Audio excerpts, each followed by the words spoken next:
Hello and welcome to the 2025 Qatar Airways Ironman Hamburg European Championship. Due to a significant storm system that passed through Hamburg this morning, the start times have been pushed back. The pro start will now be at 7 a.m. local time, and the age group start will be at 7:10 a.m. local time. It's still lightly raining right now, but we will still be having a full race here today. And are we in for a great race today with the much anticipated rematch of reigning Ironman world champion Laura Philipp, current Ironman course record holder Kat Matthews, along with a host of other superstars just waiting to put their own stamp on this incredible sport. I'm Marina Carfrae, and I'm joined by Ironman world champion and Olympic silver medalist. The accolades go on and on with this one, the one and only Mikili Jones. MJ, great to have you with us today. Thanks, Rini. I definitely am probably as nervous as the competitors waiting for that start. I mean, it's an unbelievable field today. We actually have 3 of the fastest women ever on the start line. And I definitely think their preparations were slightly different, having that delay. So maybe thinking about a little more nutrition, changing their warm-up strategy a little slightly because of the conditions. But it looks like we're in for a great day. Yeah, Marjolaine Pierre on screen right now. She won Aix-en-Provence just a couple of weeks ago. She is lining up for her 3rd Ironman. And let's take a look at the Roca weather. It's 62 degrees Fahrenheit, that's 17 Celsius, and of course overcast clouds with that thunderstorm rolling through, but humidity is high, 94% MJ. So winds are low as well. So the athletes right now, yeah, definitely high humidity in their final preparations before the race start. And that's actually going to make them a little bit warmer as well. Being in their wetsuits, that's going to help as they get ready and prepare to get in that water. But yeah, the water temperature is slightly warmer right now than the air temperature. And with that wind being down, it's still going to be quite a fast course. Yeah, I mean, this course is incredibly fast. 2 of the fastest ever times recorded on this course, Jackie Herring last year and Laura Philipp. And then, of course, Kat Matthews taking that time down in Texas earlier this year. Welcome into the studio. I'm Marina Carfrae again, joined by the one and only Mikili Jones. And, yeah, we are excited for today's race. We have some incredible women lining up and a very fast course ahead. Yeah, MJ, and a couple of rookies. Yes, rookies as well. So, my blanking. Solveig Lovseth. She's just come off that win in Venice Solo. Yes. And she's an exciting young athlete coming across from Olympic distance, raced the Olympics last year in Paris, and now lining up here in Hamburg. I'm excited to see what she can do over the full distance. I mean, she's definitely like a well-rounded athlete, I would say. And her run, having done a 70.3, her best time is a 1:16. I think she's going to really need a lot of leg speed today, particularly if, she falls a little bit behind on the bike. But, overall for her, it's just going to be that experience that she lacks compared to our other athletes on course. And exactly, MJ. We're going to take a look at the course maps now. The swim is 3.8 kilometers, 2.4 miles. We started in the start is located very representatively in the very heart of Hamburg at Jonkschanvenschlik, the Binnenster. The first a quarter of a mile will be in the inner Aster Lake, and then they'll go under the Lombard Spraket, one of the bridges, and then they will head to the outer Aster Lake for most of the swim. Yeah, and then they're going to head to the Zoot bike course.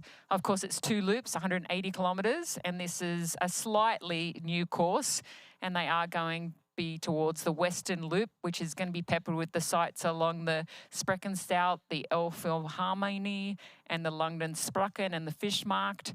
And then, of course, on the Eastern Loop, it goes through the industrial area of the Rothenburg Sort before they're going to head through the Veer and Marshlanders. And then they're also going to hit the city centre of Bergdorf. And then, of course, then they'll get back to the Ruvi transition area. And that transition is quite the distance of 550 metres. Yeah, and then the Hoka Run course is 4 laps through the city. Fast times on this course. I'll go through the heart of the city, packed with countless spectators, and leads along the western bank of the Alster and through Hamburg city centre. So a really exciting, fast race ahead. We have the athletes in their final preparations right now. Yeah, and the water looks very, very calm despite that storm going through earlier this morning. We do see a few sprinkles of rain, so definitely the roads are going to be a little slick in this part of Germany. They actually haven't had a lot of rain. I have been there actually for the last 3 months, and they haven't had a lot of rain. So there is a chance and some risk early on the bike, particularly in the city centre streets. Yeah, we have the race start for the pro women coming right up.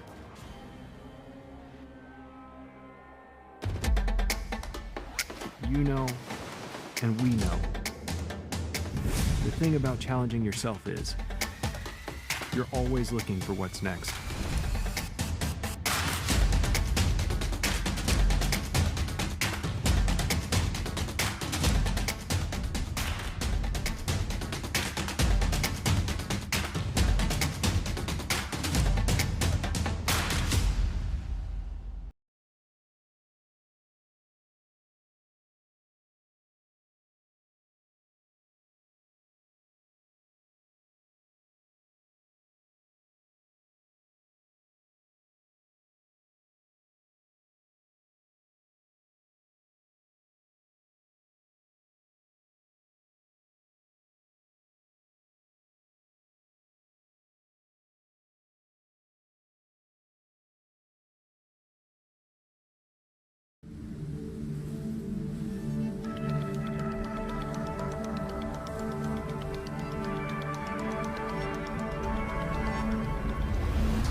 We're not here to sell you on this life.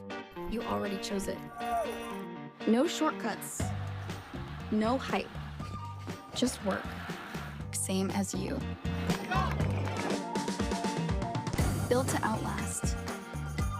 Endure. 40 years in, and we're just getting warmed up.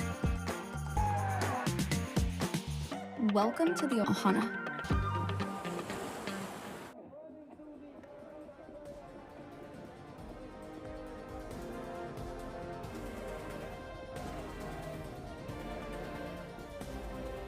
All right, we continue to see the athletes warming up. I did see Marjolaine Pierre taking in some onboard nutrition right before the start of the Roca swim course. And we are seeing more and more athletes getting ready as they are going through, you can see right now, going through their bag, making sure they're staying hydrated, getting their nutrition in. They have their wetsuits on. You'll see a lot of them start to pull the wetsuits up. So, Rinny, in terms of swim warm-up with the weather, what do you think most of the athletes would have done today?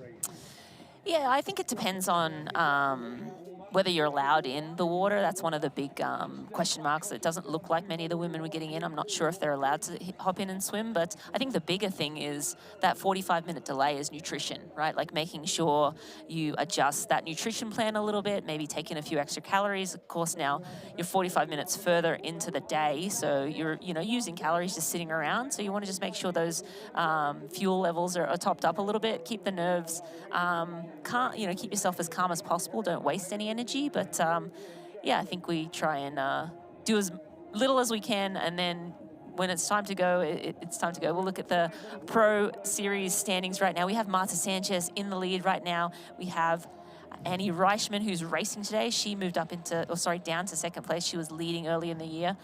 We have Kat Matthews, the other notable, racing today. She has only one race, and we expect her to shoot up the rankings after today. Also, Sarah Svank, Danielle Lewis, Jackie Herring, Henrike Guber. Also expect those, and Solveig Lovseth to move up in the standings after today's race.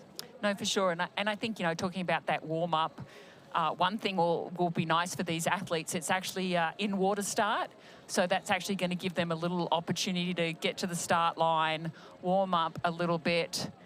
So that will be significant for them because they will get that warm-up chance. Yeah, and as we look at the notables, the pro notables in the swim caps, Jackie Herring's in green, we have Laura Phillip in pink, we have Kat Matthews in yellow, we have Annie Reichman in light blue.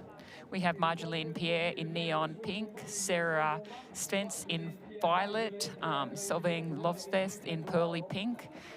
We have Els Visor in violet, and we have Johanna Arns in dark blue today. Yeah, so we did have Stephanie Clutterbuck pull out of the race this morning. She was our favourite to lead the swim out and take the swim out really hard. She was very excited to be lining up, but she woke up this morning and wasn't feeling well, so has decided to skip this one.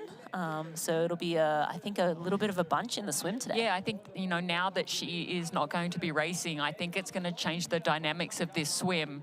I was thinking when I was looking at the swim that there was going to be maybe one person off the front and then there was going to be a group. And I think if you're probably a slower swimmer, I think this is going to be to your benefit, because it's not going to go out as fast, because I think there's 4 or 5 girls that like swim very, very consistent across their Ironman distances. And this is typically a very fast swim.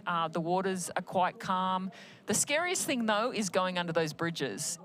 I mean, the water's quite dark anyway, and then you go under the bridges, and it's amazing how sort of eerie that gets when you're actually doing this particular swim course here in Ironman Hamburg.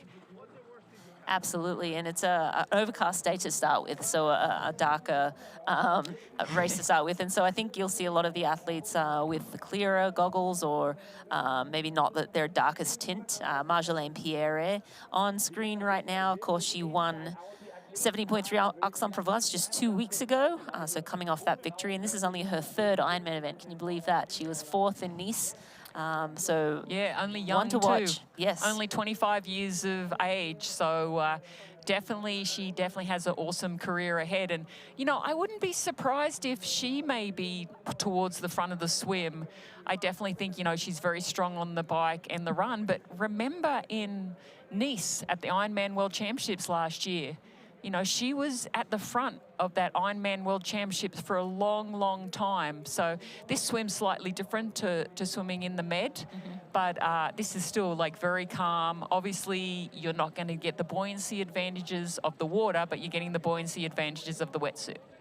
And we're moments away from the start now, just around a minute, a little over a minute until these ladies take to this course. Another athlete, I think, who will be probably out the front is Kat Matthews. Not really renowned for her great swimming, but without Stephanie Clutterbuck, Kat Matthews seems to swim really well when she has a wetsuit on. And she swims well as in the big races. She seems to really perform when there's a lot on the line, when the good competitors or the best in the world are up against her. So I expect her to be in that front group or around the leaders. Yeah, and I think Jackie Herring will be close there too as well. Like, I think she's very consistent. When you look at her races, she's very, very consistent. Obviously, she hadn't raced an Ironman for a long time, up until last year when she won here in Hamburg. So, you know, she knows the course. She knows it very well. Obviously, Laura Phillip knows this course really well as well. Having not a fast swimmer in the front, that actually could benefit Laura a lot more. Laura typically will lose time to Jackie Herring and Kat Matthews. I think Marjolaine Pierre, I think she's the one to watch early. You know, she's shown that she will take it out, and the other athletes will have to chase her. And the ladies are moments away from the gun going off here in Hamburg, Germany. Yeah, and don't forget that was Kat Matthews that we saw, the Roka Swim Boys, as they head off right now. But you saw that Kat Matthews was like sitting on the outer edge of that swim start line. So it looks like we have the 2 outer ends, that's going to be the fastest paced athletes right now. Yeah, it does look like it. And the ladies are away at the 2025 Qatar Airways Ironman Hamburg European Championship. They have a 2.4-mile swim ahead of them. They're in the opening 100 meters or so of this race, and it does look like the outside 2 athletes are the fastest. I'm going to say Well, one of them is a yellow cap. That's got to be Kat Matthews. I think she's left, far left. If we get a closer view, we'll be able to call that other name on. But far left looks to be Kat Matthews in the yellow cap. But we will get closer images as we get those images fed through. But there's about 20 women starting the race here today, so a relatively smaller field than we've been seeing at these Ironman Pro Series races. But a small but mighty field, McKeely. No, for sure. And then, like, we can see the green cap there. That's Jackie Herring just on the inside that we saw. I also saw one of the pink caps. I'm assuming that's probably Solveig Lusfeth. Yeah. That would be her based on her short course background. And, or it could be Marjolaine Pierre. So Marjolaine yes. also has a pink cap. So yeah, we have... I would assume, yeah, then you might be right that it does look like Marjolaine. So Marjolaine, I think, is the pink cap on the right, and I believe that is Kat Matthews in the yellow cap on the left. Yeah, and then right behind Marjolaine Pierre, you can see Jackie Herring just getting on the back of her feet right now. And it's always, it's always interesting when you are watching a swim and seeing it spread out like this. And I think one thing that we're going to watch with Kat Matthews is she's going to be super aggressive. The fact that she is the current world record holder after her performance in Texas, and she doesn't shy away from competition. You know, she lined up in Texas, knew exactly what she needed to do. She knew how in training, she changed her coaches. She really worked hard on her cycling. And, you know, she's just rock solid. And I think that's got to give her so much confidence. And, of course, she's our current Ironman Pro Series champion from last year. So she knows what it takes to win, and she's confident. I mean... confidence goes a long way. And when you break a world record by almost 10 minutes. And not on a fast course either. I'm in Texas. Yes, you know, they're on the toll road. It is fast, but hot conditions. And she went toe-to-toe with one of the sport's best cyclists, and Taylor Knibb, only riding, you know, seconds slower than Taylor Knibb's time. So Kat Matthews is just risen to another level yet again this year. And it's amazing to watch this young woman, you know, go about her craft. And she's on screen right now leading this swim. This is an athlete that, you know, isn't renowned for great swimming, sort of second pack athlete, but she's taking the bull by the horns in this one. And as I look back there, I believe the other two ladies in the pink caps, Laura Phillip is one of the pink caps. So if she's hanging there, looks like Kat's sort of starting to make a little bit of a break, but pearly pink is Laura Phillip. Neon pink is Marjolaine Pierre, which we believe was the right side lead, and Solveig Lusfeth from Norway is the pearly pink as well. So a couple of pink caps all across there. Yes, the one number 5 is Marjolaine Pierre. You can see that 5 on her cap. As we guess, that's Marjolaine, but I believe that's Laura Phillip along with Solveig on the left-hand side right now.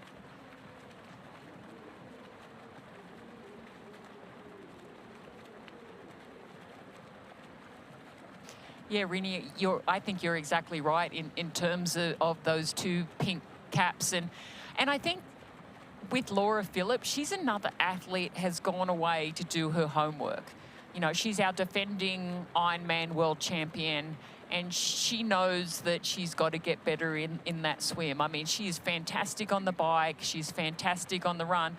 On paper, you know, she is faster than Kat Matthews on the run, but I think the way that Kat is riding and how aggressive she's being, it looks like maybe one of our pro athletes missed the start. Yeah. Yeah, so an orange cap, so not one of the notables. So I'm not sure who that athlete was, but it does look like one of the pros have missed the start, and we're 5 minutes in. So that's a big head start. I mean, it is an Ironman, a long day out there, but yeah, she has missed the start, a little bit of miscommunication in her camp, and unfortunately has missed the start of this race. That's your worst nightmare, McKeely. Oh my gosh. Yeah, how many times have you woken up? So many. In that, oh my goodness, that's the worst feeling. I have that dream a lot as we go under one of the bridges. As I said, you know, this gets so dark. But, you know, that's the thing about racing. It's like, you know, when things change, you've got to be adaptable and like, obviously maybe something happened to that athlete. Maybe, you know, a wetsuit zipper or just missed something and like, maybe there was a miscommunication or something, but it's like, you know, I always tell people it's always better to be 5 minutes early Yes. than 5 minutes late. But yeah, Kat Matthews, I think her technique's gotten better too. I mean, I've watched her many times, and just when we saw her before they were going under this bridge, I was impressed by her stroke rate. You can see, though, they've started to bridge back after they went through one of the tunnels. It looks like actually they are catching back up. But Rini, talk about how hard it actually is to make up time in the swim. Oh, It looks like Kat either, I don't know, she took a second to find the buoy. And again, as you mentioned, a little bit dark, maybe a little disorientating going under the bridge. But that gave, I think that's Laura Phillip, a chance to try and get back onto the feet. And these two will be, you know, watching each other all day long. Laura Phillip would have started next to Kat and be like, this is my mark. I want to swim with Kat. And again, Laura Phillip had a great swim just last weekend. She did the 70.3 in Germany. And a great swim. So she's been working very hard on that swim. And yeah, she won't want to give Kat Matthews an inch. We see Kat now underneath the bridge, and it looks like, if that is in fact Laura Phillip, it does look like her. Again, we have 3 pink caps, and you know, we got Laura Phillip, we got Solveig Lovsek, and also Marjolaine Pierre. but Rini, here's a question. Kat Matthews, have we ever seen her in this situation in an Ironman race, leading? And it's different. When you have to be at the front of the race, you have to know the course. And if you're not used to like having to look up and make sure you are swimming straight, when you're used to sitting in a pack, it takes a lot of practice to be, one, comfortable. And I'm sure like when Kat stopped back then, whether it was like, oh, I better make sure I'm like swimming the right way. I mean, it can be really difficult if you're not used to that. I mean, do you think at any time in this last week was she going through her race scenarios thinking that she was going to be in the #1 position in the swim? Not with Stephanie Clutterbuck on the start line. I think she was like, okay, that's my mark. She's the best swimmer, and if I can hang with her, I think that would have been her pre-race. But, you know, when people drop out before the race, you have to adjust plans. And I don't think this is bad for Kat. I think this is just like, okay, it's a new situation. I'm in the driver's seat here. This is a place maybe I've not really been in many times in my career, but I think she'll handle it very nicely. And if we can get a close look up on that cap, that pink cap, we might be able to pick out the number and see who it is. But it looks like those 3 pink caps are swimming right on Kat's feet there. So yeah, I'm excited. This already is shaping up to be a race for the ages with those 2 women, you know, neck and neck really at the opening stages of the swim. And of course, the expectation is that Kat will put a few minutes into Laura. That's sort of historically what has happened, or what it looks like would happen on paper. But yeah, again, I think Laura Phillip knows that that's her small weakness, and that's something that she needs to get right if she wants to win the world title again, defend her title, and go and win in Kona. So yeah, I'm pretty excited about how it's already playing out.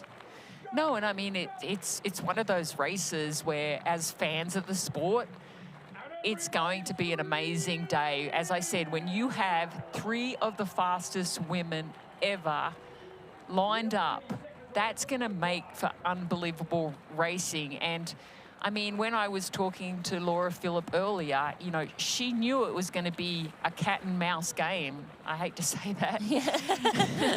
But no pun intended. we're probably going to be, you know, doing that a lot today, that she knows that what sort of form Kat's in. And we also know Laura Phillip raced last weekend, and, you know, significantly that may carry a little bit of fatigue. But, like, I really believe these professional athletes, like, when you're training for an Ironman, a 70.3 is really nothing. Yeah. You know, it really isn't. It's like they're so used to doing such a load, so I don't think it'll really hurt anyone. But Laura Phillip had to be watching that day in Texas. Absolutely. Knowing this race was coming. What do I need to do? Yep, on paper, I'm a better runner. On paper, Kat was a better swimmer. Right now, it's neck and neck. And the bike, that's going to be where we're going to see. We know Kat's improved. We know Laura Phillip is really, really good on the bike. You know, we've seen her race. This is a flat course. So it's going to be really, really interesting to see what happens. I think particularly the start of the bike. And I mean, it's still a long way. But if this is as we think, Kat Matthews in the lead, Laura Phillip right on her feet.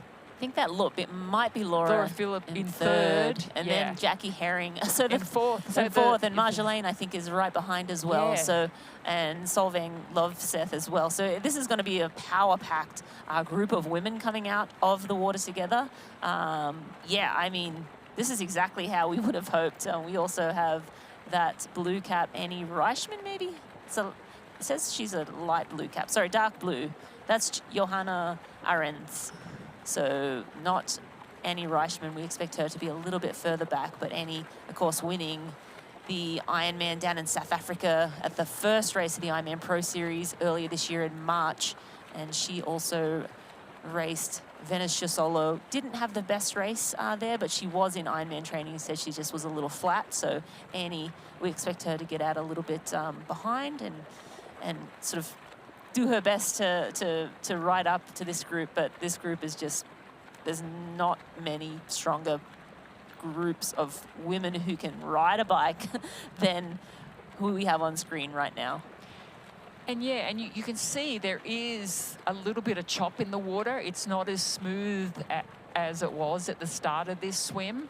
So definitely, you know, you do have to change your stroke a little bit. Not significantly, because the chop's sort of like pushing past you. It's not coming from the side. But yeah, you can see how spread out our women's field is starting to, like, the pace up front is definitely maybe slowed down slightly because that group has caught up. And, you know, that's sort of like the gamble that you take when you go out really, really hard in that swim.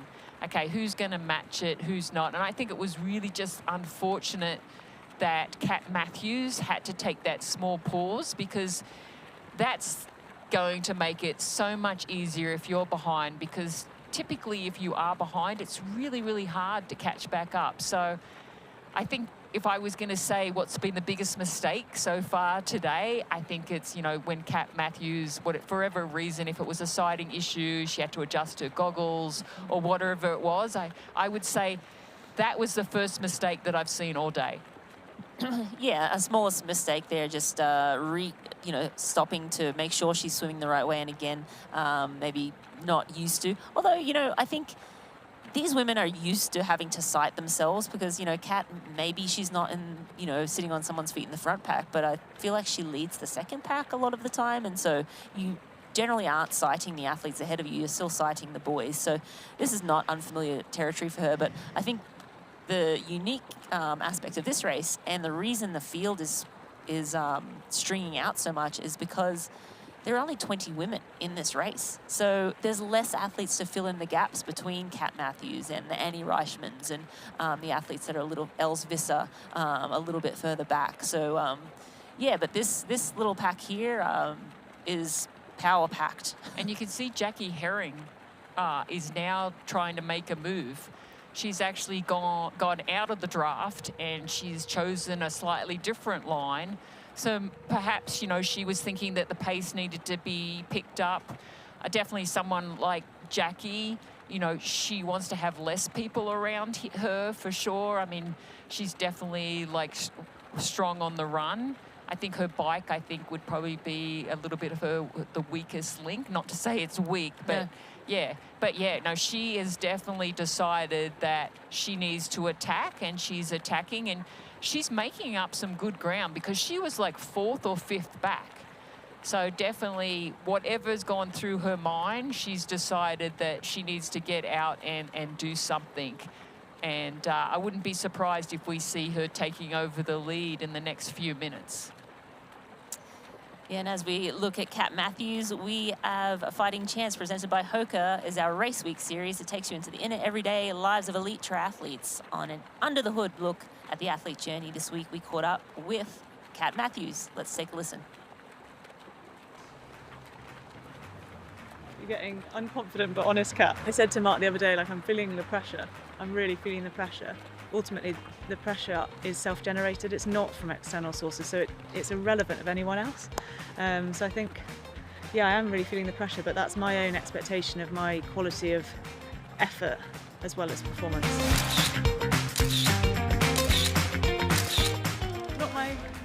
Not my Texas confident self, I'd say. I was going to say, coming off that record setting performance in Texas, I mean, how have you been balancing the recovery and training? Because it's not been that long ago, I guess. Yeah, I think the athlete in me would say not great, but from the bigger perspective of things, it's been absolutely fine. Today is a course recce with Alex. The roads are so quiet, so we can just head out and actually try and practice some of the maybe slightly technical aspects. Again, like trying to find some sort of edge, I guess, rather than just here's the race, go and race it, which I think is what I'm used to, just tackling it as it comes. I want to get ahead of it and make a plan and have a goal for every kilometre. Is this a redemption race, or you just want to race a European Championship? What's the logic behind this particular race for you? Hamburg worked really well with the logistics. We really like the city, as in, like, it's easy to get here. We really like the city. Everything's simple. Came before. We got friends here. You know, it's comfortable. The roads are really good. It's enjoyable to ride. You know, all of those big factors about enjoying triathlon. But I think it made sense for the Pro Series to do another Ironman, to try and get the second Ironman in, to give myself a real recovery block from the marathon before going into sort of a Kona build. So I really wanted to really focus on Kona rather than just saturate my season with races all the way through the year. Are you strategizing for this particular competition this weekend? I want to swim in front of Laura. I want to stay in front of Laura on the bike, and if not, put time into her. And I'd like to minimise the deficit on the run, and hopefully she never catches me. Thanks to Kat Matthews and a Fighting Chance presented by Hoka. For more, watch short AFC episodes on Instagram at Ironman Try, and full AFC episodes on proseries.ironman.com and our Ironman Triathlon YouTube channel. Interesting, she definitely was thinking about Laura Phillip in that little interview. I want to outswim Laura, and then I want to put time into her on the bike, and I hope to never ever even see her on the run. But right now, I think Laura Phillip has other ideas. No, she definitely does. I mean, this is what happens when you don't have a real swimmer in a race. It changes the dynamics of the race. And we actually saw Jackie Herring, like, trying to get up past the front, and now we've seen her settle back in. And there looks to be like a little bit of a tiny little gap that started to form at those back athletes. So, you know, for Kat, you know, I think the confidence that she's showing that she's going to take it out, I mean, she's living to her strategy, right? Focus on myself, get out the front. Maybe not the dream of not having anyone else with her, but, you know, that's where the excitement's going to happen down the road.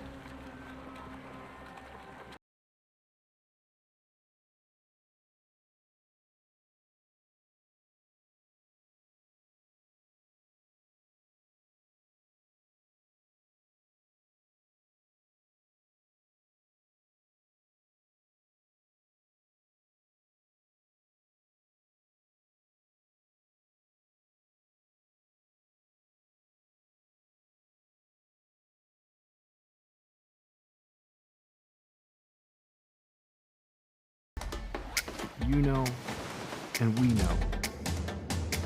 The thing about challenging yourself is, you're always looking for what's next.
Qatar Airways Ironman Hamburg European Championship is brought to you by Roka.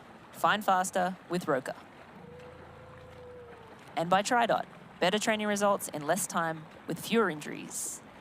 And we're here at the 2025 Qatar Airways Ironman Hamburg European Championship, and we have Kat Matthews in the lead right now.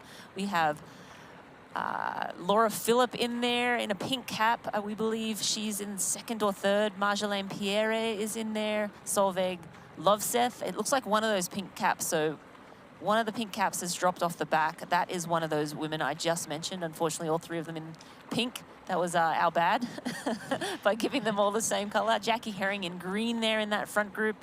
And I believe the dark blue is Joanna Arends. Yeah, it's definitely an interesting race that all our favourites are right with everyone else. I mean, this is going to be so competitive in the fact that the conditions, even though we had that delayed start, I feel like the temperature conditions are going to be perfect. The roads should quickly dry up, which is going to be very, very helpful. What are we, probably like 23 minutes into the swim right now? This is typically a fast swim, even with the slight bumps in the water right now as they go around one of the turning markers in the Roka swim course. The fastest swim time was recorded in 2021. That was 47:46 from Lauren Brandon. Last year, no one broke 50 minutes, so Julia Mello was the fastest in 50:38. I think they'll be a little bit slower just because we don't have a swim specialist, so to speak, in this field right now. But it looks like this front group of 5 are sort of bunching up a little bit. And for the first time, Kat Matthews is relinquishing that lead to one of our pink caps, which again is either Solveig Lovseth, Marjolaine Pierre, or Laura Philipp. If we can get a closer look on those women, we'll be able to give you their names. I think Marjolaine Pierre is in the middle, and I'm going to guess that that's Solveig Lovseth with Jackie Herring on the right. I think Laura Philipp might have been popped off the back of this little group. She was sitting in here earlier. But again, I'm just guessing those 3 women in pink. We have 2 of the 3 in this group right now. And I mean, that's one of the things when you are swimming a 2.4-mile swim, it's like, you know, the stronger athletes will just get stronger and stronger as the race goes on. And as if that's the case that Laura Philipp has dropped off on the back of this pack, that would be one of the reasons. I mean, these athletes usually swim all around the same times. They're pretty consistent. And as we've talked about, having a sort of swimmer in this race, I think that's what we're seeing. It's, you know, it's a small pack, and it was interesting really because there was sort of like 3 abreast, and then we saw Jackie Herring again get aggressive. We saw her trying to be aggressive not too long ago, going from the 4th position, trying to work her way up the front. And I think this is probably in the best interest of Kat, because she did a lot of work for 25 minutes. And now she gets the opportunity to sort of take a breath, relax a little bit, settle into probably a slightly different rhythm. I think that's Laura Philipp there. Oh, that's, so if that is Laura Philipp, she is hanging in, having a great swim. I think that might be Marjolaine and Laura Philipp in the pink caps. Yeah, it's interesting because they were swimming quite high in the water just then, the 2 swim caps. So perhaps they're like struggling a little bit because obviously Jackie's gone to the front and up the pace again. And I like how Kat Matthews is just sitting on the outside of her feet, and now she's starting to move up into actually the fastest position.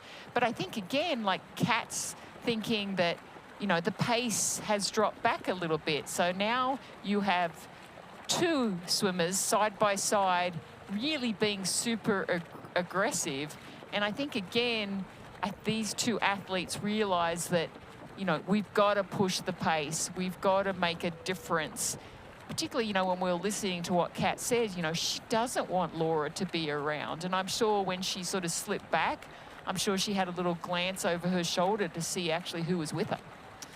Of course, Jackie Herring there in the green cap. She's already scored 2 podiums in Oceanside and also St. George, so 2 70.3s. She's coming into this race. This is her first Ironman for the year. I believe she's doing Lake Placid a little later in the year, so this is her first Ironman of the year in her quest for another great result in the Ironman Pro Series. And this is first and second last year in the Ironman Pro Series. Kat Matthews taking out that $200,000 prize purse, and Jackie Herring taking the $130,000 in second. So Jackie, of course, won this race last year and had a phenomenal performance.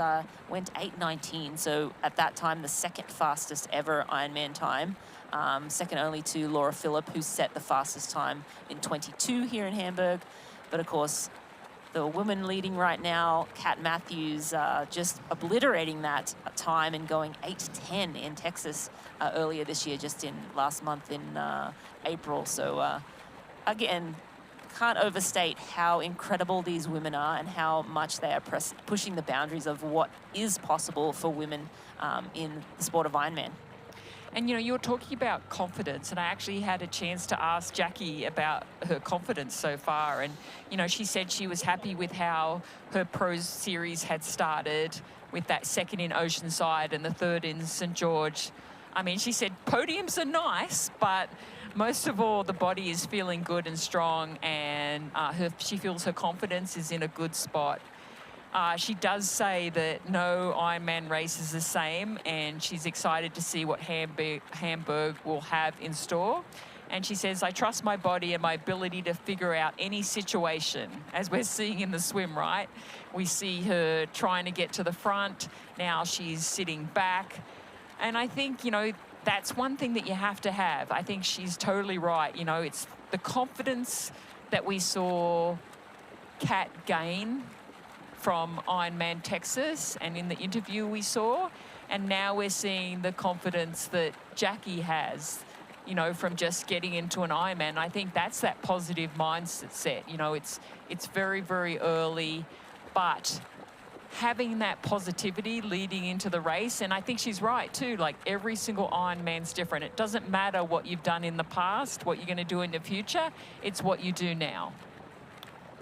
Yeah, absolutely. It's all about the here and now. But I just wanted to ask you, MJ, what do you think about Kat taking back over that lead? Do you think to me, it just says, I don't care who's around me. I'm going to push the limits at every moment in this race. I don't need to sit on anyone's feet. I can do an individual time trial all day today. A more maybe cagey competitor might sit in and say, okay, well, I'm going to sit on the feet here, save a little bit of energy. It's a long day. It's an Ironman. Jackie's swimming the same pace-ish as me, but Kat wasn't having any of it. No, but I think when we just saw her fighting chance video, it was exactly what she said is what she's doing. I want to go out and test myself. And that's exactly what she's doing. She's going out and testing herself. She's basically racing against herself. She feels that she needs to get out in front. She wants to take control. And she's the fastest athlete in the world right now. And I mean, that's, as I said, we just talked about confidence. It's like, obviously she has great form. Has she recovered from Ironman Texas? Yeah, I mean, that's the question, right? Yeah, I mean, 5 weeks. Yeah, I mean, some athletes have no problem recovering. Me, on the other hand, take a lot longer. You and me both. But it's, you know, one of those things. Oh, what's happening now? Oh, is she telling them? It looked like she's like, you know what? Someone else lead. That was a cheeky little move. I don't know if she wanted to adjust her wetsuit. She sort of put her hands to the front, but I think she kind of. Or were they swimming on her feet? And she's like. I think it looked like she was smiling when she turned around. I was like, okay, someone else have a turn now. I don't know. It didn't seem aggressive or angry. It just seemed like, all right, somebody else have a turn, which was different to what we were thinking. The mindset of Kat said to me when, you know, Jackie went to the front and then she just went back around her was that, no, I'm going to time trial this thing. But yeah, just now it seemed like she kind of turned around and, you know, had a word. I'm sure no one heard what she said because everyone's head's sort of underwater underneath a cap. But it looked like she had a little grin on her face. I'll be interested to sort of find out what that was about later on. But again, it is a long day, and these ladies know each other so well. You know, they're friends, you know, fierce competitors, but, you know, friends off the race course. So, Yeah, and it was really interesting because Kat was in the lead.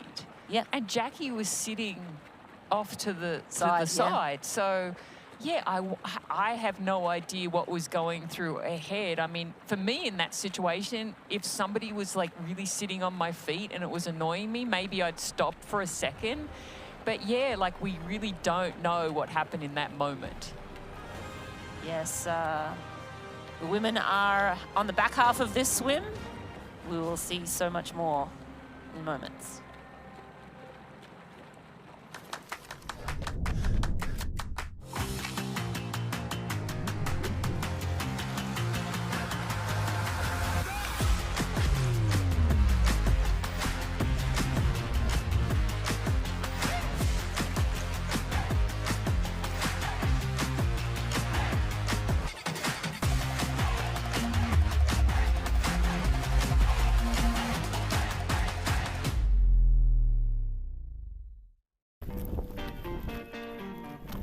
We're not here to sell you on this life. You already chose it. No shortcuts. No hype. Just work. Same as you. Built to outlast. Endure. 40 years in, and we're just getting warmed up. Welcome to the Ohana.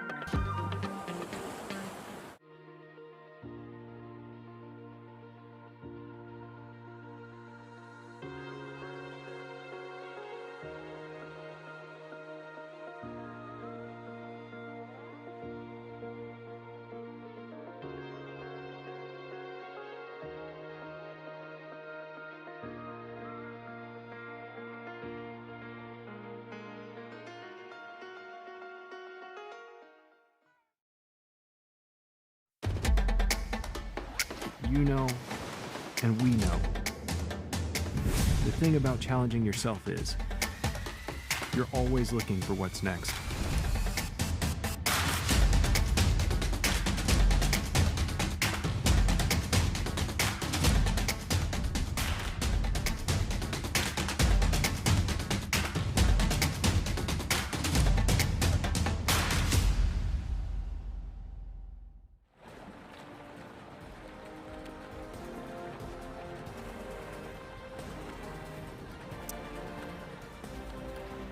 You're watching the Qatar Airways Ironman Hamburg European Championship. I'm Marina Carfrae, joined by Ironman World Champion and Olympic silver medalist Michaela Jones, and we have Jackie Herring on screen right now leading this swim. We had Kat Matthews in the lead for a sizable amount of the swim, 25, 30 minutes, and she decided to slip back, and now she's sitting sort of in equal third on screen in the yellow cap. And we're going to look at that replay when she took that little break right here. It looked like she... Yeah, I think it was just she kind of nodded with her head. You know, someone else take a lead.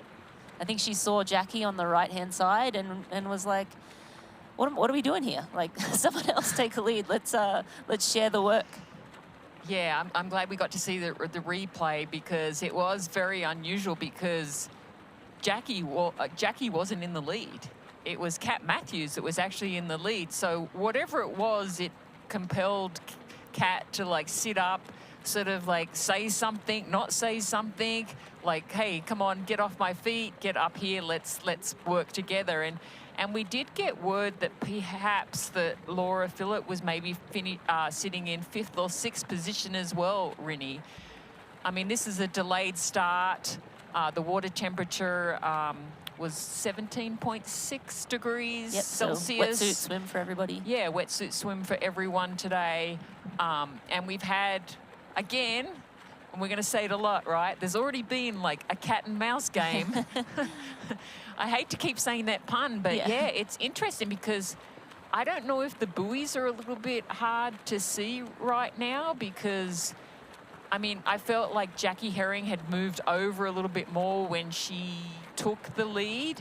And now we see Kat Matthews on the other side. So I wonder if Kat just sort of wanted to float back and see who was in the pack. Like, who are these women? Who am I swimming with? And now she knows, maybe she knows Laura's off the back and she's like, all right, this is my chance to get a little bit more time. I want a buffer on Laura Phillip. I'd love to get on the bike and be, you know, away from her. And as she said in her AFC, I don't want to see her all day. I'd like to put time into her on the bike, and hopefully I never even see her, you know, on the run. So I think, yeah, maybe she was just sort of sliding back to see who was amongst the women in the pack. And again, Jackie Herring in green, Kat Matthews leading, Solveig Lovseth in one of the pink caps, and also Marjolaine Pierre was in the other pink cap. So that's who we're being told are the two pink caps. So we'll, of course, know as soon as they hop out of the water and we get to see them on dry land. But these ladies now making their way back to the swim start. They've done the big loop in the big section of the lake. They'll go back underneath the bridge and then head out to transition, the Ruby transition. And you know, it's always interesting when you're watching the dynamics. And the dynamics of this race is being very different.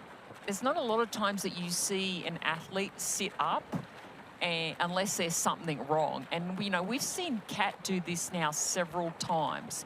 And if she's being aggressive like this in the water, imagine what she's going to be like when she gets on the bike. I think, you know, but then I think the other way, it's like she's also slowing herself down. Every time she stops, she is slowing herself down. And it's like, when I've been on a start line, 1 second is significant that you stop. And, you know, she's stopping for like 3 or 4 seconds. So she's disrupting the flow, not just for her, but actually everyone. In the group, yeah. But she is dictating the pace right now. So I think, you know, she's able to sort of, you know, make that decision. And again, Kat last year raced a lot. And this year she's been much more calculated. She's trying to get her 2 Ironmans. Of course, for the Ironman Pro Series, you need 3 Ironman finishes. Today she'll be racing for 5,000 points. She's already scored 5,000. That's a max amount of points you can score in an Ironman outside of the World Champs.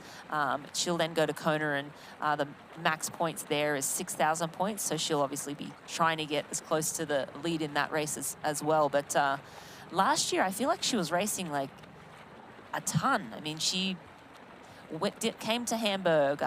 She didn't finish Hamburg because she got disqualified last year because she accidentally went around an athlete in a no-pass zone that was disqualified, and then she flew to San Francisco and raced in San Francisco over a middle distance event and raced very well, I must say, after traveling and the upset of being disqualified from an Ironman event. And I feel like she was all over the world racing and being consistent and incredible.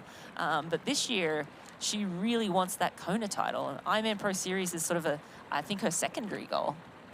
No, you might be right. And I mean, I think that's what we saw a lot last year, like people trying to figure out what it takes to do well in the Pro Series or what it takes to do well in an Ironman World Championship or a 70.3 World Championship. And our sport's getting so specialized that, you know, it's so competitive. Like, as I said, there is 3 of the fastest women ever on the start line here.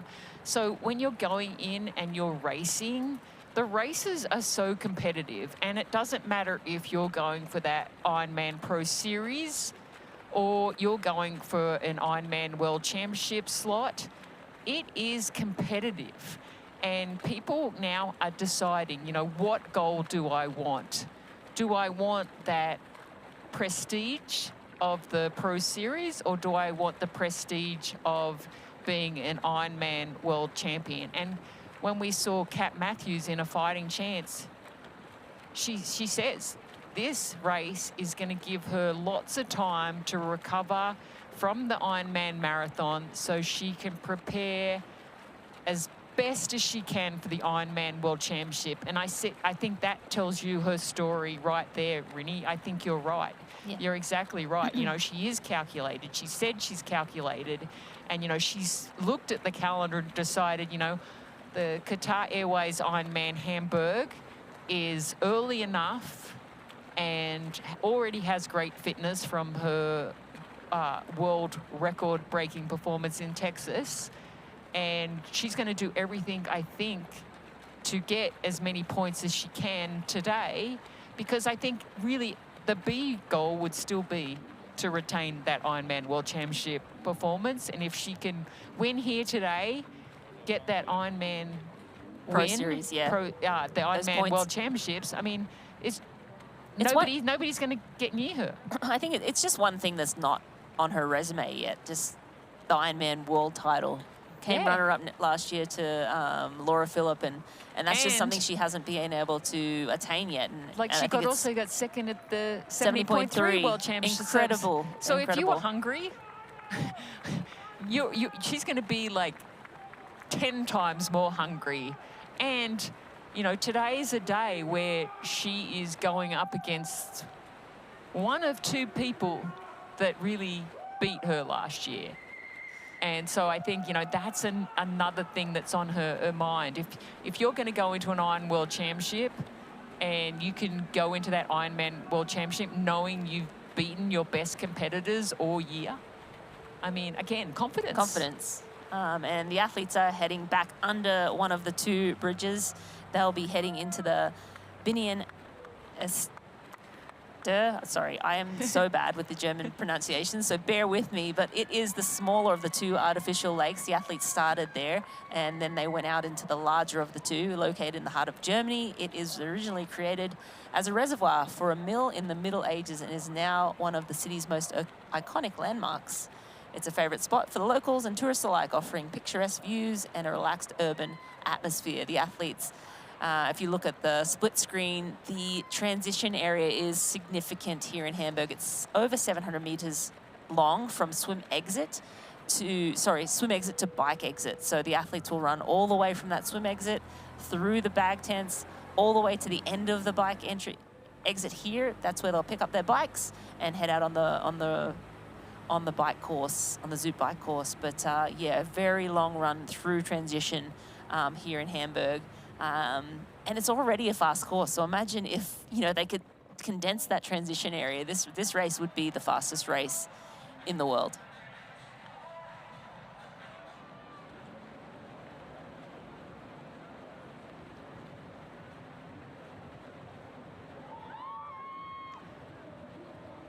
That is definitely a long transition as they come through the final bridge. We're sitting at 44 minutes and 37 seconds. Yeah, that transition, I have raced here many times, and yes, it is probably the longest transition most athletes will ever do. And you're right, Rinny, like even with that long transition, this is a very, very fast race. And these athletes are getting very, very close to exiting the water. And then they're going to go through that 750-meter run, you said? Yep. That 750-meter run. And it's 700 just meters. the way the landscape of Hamburg, it's just the way that the transition has to set up, because they come out sort of like right in the city centre. And then when you exit the water, you make a very tight left-hand turn, and then it's just a long straightaway. The transition is just this huge long straightaway, and that will take you out of the city limits. But it's actually such a pretty city. It's one of my favorite cities to go visit. It has such a strong history. It's beautiful. There's actually great shopping too. Very important. Yeah, I'll be racing on this venue in a couple of weeks, and yeah, I've raced here a few times, and the atmosphere and the crowd and the Germans just are so passionate about triathlon and Ironman racing, and they have so many awesome athletes. You know, they've really like changed the nature of triathlon in so many ways. If we went back and looked at the history of triathlon, it's amazing how many German athletes have really been game changers. Absolutely. And as we look at these women, the front pack now down to 4. Johanna Ahrens from Germany has been dropped. She was just off the back in that dark blue cap, but Kat Matthews still leading here. Jackie Herring on the back there. The 2 pink caps, we think Marjolaine Pierre is one of those pink caps, and Solveig Lovseth is the other. We believe Laura Philipp has dropped off, but the ladies are now in the last few minutes. We're at 47 minutes now, and the course record is around 47 and change from Lauren Brandon back in 2001. And last year, no one went faster than 50 minutes in this swim, so we'll see where the ladies stop the clock momentarily. But the women almost finishing up this Roka swim course, and they'll be into the Ruvi bike transition 1. Yeah, and then I'm interested to know where that time split's going to be for Laura Philipp. But Jackie is sitting in a nice position. She's right at the back of this pack right now, so she's getting a little bit of recovery. As we said, Kat Matthews has really been the one that is from the start of the race to right now. I mean, she's been on the front the majority of the time. And, you know, once she gets out on that bike course, we already know she's in great bike form. So she's really going to rip through the streets of Hamburg early. I mean, I really don't think any of these athletes right now are going to really be able to stay with her. But, you know, it's going to be a little slick, so they're going to have to be a little bit careful. Definitely there's not much wind, so that's going to be to their benefit for fast times on the bike. It's a fast, flat course. So if you are a slightly weaker cyclist, that's also going to benefit you. Typically, though, like on this type of course, you know, you're using your same muscle groups over and over and over again. So that's going to create an extra amount of fatigue compared to a hillier course. Yeah, the ladies, great aerial view there. Still a little ways to go, so I think it'll be over that 50-minute mark for the women here today. And again, Stephanie Clutterbuck was on the start list for today's race. She raced in Texas 5 weeks ago as well, but she was not feeling well this morning and was unable to make the start. So that was the swimmer of the class of the field in terms of swimming. We were expecting her to sort of be really aggressive in the start of the swim, and she pulled out. So we have Kat Matthews, Jackie Herring, we have Solveig Lovseth, we have Marjolaine Pierre, we have Laura Philipp back there somewhere. We also have Johanna Ahrens in the dark blue cap. You see her off the back of that group of 4, but these women making the last turn around this buoy, and they'll make their way into the finish, into the Ruvi transition 1 area in the next few minutes. And that's actually the transition area that's sitting off to the right-hand side. So they've swum around that one, and they'll be coming in towards the exit.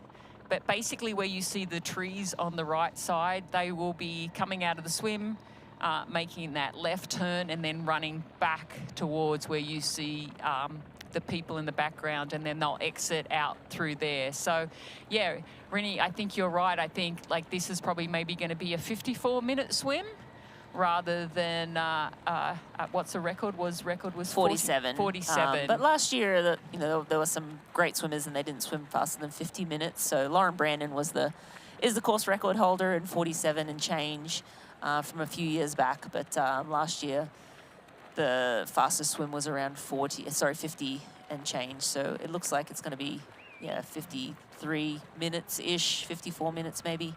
But not a blistering fast swim, but I can promise you the bike and run will be blistering fast with these women. But, sometimes that's, the conditions, and I think not having like a super fast swimmer at the front of the pack. And, definitely, as I said, Kat Matthews has, created a few issues in the swim where she stopped, so that slows you down. And it's like anything, if you're moving, you're gaining so much time. As soon as you stop, you may stop for 1 second, but it creates like even more time loss by the time you get back into your stroke, by the time you get back into your rhythm. So, I mean, it may not be significant over this distance, but think about if it came down to a sprint finish, Rennie. Think about what would be going through your mind the 3 times that she stopped. Think about how much that could have an impact if this came down to a sprint finish. I mean, incredible. I mean, incredible for the sport. You know, we saw Laura Philipp and Kat Matthews go head-to-head in Nice, and I actually got some word now that we do think Laura Philipp is in this group. So we're getting mixed messaging, but we will know in just moments now. But I mean, that sets up for a very exciting day. If Laura Philipp is out with Jackie Herring, with Solveig Lovseth, I mean, that changes things. It certainly does, and our apologies if we were incorrect, but, you know, we can only see what we can see, and unfortunately we haven't been able to see any numbers on the swim caps. But yeah, Rennie, it would be absolutely incredible because it's going to be a duel. Yeah. If they are this close, it's going to be aggressive early, because we already know from what we're seeing, Kat Matthews is not going to be slowing down. I mean, she's already been super aggressive in this swim. She's been at the front most of the time. And if that is Laura Philipp right in there in the pack, fantastic for her as well, because, you know, she came into this race, she knew that she had to have a good swim. And I actually did get to talk to Laura a little bit earlier, and, you know, she said, you know, she changed her approach a little bit. She spent a lot of training the last few weeks in Germany. She hasn't done a lot of her key sessions that she usually does yet, but she's also excited to see where her fitness is. We saw her race last week, but again, her big goal is, as she said, is to peak in Hawaii. Yeah, she's definitely trying to build through her season, and that's what we saw her do so beautifully last year and peak for Nice. And I think that's what it takes. You have to set your season up around the World Championship event in order to have your best performance there. And when we talk about peaking, it's 1 or 2 times a year that the athletes can truly peak. In your experience, MJ, you know, how hard was the double peak? Almost impossible. No, and I mean, that's the thing with the Pro Series now. It's like some athletes are going to choose to maybe peak, but some athletes are going to choose just to have like a sort of a steady sort of rhythm to their training. But Laura Philipp did also say, I am not expecting anything magical yet. But I think it's pretty magical that if that's her, where we think she is, we're about to get the splits come out, that would be a pretty magical swim coming from her. Yeah, so you see Kat Matthews out of the swim. That's Solveig Lovseth. That is Laura Philipp. Laura Philipp right Yep. there. And Jackie Herring out in 4th. So an incredible swim from Laura Philipp sitting right in that group. These really are all of our favorites. We have a couple, Annie Reichman back in the field, Marjolaine Pierre as well, a little bit back in the field. Surprising not to have Marjolaine. And as we look at the Wahoo Element rival official swim time, 54:38. So 54 was your guess. MJ, you got that right for Kat Matthews. That was the 2.4 mile or 3.8 kilometer swim. But we have 4 women now in the transition zone. In the Ruby transition zone, it's a 700-meter run, and look at the crowds, MJ. And that's what I love so much about Germany. The people come out, and they come out in force, and we're seeing our 5th place woman get out of the water right now, and that's Johanna Ahrens from Germany. I'm sure she'll get a big cheer as she comes through this massive crowd of people. But yeah, just the streets are lined with spectators. They'll come out and they'll watch all day long. And it's just such a treat as an athlete to be able to race in front of adoring fans. Not only Jackie that, Herring on screen right now. Laura Philipp being the German. And Laura, of course, yeah. Being Laura the Philipp. German, when the German crowd, the German local, it's like, and being up front, I mean, didn't really expect that at the beginning if we were going through the strategies for these athletes. But as we said, you know, having a slightly weaker swim field in terms we didn't have a specialist swimmer. I think that's definitely enabled them to do that. Yeah, we look on the right screen, that's Marjolaine Pierre. That was the other pink cap that we weren't sure if she was in that pack. We expected her to be in the front group, but she was just a little down, and we see the ladies now in transition. Solvang Loveseth, fastest out of transition right now. She was incredible just a few weeks back, and Venice Giassolo winning that race and running a 1:16 off a 2:06 bike. So she is dangerous, and this is her first Ironman. So really interested to see how she handles the full distance race and that short scored speed and transitions, like it's paying up. But like, look behind. I mean, nobody's like taking their time in this transition. It's like you can see Laura and Jackie right in the background, as well as Kat Matthews coming through. I think Jackie Herring has just lost a little bit of time, because that definitely looks like Kat and Laura. Kat and Laura, the cat and mouse game. Yeah. Who's the cat though? We'll have to wait and see. And we just saw Marjolaine go Pierre, through the transition, grabbing her gear. But I think we're in for a treat.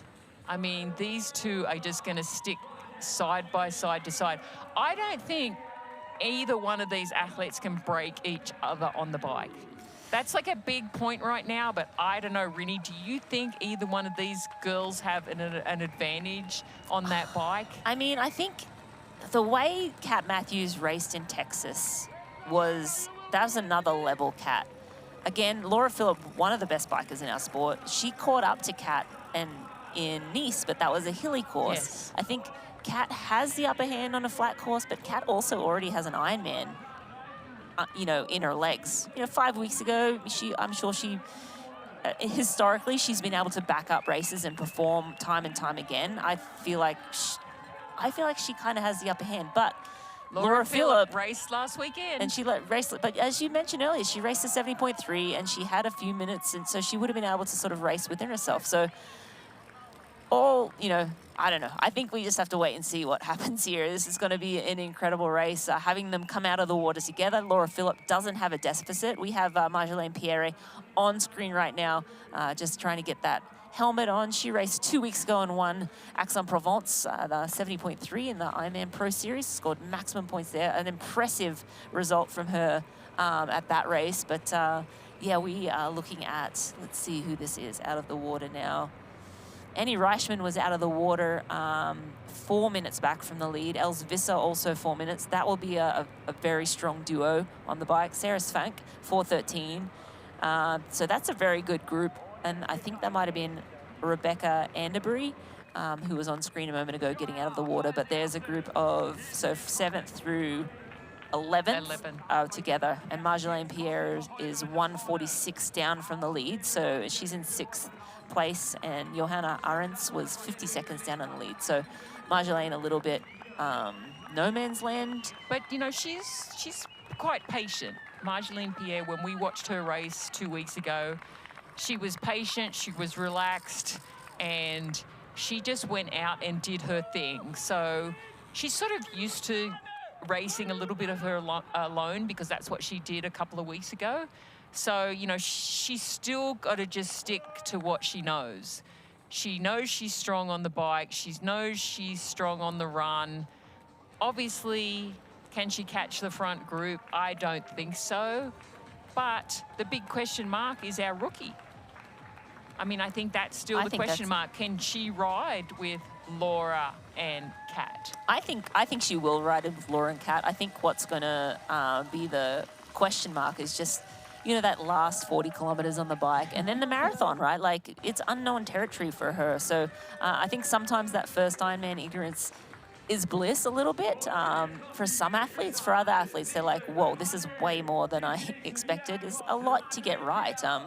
Nutrition is such a massive component when you step up to the Ironman distance. I think the 70.3 is so similar to Olympic, and so you can kind of almost stretch that. It's a similar training, really, and so it's no surprise that she was so good over the 70.3 distance. But yeah, I'm very interested to see how that goes. But Marjolaine, Hopping on her bike here, she is about 145 down from the leaders onto the bike, and in between her and then she's around 220 up from the chasers that are 4+ minutes back. Yeah, and we can see Kat Matthews right on our screen at the moment. I believe, is that somebody right in front of her? Yeah, it looks like she's sitting in third. I think Solvang Loveseth was first out of transition, and then Laura Phillip was right on her feet. And yeah, I mean, this is where you're going to see like that's not Kat Matthews, I don't think. Yeah, that looks like is that Jackie Herring? Not sure. But I think this is where you're going to see like what the effects of the swim was for those top athletes. Like, who had to swim really hard? Like, if we were looking at the stats. This is Els Visser on screen. Sorry to interrupt you just for a moment. Just, yeah, of course. Els Visser fans, that's Els Visser just hopping onto her bike now, and she looks like she's taken the lead of this chase pack. Go ahead. So, yeah, like, how hard did Laura Phillip have to swim to stay in that pack? And it's like, how much energy did Kat have to use because she led the swim? Obviously, if you're leading the swim, you are using a lot more energy than sitting behind somebody and getting the feet and the aerodynamics for the hydrodynamics of sitting on someone's feet. I mean, it's definitely way easier. You know, you try to swim around someone who's in the lead, you have to use so much energy. Even though you think, you know, you're going a little bit slower, you try to get around that athlete, it's really, really hard. That's Sarah Svank on screen in the purple and green, and Annie Reichman in all black. So that is a dangerous trio right there. Els Visser leading that group, that chase pack. But we are now, I think, up with the front women. And that is Solvang Loveseth in third. We have Laura Phillip leading, and I think that's Kat Matthews second. Yes, it looks no, like that's that. Laura Phillip second, I think, and the pinky colour. But as we come up beside them, we'll be able to call them out. Nonetheless, we know that those other three women, Jackie Herron was just a little bit behind out of transition. She had a sort of a slower transition, and I would have loved to have seen her out with these women. She might be just hanging in there, you know, a few 100 metres or so back, and hopefully she can bridge back up because this train has left the station. Yeah, I think that's going to be a tough ask for Jackie, you know, just losing that little bit time out of transition. I mean, we know Kat Matthews can ride the bike. We know Laura Phillip can ride the bike. And then it's Loveseth. It's like, I mean, she had such a fantastic race not too long ago. It's like, but I really don't think she's going to have the power and the legs to be able to do that. And that's Danielle Lewis that we see. And I mean, she's going to be dangerous. How far? I mean, she had such a great race, finishing second at St. George, 70.3. She's not only too long 6:30 ago. back. That's really good for her. That's and very good. I actually got a chance to talk to her a little bit more a couple of weeks ago, and she's the type of athlete that like really thrives on when she has success. She will get motivation from that, and she will thrive on it. But then if she has a disaster in a race, it really compels her to go back and figure out what went wrong. So I think in the mental game, she knows that she's just got to keep passing people. It's like at some point, she always says, I'm going to catch someone. And it may not be in the first 10 miles. It may be not in the next 100 miles.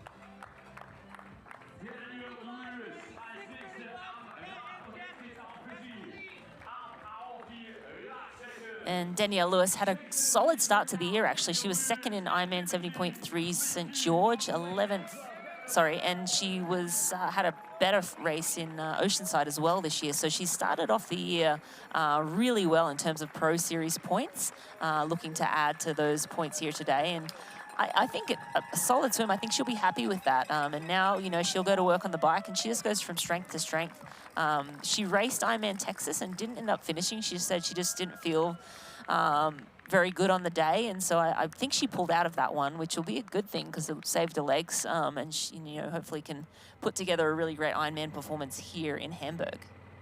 No, anyhow, it was a big disappointment for her in Texas. But, you know, to rebound and figure it out and get on the podium in St. George, I mean, that, again, it's all about confidence, right? It's like when you're doing all that off-season training, you know, it's like you're sort of hoping that you're going to make these big gains for the season. And it's like, you know, we haven't seen we haven't seen Laura Philipp until like last week. Yeah. To see what sort of race fitness we had. And, you know, we've only seen Kat Matthews once. Danielle Lewis this is going to be race number 3. She started 4. I mean, Anne Reichman, you know, she's in great form and she's so strong on the bike. And, you know, then we've got to talk about hometown advantage. I mean, it definitely has an impact. And I think that is going to be in Laura Phillips' favour today as well. So if we were going to like bet who was going to like have the best percentages of doing well, I mean, Kat Matthews, current record holder, world record holder, the fastest time ever by almost 10 minutes. But then you got Laura Philipp, our current Ironman world champion. Jackie Herring, of course, Defending champion. Laura Philipp has won on this course before. And Solveig is the big question mark, I think. Yeah. But Annie Reichman, another German athlete, won the Ironman down in South Africa and won Cozumel at the end of last year too. And she really just is coming into her own at the Ironman distance, it feels. She's around 4 minutes back now, but a phenomenal cyclist. I'll expect her to, again, hard to say that she's going to make up ground. Even if she holds even with these women, I think that'll be a great day because, again, this is the best women in the sport. You know, the only other athlete that comes to mind is sort of Taylor Knibb. I'm sure there are others, so don't be mad at me if I didn't say her name. But yes, some of the best cyclists in our sport right here, and they are battling it out. It's going to be incredible to see how this bike goes. Like, does Kat just take it out and try to burn Laura Phillips' legs and just say, Kat, you know, keep up with me if you can? Does Laura just sit in and say, okay, I'm happy for you to lead. I'm just going to watch you all day long. I think this is going to be a really interesting matchup. And yeah, we can say that, you know, you're just going to follow.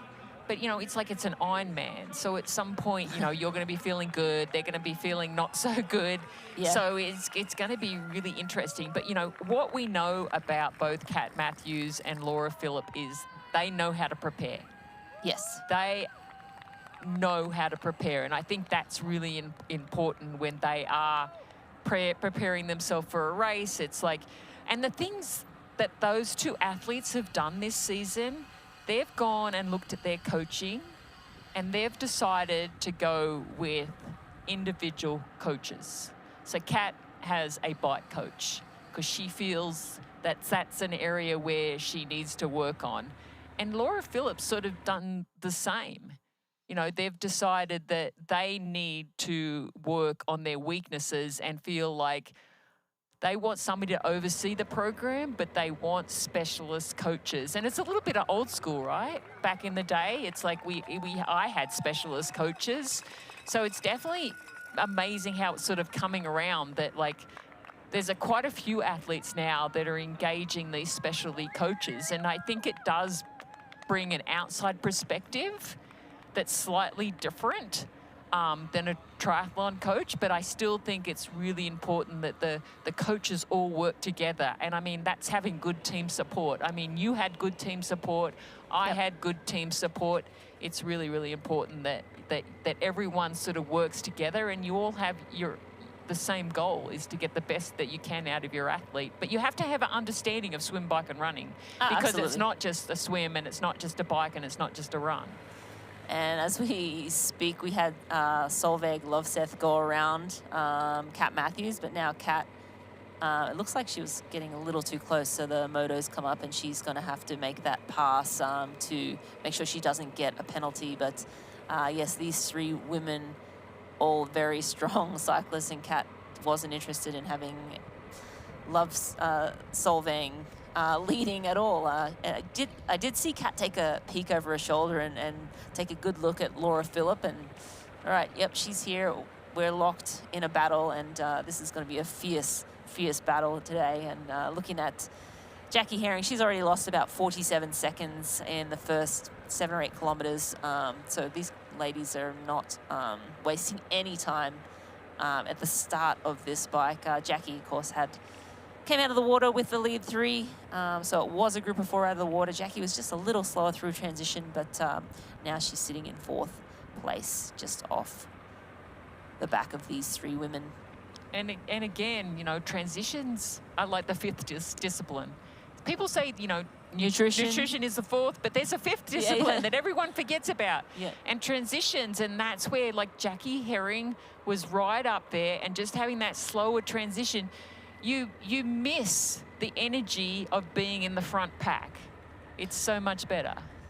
We're going to have a look at the Zoot bike course map.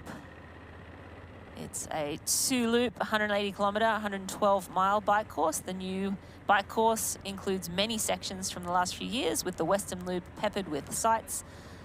I'm going to get these words wrong. Along the Speisershardt, the Landesbrücken, and the Fish Market. On the Eastern Loop, the course goes through industrial areas such as the Wanderbuchsart before heading to the main dike. Following the dike, the course passes through the Wehr and the Marschlande and takes you back to the city centre by the Bergerdorf.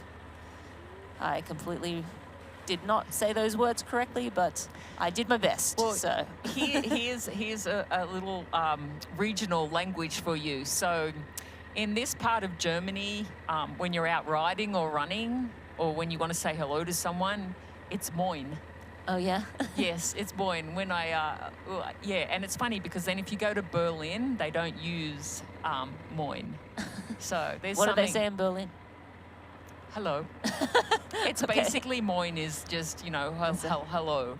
But yeah, it's like welcome, hello. So a lot of the houses in this part also have like little signs with moin, and you can get like t-shirts and sweatshirt, but it's very popular in this region and it's not used in other regions. A lot of racing coming up. We are in Hamburg at the European Championship. What do you want? You know, what's that really good non-alcoholic beer I keep hearing about? Do you have that really great non-alcoholic beer that I keep seeing? Do you have a non-alcoholic beer that actually Tastes good? It's athletic. You're holding it. You mean athletic? You're looking at it. I think you mean athletic.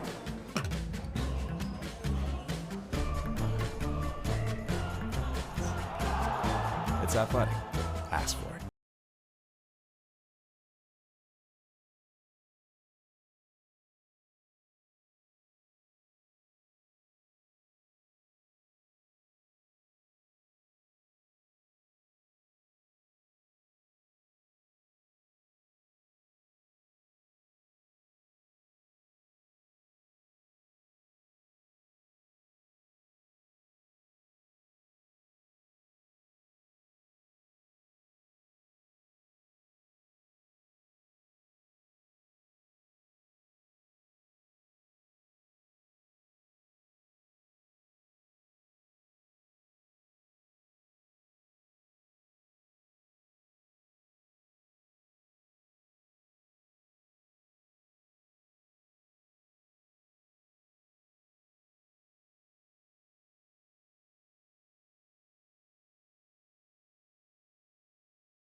You know, and we know.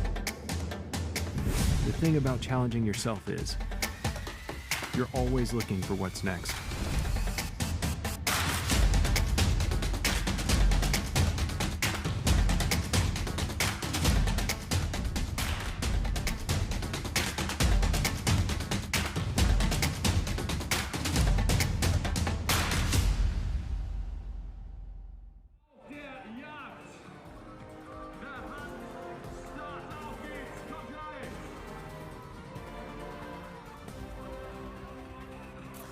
Welcome back to the 2025 Qatar Airways Ironman Hamburg European Championship.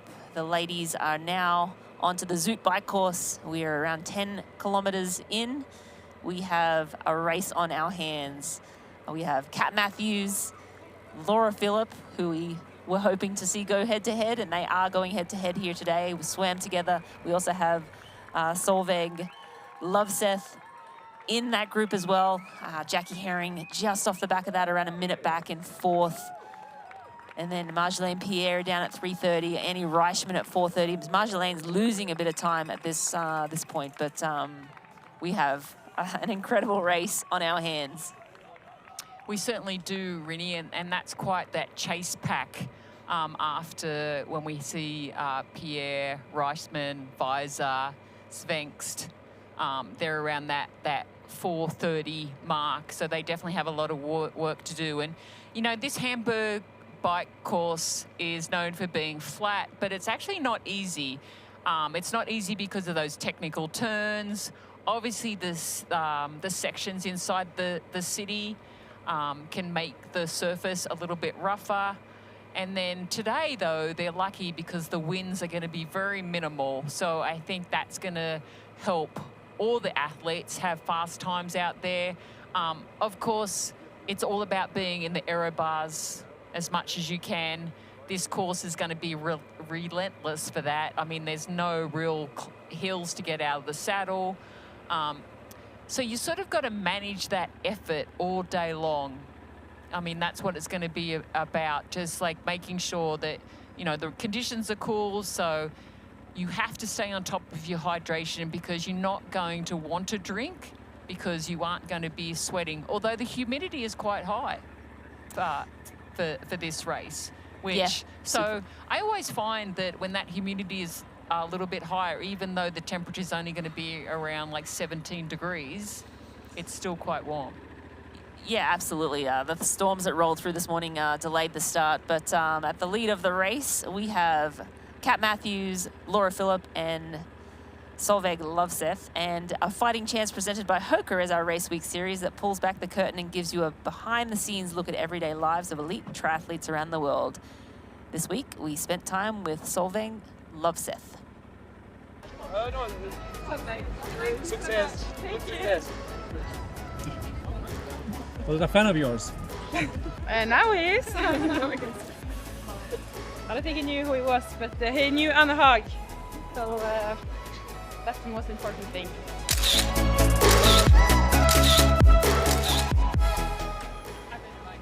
So slow. Feeling good.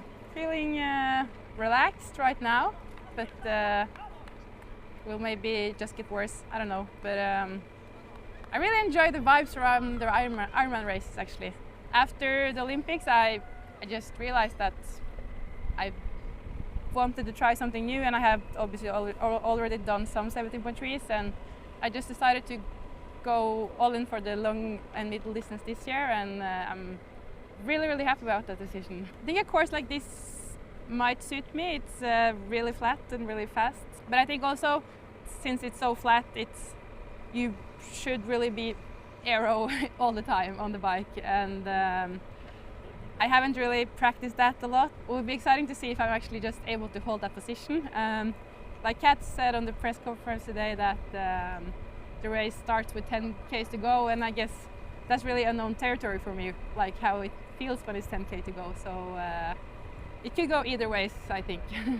The game plan is to try to just have an even pace most of the time, and if I see somebody I want to catch, maybe I can go harder for some periods. But and on the run as well, it's I think I want to like try to go out quite like hard in a way, and just see if I can hold it. And if I blow up, I blow up. So we'll see like which tactic I go for. If I go for the like blow off tactic or the safe one. So we'll see what happens on Sunday.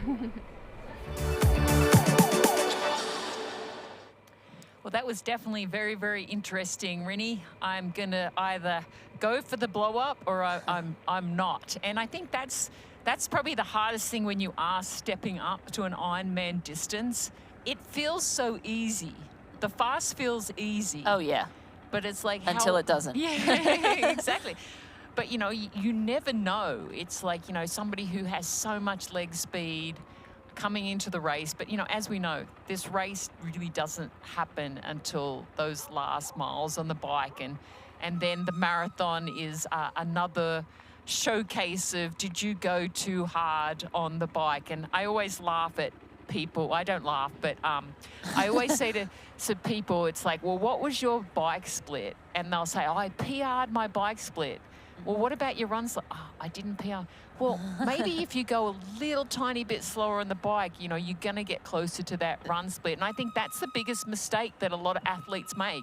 Yeah, that's the challenge, right? Like figuring out how fast can I bike and still run well. Like that's the, you know, the knife's edge that you run up against. So we're watching Henrique Guba here on screen. She's in F18 on the canyon. She's a little ways down though. She's probably around 10 minutes back. So, yeah, 11 minutes back at the 10 or 7K mark. So one of our German athletes here.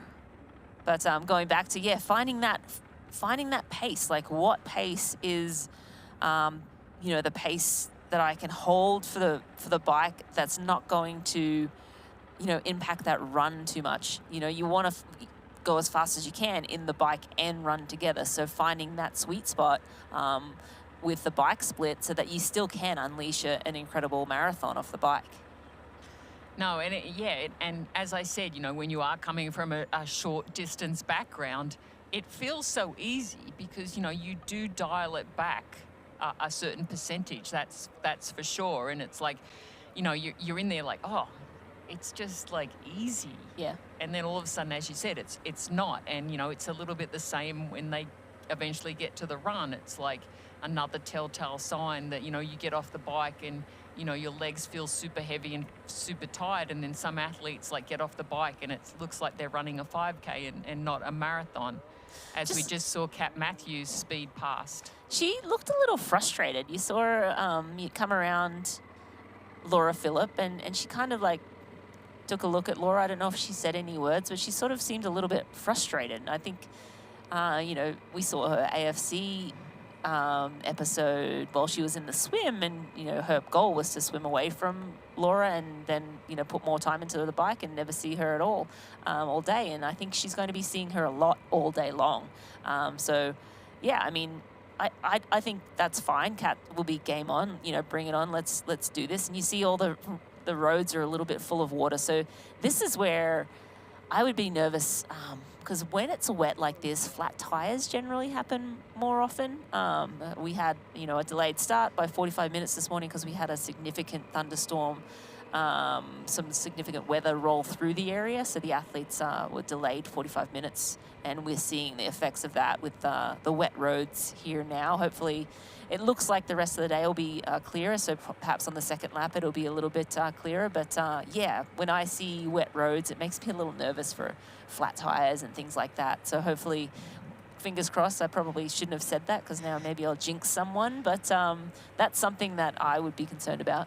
Well, I was actually going to say, at least in Germany, everything's quite clean on the roads. They really do a nice job with keeping the streets quite clean, but you are in a big city. And I mean, there is a risk, but I think because of the technology with the wider tires, the lower pressure, with everything that goes into the tires if you do get a flat, unless it's like huge, I mean, most of them are going to not be riding clinches. Mm-hmm. They're definitely tubeless. Yeah. Tubeless. So I think that's like not as significant an issue. But, you know, we have seen early in the season, you know, athletes getting punches, and it's like something that you don't want to wish on anyone. And, you know, it doesn't matter how much you prepare, things can happen. But I think the roads are going to be drying up pretty quickly, so we should see less wet roads, particularly as the temperature warms up a little bit. But yeah, it's one of those things mechanically you never want any of the athletes to happen. And, you know, in this type of race, and because of the Ironman Pro Series, it's like you better be efficient if something like that happens, of changing your tire, because, you know, in this type of race, it's like you can still get back in it. I mean, yeah, there's quite a few athletes that, you know, you maybe not be able to catch back up to if you do lose time. But it's like we've seen so many times that, you know, if you can change it quickly, you can get back going and still win the race. And so speaking of clinches versus tubeless. The tubeless tires are not easy to change, and so No, because you got to unseal them first. you got to unseal them. It's a real pain. So I don't think any of these women would change. I think Well, they they probably might have a plug. that's the only really, but hopefully there's neutral support on course. So then that's probably the saving grace for for these athletes if anyone does get a flat tire. But I think if Laura or Kat got a flat, I don't know. I mean, I know these athletes would go out and finish the race, but Laura's not looking to try and win the Ironman Pro Series. She just wants to go and defend her Ironman World title and have a great performance in Kona.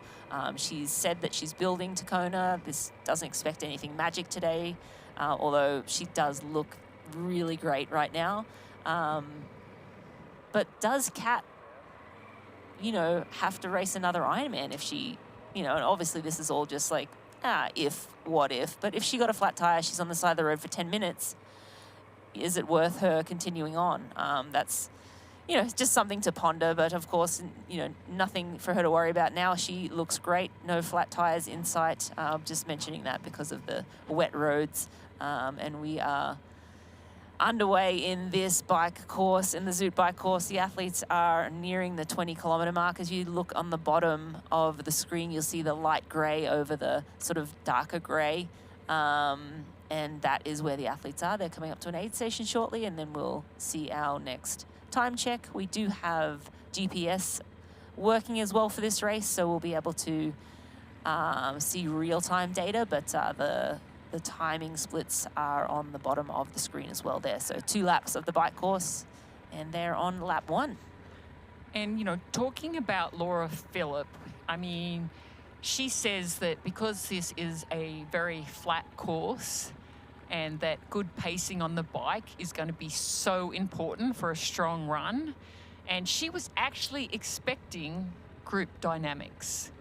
And she is curious to see if she can stay patient and play a smart game. And she's definitely being patient right now and playing a smart game. So it's always interesting to see the perspective of the professional athletes. And, she understood coming into this race that the run was going to be important, but the significance of the group tactics, which what we're seeing right now. Each one of these athletes are surging to the front. We've seen quite a few changes. I think Laura Philipp is probably the one that's being a little bit more conservative in getting to the front. I think she's sort of like, as she said, she knew that there was going to be group dynamics, so she's trying to be a little bit more patient. I think Kat Matthews isn't being as patient. Kat just wants to get out and I think just find her rhythm, her pacing, and she doesn't want to deal with the group dynamics. Yeah, she definitely seems the more aggressive of the two. I think Laura Philipp at this point seems like she's happy to, sit in, let Kat do the pacing. And honestly, I don't think Kat would allow Laura to do the pacing. Kat just wants to put the pedal to the metal.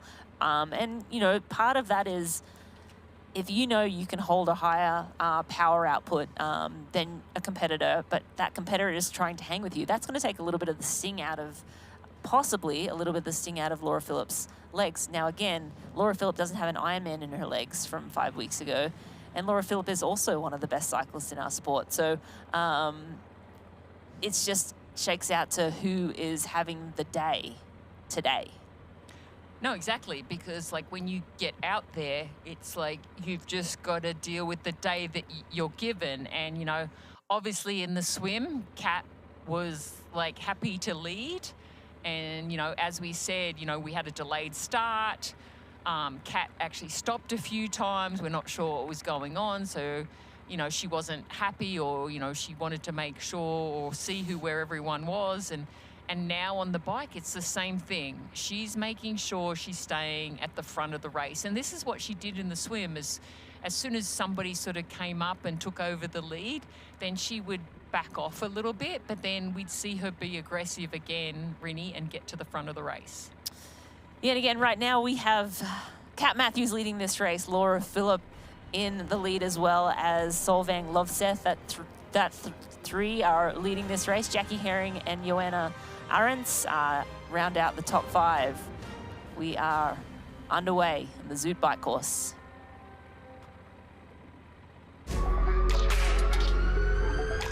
This is where I wanna be.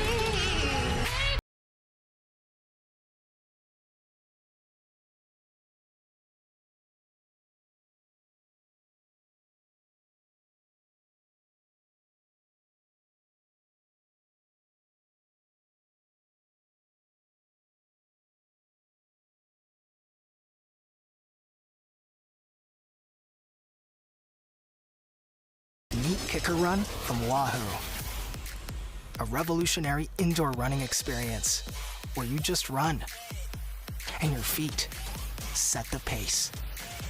We call it Run Free Mode, a game-changing technology that allows you to change speeds naturally, just like you do outdoors. You can even let popular training apps control the speed and grade for you. Kicker Run by Wahoo. It's time to run free.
Qatar Airways Ironman Hamburg European Championship is brought to you by Zoot Sports, the original triathlon brand, delivering comfort, speed and performance since 1983.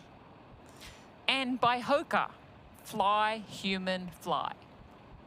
And MJ, we just saw a replay of Johanna Arendt's, she lost a bottle, and so she opted to go back and get it. And again, because it was accidental, she would not have received a penalty, but because it, I'm sure, held a bunch of nutrition that she needed, she decided to U-turn, go back and pick it up. So I think she was riding up on Jackie Herring too. We're about to receive the next time split on those women, but it did look like she was riding with somebody else.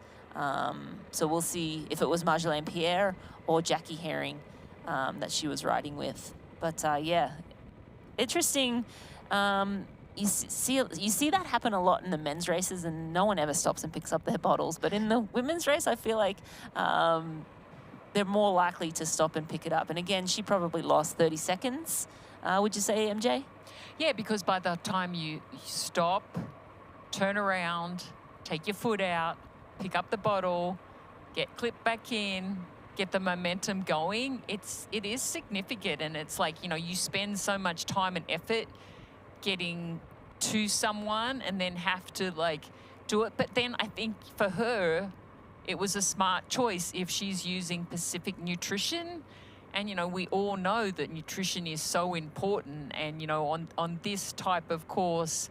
And plus, I think one thing that people forget about is, like, metabolically, how you process calories is really important to know, because some athletes can go at a harder pace and can have more calories, and some athletes need to back off the pace because they're not absorbing the calories. So I think it's really important. I bring that point up because obviously she knows how many carbs are in that water bottle, and she knows that that's what she's used to taking, and she's willing to like take that time deficit rather than trying to like rely on the next aid station. So obviously it had significant nutrition in it, So Yeah, I think so too. I and think she noticed it too. Yes, I mean, yeah, she saw it flip out, and sometimes I've had races where that rear bottle's flipped out, and it was like 40K later when I needed that bottle, and I reach behind my saddle to find it, and it wasn't there.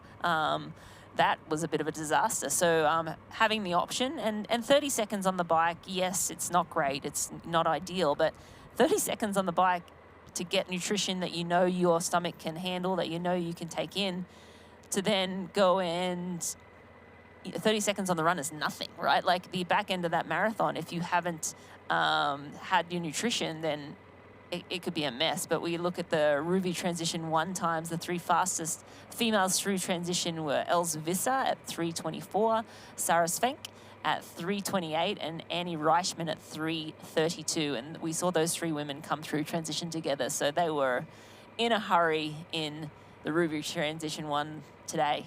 And I'm pretty sure they raced each other through that transition. I mean, they've gotten out of the water and they've seen, those 3. I mean, obviously, Reichman is super strong on the bike.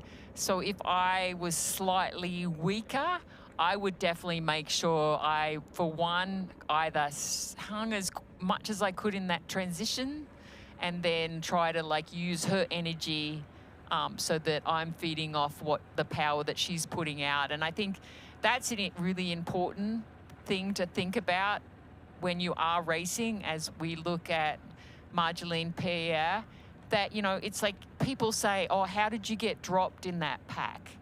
It's like, why didn't you stay with them, or why? All these things happen tactically, but sometimes it's like you just don't have it. No, absolutely. But then when you are in that group dynamic situation, it does change your race plan, because you're not always going to be riding the pace you want to. Sometimes you just got to go for it. And I think that's sort of sometimes the difference between the age groupers and the elites. It's like you have to at some point decide if you're going to go with the race or you're not going to go with the race. Absolutely, and we are on Marjolaine Pierre, and we caught up with her before the race. Let's hear what she had to say. Hello, I'm Marjolaine Pierre. I'm 25 years old. I'm a French pro triathlete, and we are here in Hamburg for the IRONMAN Pro Series European Championship. Every race is different, so I will reply no, but I'm super happy with the race in Aix-en-Provence, and it's going to be a full distance now with another stack field, so it's going to be different, and I just want to race my own race. I think nothing fazes me. I like to see where I am against a strong field, but it's not something who will stress me. I just want to see where I am and how is my fitness. It's just your 3rd Ironman this weekend. I'm afraid. Have you done anything different in training this time around? Not really, no.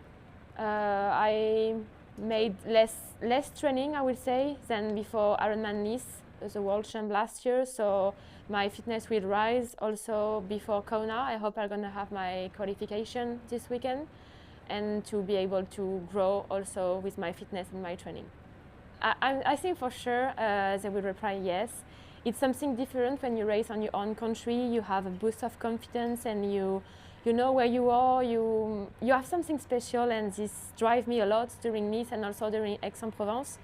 But yeah, I will try to be much like a German girl to have also a boost on Sunday. If I won this weekend, it's not gonna happen, but if I won, maybe I will try to do another Ironman, for example, Lake Placid, to try and to go into the Pro Series. But no, Pro Series is gonna be for the future. I love that from Marjolaine Pierre. Pro Series, yeah, maybe, but no. She said if I won here in Hamburg, then yes, I would target the Pro Series. But I think because she's so young, that's a really smart approach. She won her 70.3, so she has maximum points from 70.3. Of course, if she won here, then it almost would force her hand to be like, there's so much money on offer. It's worth like throwing your hat in the ring, adding another Ironman to the schedule, and seeing how far up the pro ranks you can get. But again, you know, this is her third ever Ironman. She's 25 years old. And yeah, I think it's just great to hear from her. And again, her and Loveseth have both won 70.3s. Solveig Loveseth has not stated that she's chasing the Ironman Pro Series, but I think a strong performance here today will shoot her up the rankings and then maybe tempt her to try and add another Ironman. And well, also being her first Ironman event, maybe, you know, maybe she loves it, maybe she doesn't love it. Like, that's a big question. Most people, when you cross the finish line, they don't love it. They don't love it at all. And then, you know, an hour later, the legs hurt a little less. And then you kind of remember how amazing the whole day was. And maybe then we'll ask her if she wants to do the Pro Series. So, Rinny, do you remember your first ever Ironman? Yes, absolutely. It was Kona. Was yours Kona? No, my first one was Ironman Florida. Okay. Yep, I had to qualify. Yep. And you got qualified through 70.3 world champs. So I Yeah. got, I won the 70.3 worlds and got to go straight to Kona. So yeah, my first Ironman was Kona and then my second Ironman was Kona. So I didn't actually race that many Ironman throughout my career, but absolutely remember that first one. Well, here's terrifying. Here's a question for you. Who is the oldest first-time female world Ironman champion? Would it be Natasha Badman? No. First-time winner. Oh. First-time winner. You? In Kona, that would be me. Yeah. But oh, for first-time winner. Any Ironman World Championship. I was 36. Okay. But I was born in September. And one particular person racing this race, Laura Philipp, when she won in Nice, she became the oldest ever first-time Ironman world champion. Oh, wow. How old is Laura Philipp? She's 36. 36? Yeah, she just turned 37. Yeah. I think she's an April birthday and I was a September. So, yeah, I did not know that fact until I actually was reading an article about Laura Phillipp's win last year in Nice. And yeah, and I was like, wow, I think I was like 36 when I won. So yeah, it's like amazing when you look at Kat's record, but then you look at Laura. Laura has had so much success as well. Yeah, I mean, Laura Philipp has been an athlete that has been on the rise. I mean, she came onto the circuit and she was phenomenal, just putting down ridiculous bike and run splits. And looking at some of her history, she was a rock climber growing up, which I actually didn't even know. And she didn't do any triathlon at all until she was around 24. So she started to learn how to swim at 24. So yeah, I mean, she had a whole, you know, life of other sports. Oh, her computer's falling off. Solveig Loveseth? Something's falling off. Yeah. Oh, her aero bar has fallen off. Oh. Something has fallen off in the front of her bike, but it's not good news for Solveig Loveseth. And Kat Matthews is going to take Doesn't full care. advantage of that. I can tell you that now. Yeah, not her problem. Yeah. She's like, okay, thanks, see ya, bye. Yeah, so I'm not exactly sure what, I was trying to listen in to what was going on, but that was Solveig Loveseth with an issue. She was pointing to the front of her bike, to the aero bars, so we'll see what that was. I thought it was her computer was falling off. No, but or it looked like the way the computer was turned, I think it's more that aero bar extension has come loose. And yeah, so she needs mechanical help, so maybe she was trying to communicate that.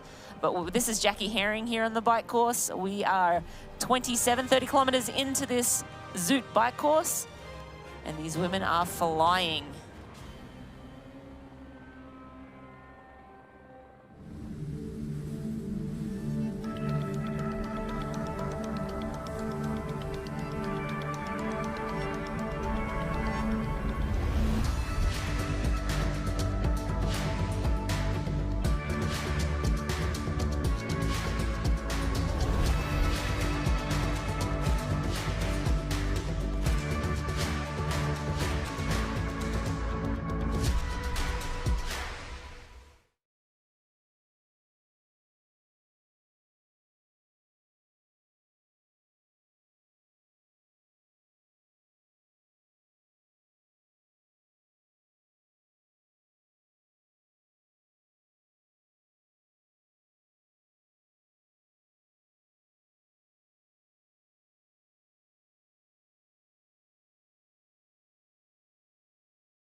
You know, and we know. The thing about challenging yourself is, you're always looking for what's next.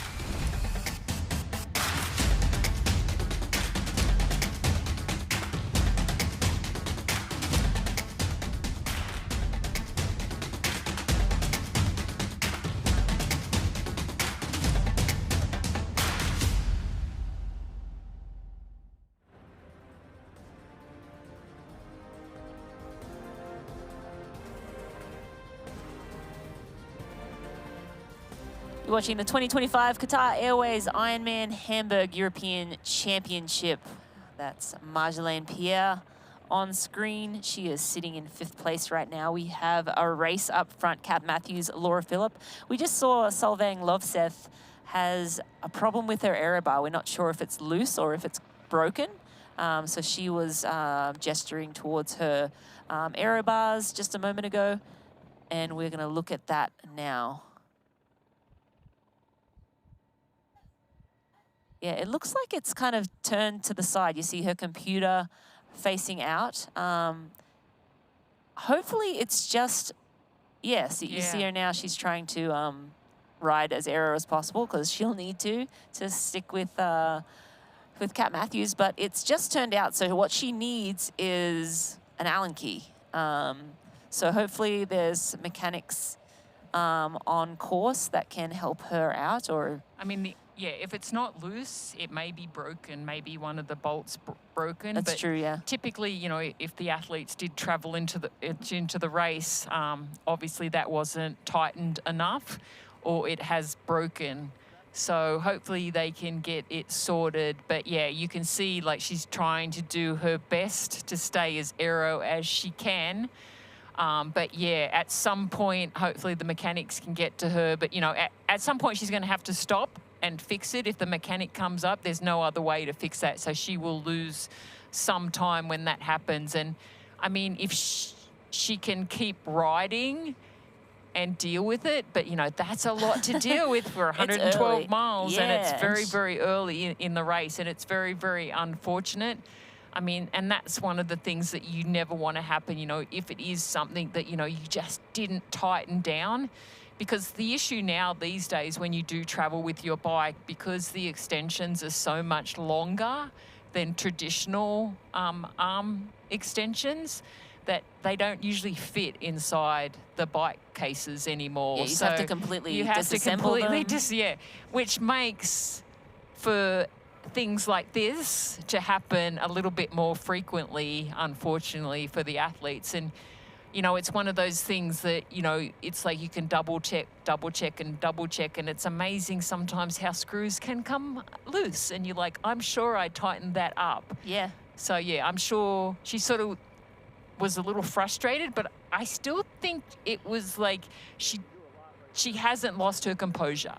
And no, I think that's good. I don't know if she's resigned to the fact of, I'm just going to ride like this for the rest of the race. And we're only, you know, probably 35, 40 kilometers in. So that's 140 kilometers of riding. Yes. And, you know, she's not in her aero bar. She's not comfortable. That left shoulder is going to feel very uncomfortable in the next 2 hours. But I'm wondering if it's broken. If it's broken, then this is what she has to deal with for the rest of the bike. If it's not broken and she needs help, I mean, I absolutely would stop. I think you lose a minute, 2 minutes, probably more like two to 3 minutes with, you know, tightening that bolt down. Yeah, because you've got to know what size bolt. The mechanic's going to have to know what size bolt, and it's not an industry standard. One bolt fits everything. So knowing what that Allen key size is, normally you probably have to take off the actual pad part of the arm rest. It's going even further sideways. So I think at least she's got a good attitude about it. Yeah. I mean, Rini, what would you ride one arm aero, or would you stay on your base bar if you were in this situation? I would do what she's doing. I mean, you've got to tuck as much as possible. I mean, when you're sitting up, you're just you're throwing watts away. You have to push just more watts to sit in that upright position. So I would get as low as I could, hang in there. I mean, it seems like it's continuing to sort of drop to the side, and a couple of times she's tried to pull it back around. Yeah, I'm not exactly sure what the issue is. And wow, I mean, if it is broken and she has to ride, like, it looks she's riding like, past Kat. She's like, oh. I think what happened just now as well is that she just drifted into the draft zone. So we have Race Ranger, as with all the Ironman Pro Series races. And we're looking back at Jackie Herring here. And I think that's Marjolaine Pierre coming up around Jackie. And look at the difference in the cadence and the power. That's a significant difference. She's laying down way more power than what Jackie was riding at. Yeah, and when you come up on an athlete, Marjolaine has made up a few minutes on Jackie from the start of the bike. Jackie not riding as well as I expected her to, but maybe she's pacing herself. It looks like Marjolaine put in a sizable gap just in that pass too. So Marjolaine on a mission. We saw her ride really well in Aix-en-Provence just 2 weeks ago, and it looks like she's taking that same aggression out here in Hamburg.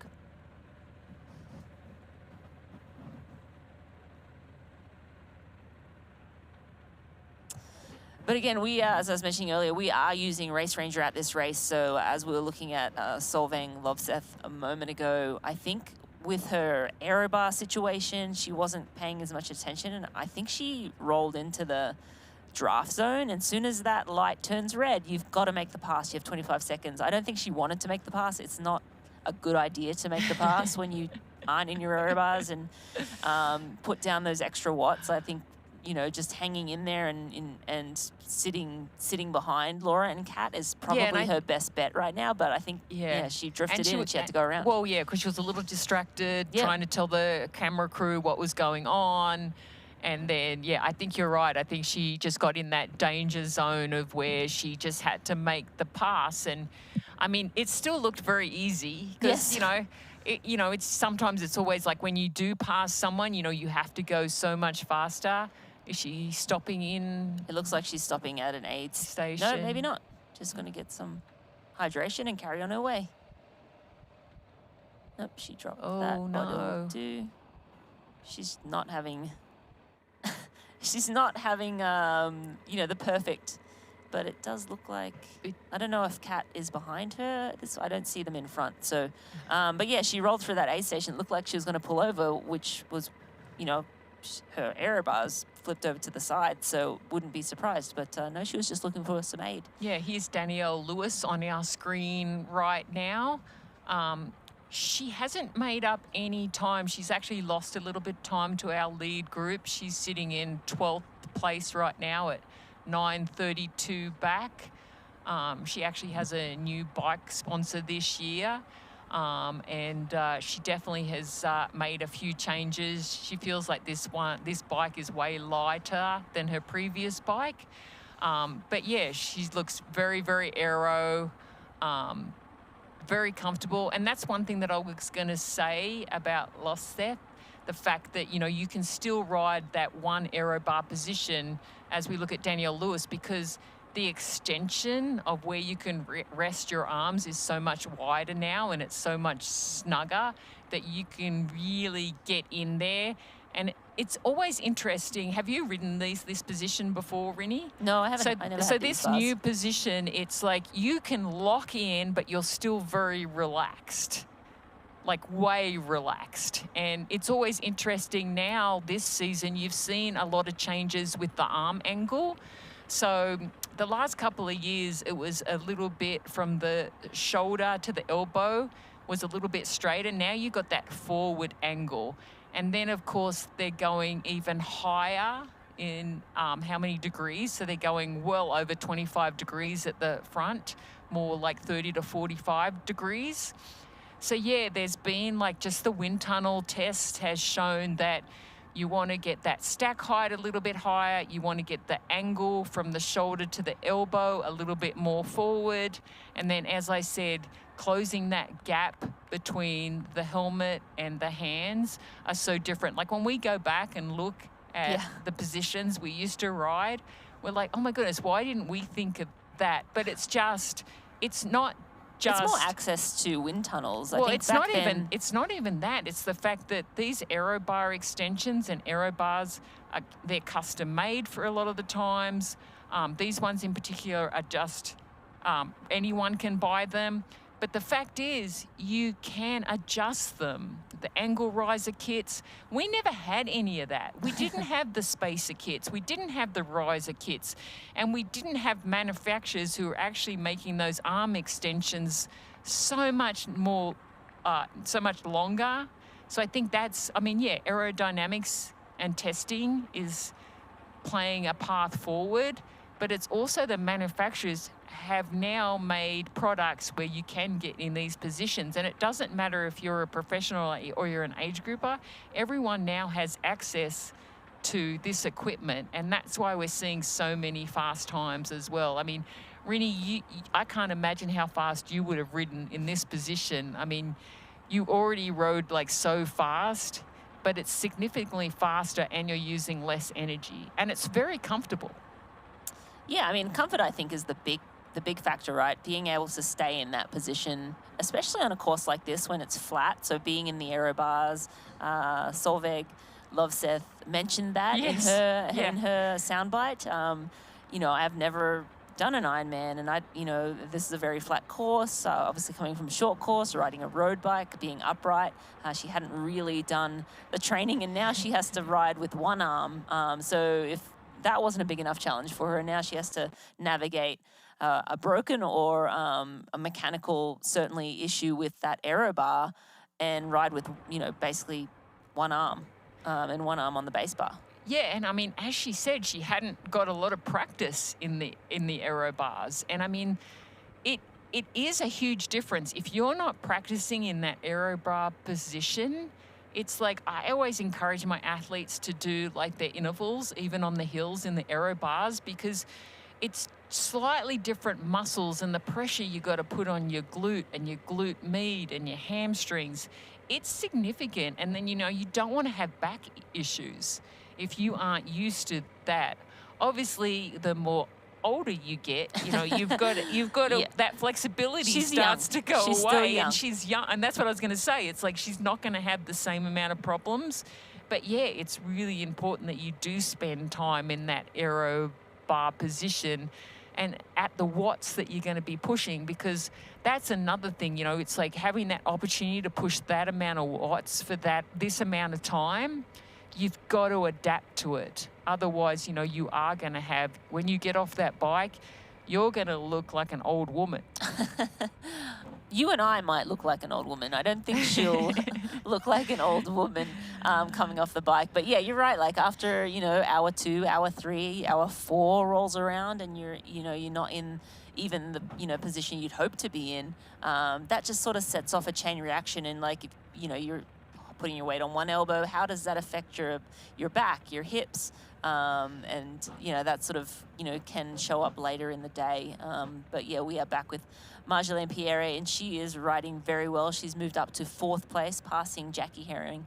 A moment ago, Jackie Herring, of course, was out of the water with the lead 3, and she's dropped back now to 4th place. Jackie won this race last year and got into Hamburg about a week ago to get used to the altitude. Sorry, not the altitude. The jet lag. Of course, traveling east is always a little bit tough. So her husband has joined her, and her 2 kids are back home watching. Well, probably not watching because it's well past their bedtime right now.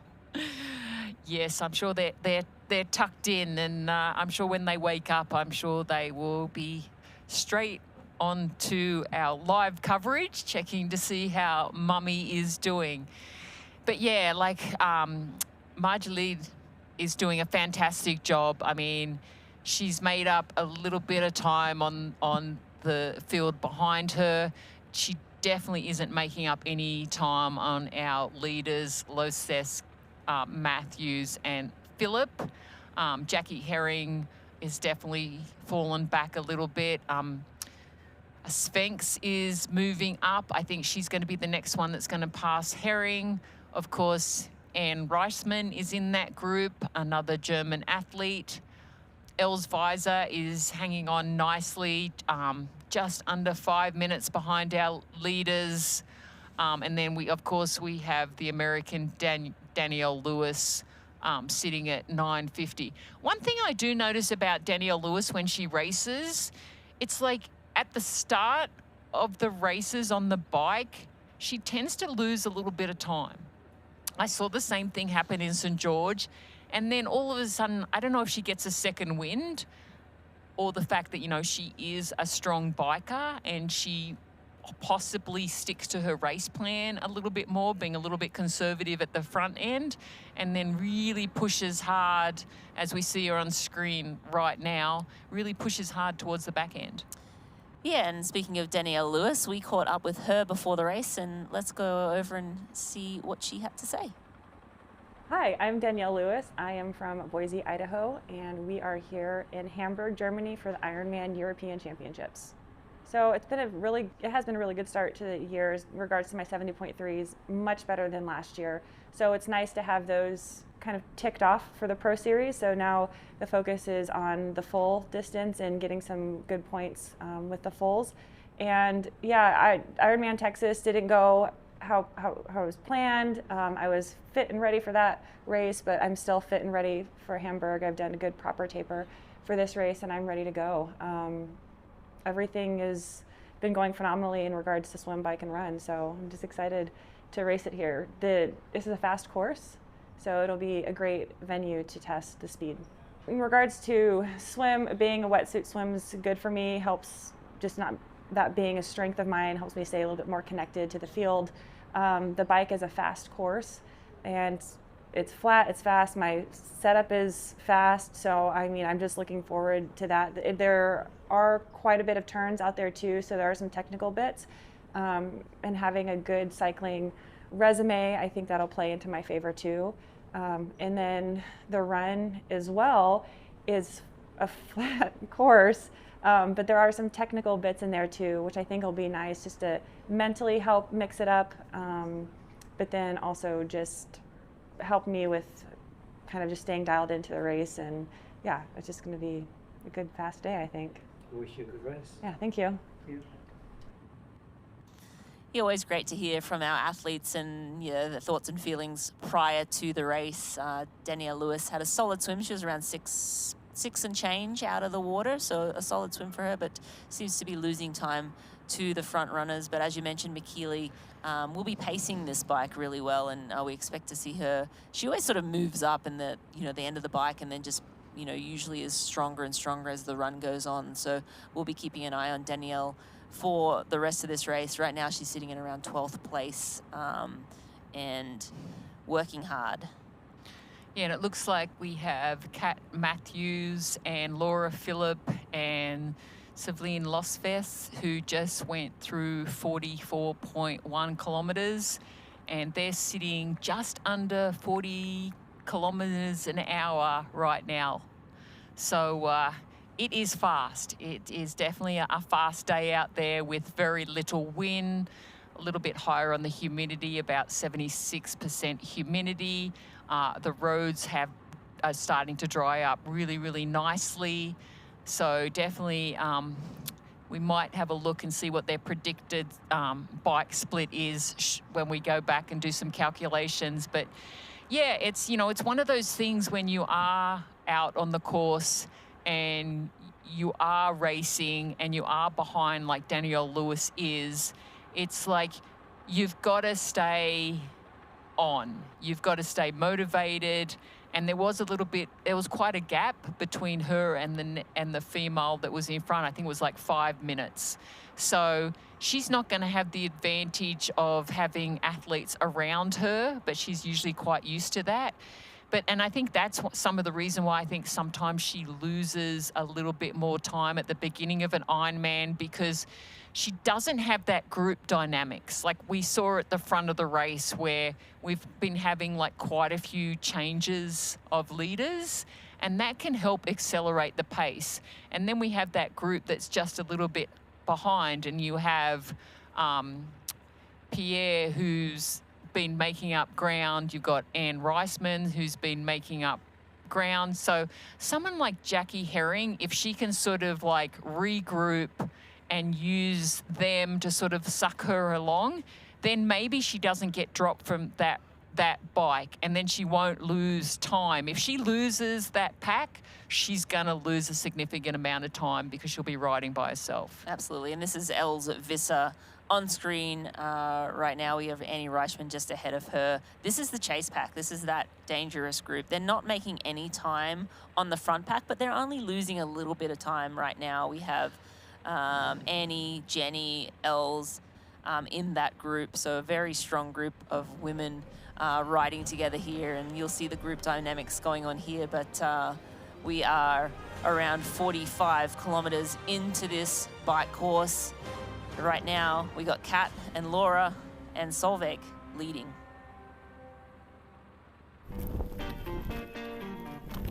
We're not here to sell you on this life. You already chose it. No shortcuts, no hype, just work, same as you. Built to outlast, endure. 40 years in, and we're just getting warmed up. Welcome to the Ohana.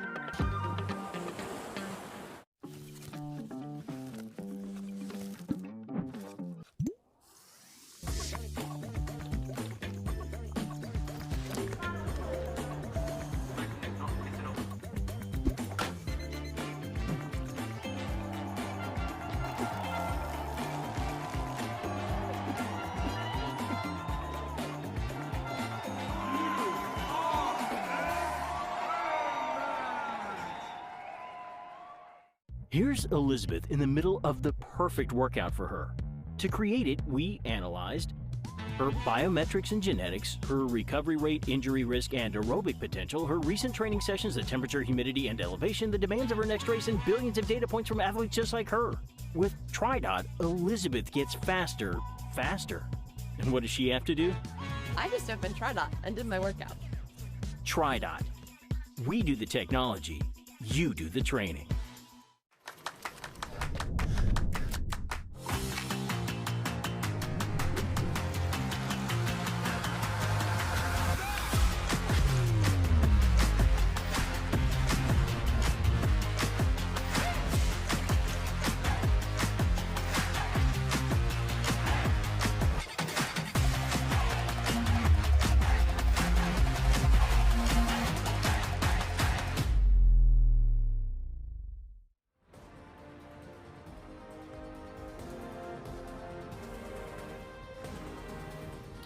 What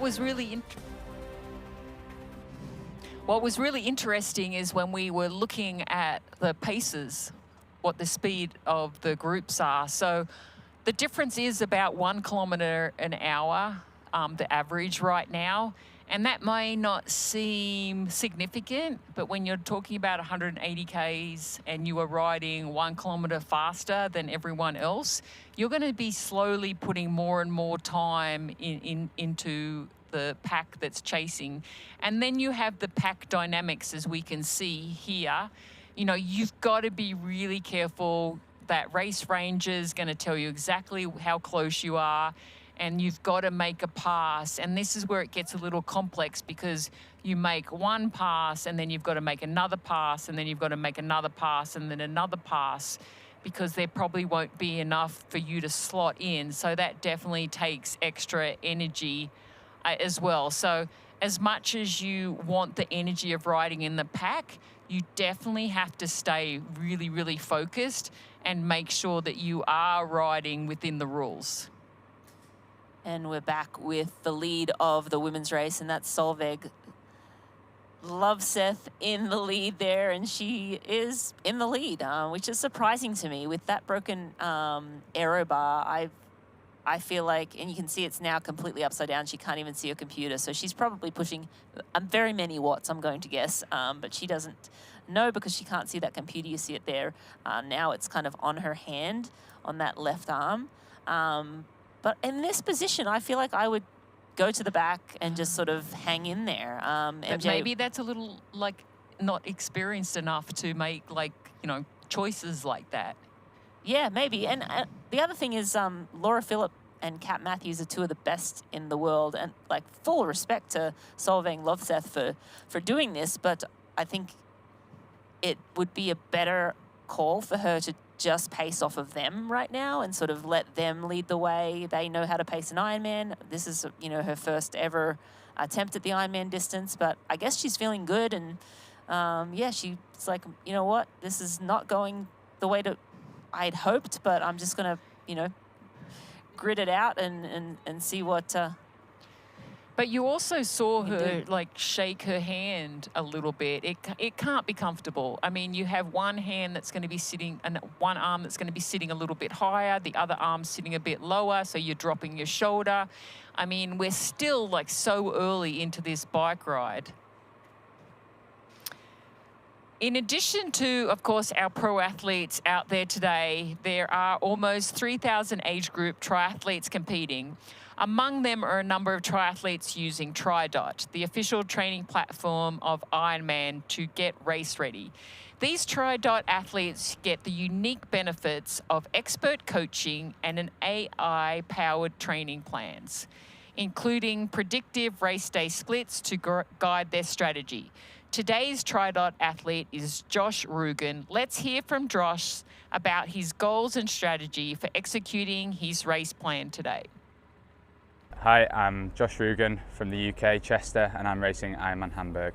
I chose Ironman Hamburg because of the culture of German racing. I've raced in Germany before. They're always so well organised, and the field's just amazing at a German event, so can't wait to race. I've been using TriDot to prepare for this race. It's been great for me. I have a very busy job, and it just keeps me accountable, keeps me on track. It's a great kind of user interface, just easy to use. My goals for race day, firstly, to have fun. I've got my family and friends here, and it's just great to be part of the Ironman family, but I'd love to PB. I'd love to go under 10 hours today. So I work with a coach called Sean out of the UK. He's amazing. He's always there. I've already spoke to him on the phone a couple of times whilst I'm here. He just keeps me accountable, keeps me in check, doesn't let me do anything stupid, and just makes sure I keep doing it for the right reasons, to have fun.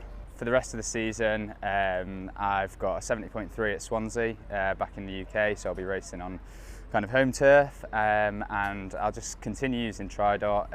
I've seen myself kind of progress continuously using the platform, and just continue to kind of enjoy myself and just try and be a better athlete. And we'll be checking in on Josh's progress later to see how close his actual times are to his predicted splits. At the end of today's race, you can check Ironman and TriDot socials to see how Josh finished and to see his split times and total times. This is Annie Reichman on screen. She's around 5th place right now. The group of Reichman, Visser, Svank. That is a powerful group, as we've mentioned. They are not making up time. They're riding around a kilometre per hour slower than the front group, but this is a very strong group of women. We have Pierre sort of sitting in no man's land in between this group and the front three. It looks like Jackie Herring might be on the back of this group as well. So Els Visser now on screen, and talking about Els Visser, she is a Dutch professional triathlete and medical doctor whose remarkable journey from surviving a shipwreck to becoming an Ironman champion has inspired many. So she was on a ship in Thailand, a mind-blowing story, and the ship basically went down. She had to swim for 8 hours to an island and then wait to be picked up the next day, just like the thing from can you horror imagine, movie. Can you imagine what's going through your mind at that point? I cannot Through imagine. the night, yeah, in the water. Oh my gosh, like. Yeah. So she is tough, a tough cookie to say the least. Yeah, here we have Kat Matthews taking over the lead again.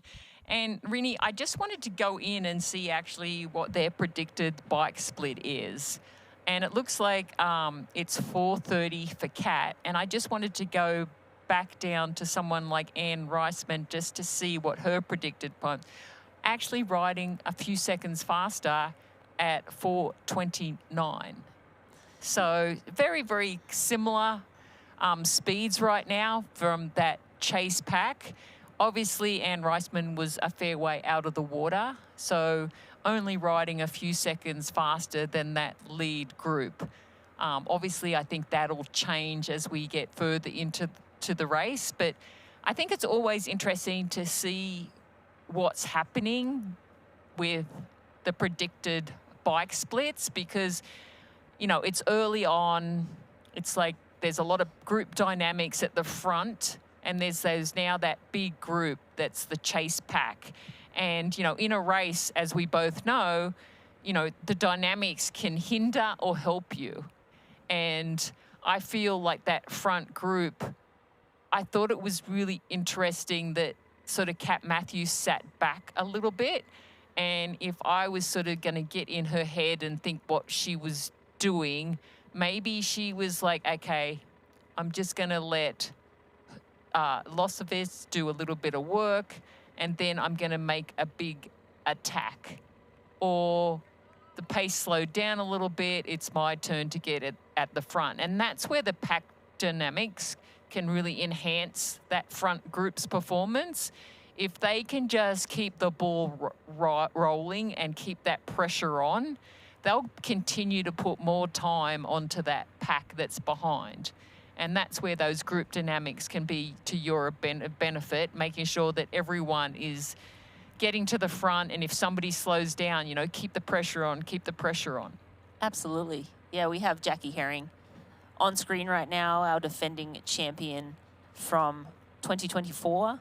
She's slipping down a little bit through the field, sitting in, I think the Vissa group has just passed her, so she's just sitting off the back of that group. But again, as you mentioned, MJ, I misspoke earlier, that group is ever so slightly taking a little bit of time out of the Kat Matthews, Laura Phillip, and Loveseth trio.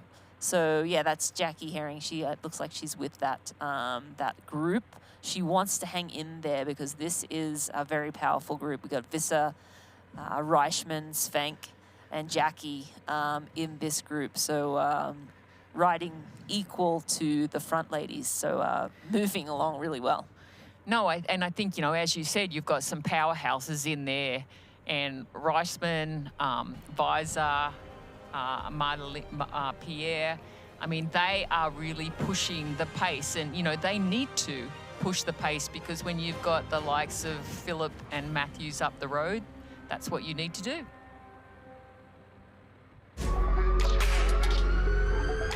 This is where I wanna be.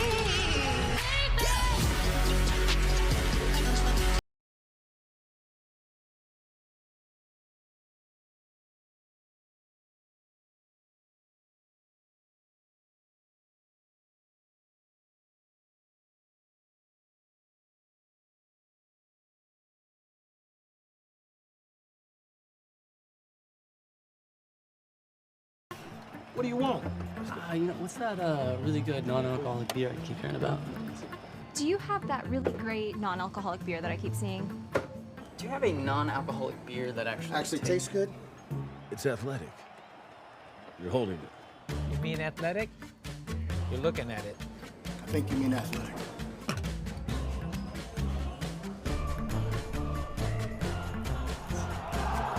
It's athletic. Ask for it. Meet Kicker Run from Wahoo, a revolutionary indoor running experience where you just run and your feet set the pace. We call it Run Free Mode, a game-changing technology that allows you to change speeds naturally, just like you do outdoors. You can even let popular training apps control the speed and grade for you. Kicker Run by Wahoo. It's time to run free.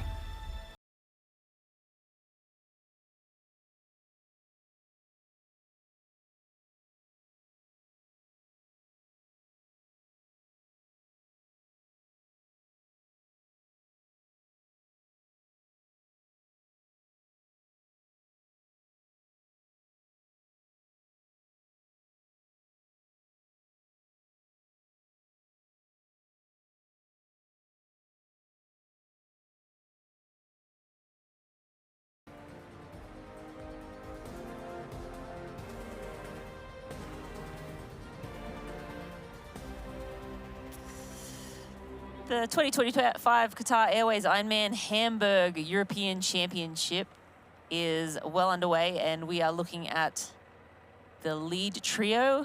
This is Laura Philipp. She is in this group of three. Kat Matthews is in there, and Solveig Lovseth. And if you're just joining us, Solveig has a little bit of a mechanical issue with her aero bar. It's sort of, the left one has flipped over to the side, and it's sort of, it's not an ideal situation for her, but she is hanging in there, and I'll give her that.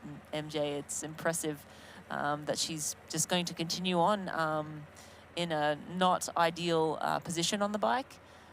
This group of women is holding even with the chase of Reichmann, Weiser, Svenk, and Jenny Jenderschek. And also Jackie Herring is in that group. Jackie did get out of the water with this lead trio and sort of slipped back a little bit on the early part of the bike, and she's now in that main pack.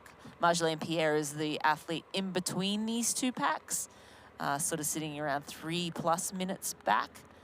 But right now it's these three, and we were chatting, MJ, about, you know, the tactics of riding with other women and knowing that really the contenders or the best runners in the field are in the front already. So, like, how does that play,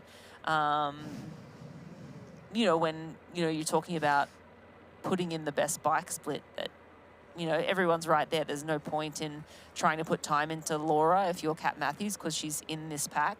I guess the only thing you can do is ride really hard on the front and try and make Laura's legs hurt. But again, Laura's one of the best bikers in the field too. So it's an interesting sort of, you said it earlier, cat and mouse game, and who's the cat and who's the mouse. But yeah, I mean, we know from speaking to Laura earlier that she knew that it was going to be a group dynamic. And then we know from what Kat has told us that she didn't want to see Philipp anytime soon. And that did not happen. So it's like, when you think about that, I'm sure they all went around the scenarios. I'm not sure Kat expected Philipp to be that close and to be within the sights so early. But, you know, that's the thing about racing. It's like you can think something's going to happen and then doesn't happen. So you're right in saying in this group, we have the best runners right now. Like, if we look at these three athletes, we know that on paper, Philipp has the fastest run. We don't know, the big question mark is on Lovseth, what she can do. But she can run a 1:16 in a 70.3. And we both sort of agreed that surely she can run a 2:50 marathon, but we don't know. We're just making an assumption there. So when we look at what's happening in this race, it looks like someone's getting a talking to. Yeah. A very stern talking to. It doesn't look like there's been a card given, but I think so Lovseth just went around Laura Philipp, and I think he's basically saying, you know, you need to get out of that draft zone in the 25 seconds. It does not look like he's giving her a card, but he definitely has some words to say to Laura Philipp, and Laura was just in the lead, and Lovseth went around her. So yeah, I think, yeah, just making sure they stay clean here. And there is a rule. So if you're unfamiliar, when an athlete passes you, you have 25 seconds to get back out of the draft zone. The draft zone is 12 meters from the front of your wheel to the back of their wheel. Again, Race Ranger will read red if you're in that draft zone. It'll be blue if you're between 12 and 14 meters, and it'll be orange if you're plus 14 to 17 meters behind. So that's a really great tool for the athletes and also for the refs to see, you know, who's riding legal and who's not. It takes a lot of the guesswork out for everybody. So yeah, that was like nerve-wracking for Laura Philipp, I'm sure. I think maybe he was saying, you know, you're coming very close to getting a penalty. If this keeps going on, then it'll be a blue card. And of course, a blue card is 3 minutes, which is not something that anybody wants to see on the race course. But we're looking at F17. That's Rebecca Ornberry. Right now, do you see where she is on the tracker? I think in 11th? 11th place. 11th place.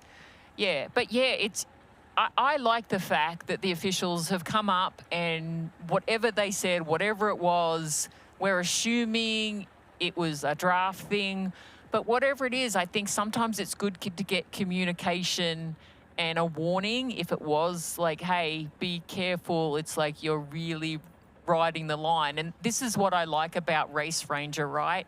It's black and white. It's going to tell you when you're getting close, and then it's going to tell you when you're getting closer, and then it's going to tell you, you better make a pass, otherwise you're going to get a penalty. And, you know, it makes it very clear and very easy for the referees to see exactly what's happening, and the athletes have exactly the same. They get the opportunity to know exactly, there's no question whether you're in the zone or out of the zone. It's straightforward and very black and white. And yeah, I really like the fact that the marshals, whatever the conversation was, it is good that they are making sure that it's a very clean race outside of what the race radar is intended to do. Yes, and we're still with Rebecca Anderbury from the United Kingdom. She's sitting in 11th place right now, and she's riding very well, sitting around, let's see, 11th, I think in 11th place. Yep, around almost 6 minutes back from the lead, or right around that 6 minute mark. Riding super strong. No, definitely there's a few athletes who are definitely starting to move up right now. And definitely, you know, we've seen like some big movements in that second pack. And that's one of the reasons why Jackie has sort of moved so far down now into 10th. So she was 4th out of the water. She's now down. Our defending champion is now down in 10th place.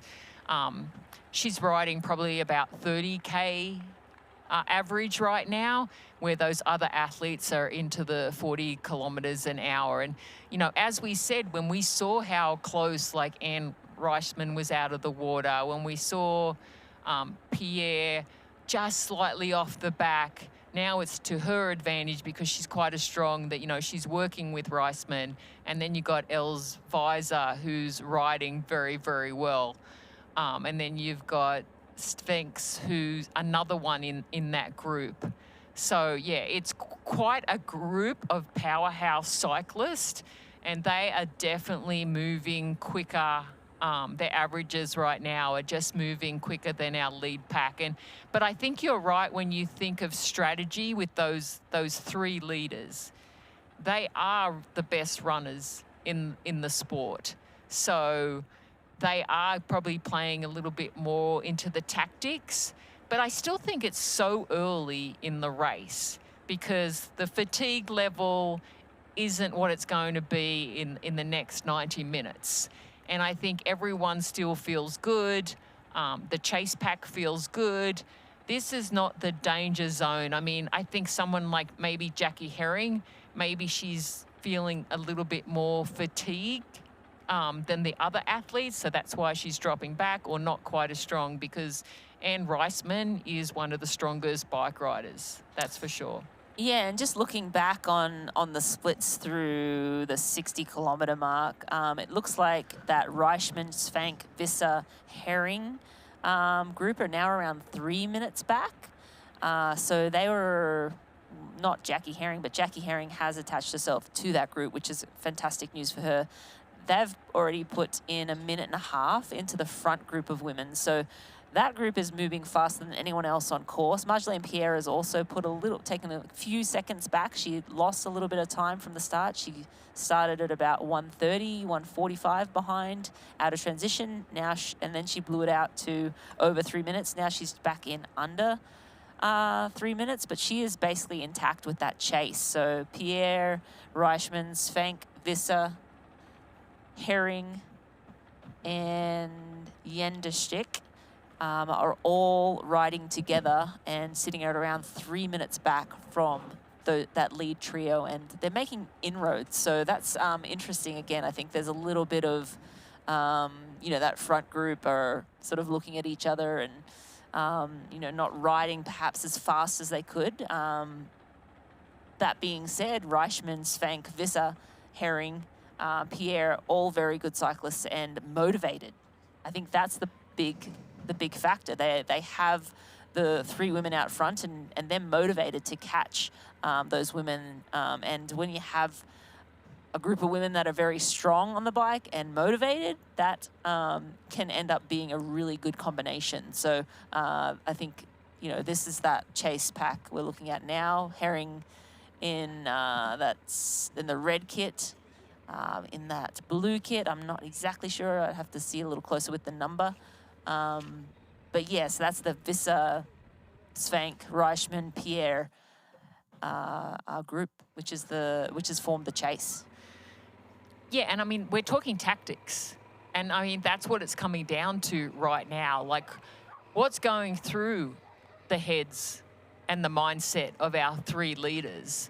Because, you know, obviously they're working together, but then you look behind and that other pack is working even harder. And I think you're right. It's the motivation. Like, this race is not over. And whether they're getting some time checks or not, like right now, they are the movers. They are moving through the miles, ticking it off. They're committed to riding fast. It seems like they've got their stuff together. They're willing to work together. And I think that front group is just a little bit more tactical. Cagey. Yeah, I mean, yeah, they're watching each other. They're seeing what's happening, who's leading. I think Laura Philipp is sort of the one that's still a little bit more conservative compared to the other 2 athletes. But then I see Kat Matthews has dropped back a little bit as well. Now that's Kat Matthews in the middle there. That was Solveig Lovseth, I think, who's off the back of the group. So we're coming up on the women now. That's well, Laura obviously Philipp. through the technical sections with a mechanical, she's going to lose some time because, you know, if that aero bar is so far over on her left side, it's got to create some sort of restriction, and, you know, whatever it is, this is the part of the course that's a little more technical. And like up until this point, she was aggressive and she was riding at the front, even with that mechanical position. Would you agree with that, Rini?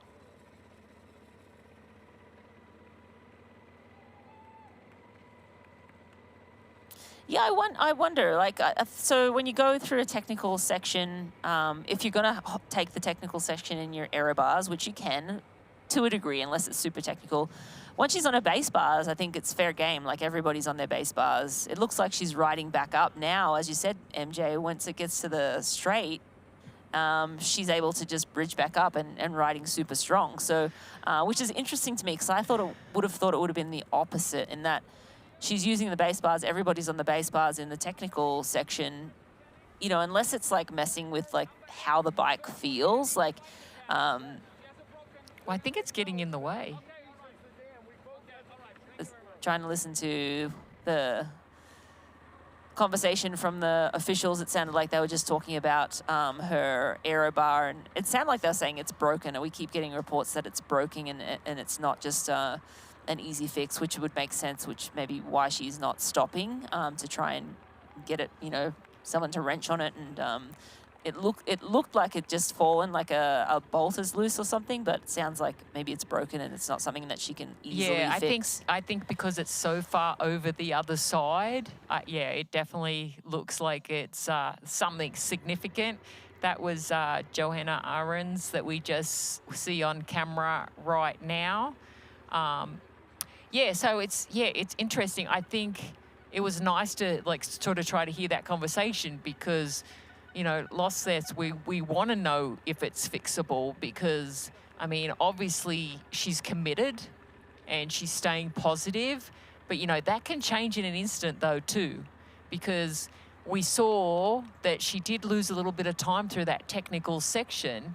But you know what impressed me the most, Rini, is the fact as soon as it got straight, she actually got back into Bridge that back group. up, yeah. So that's telling me that she feels good, she feels strong, she's staying positive.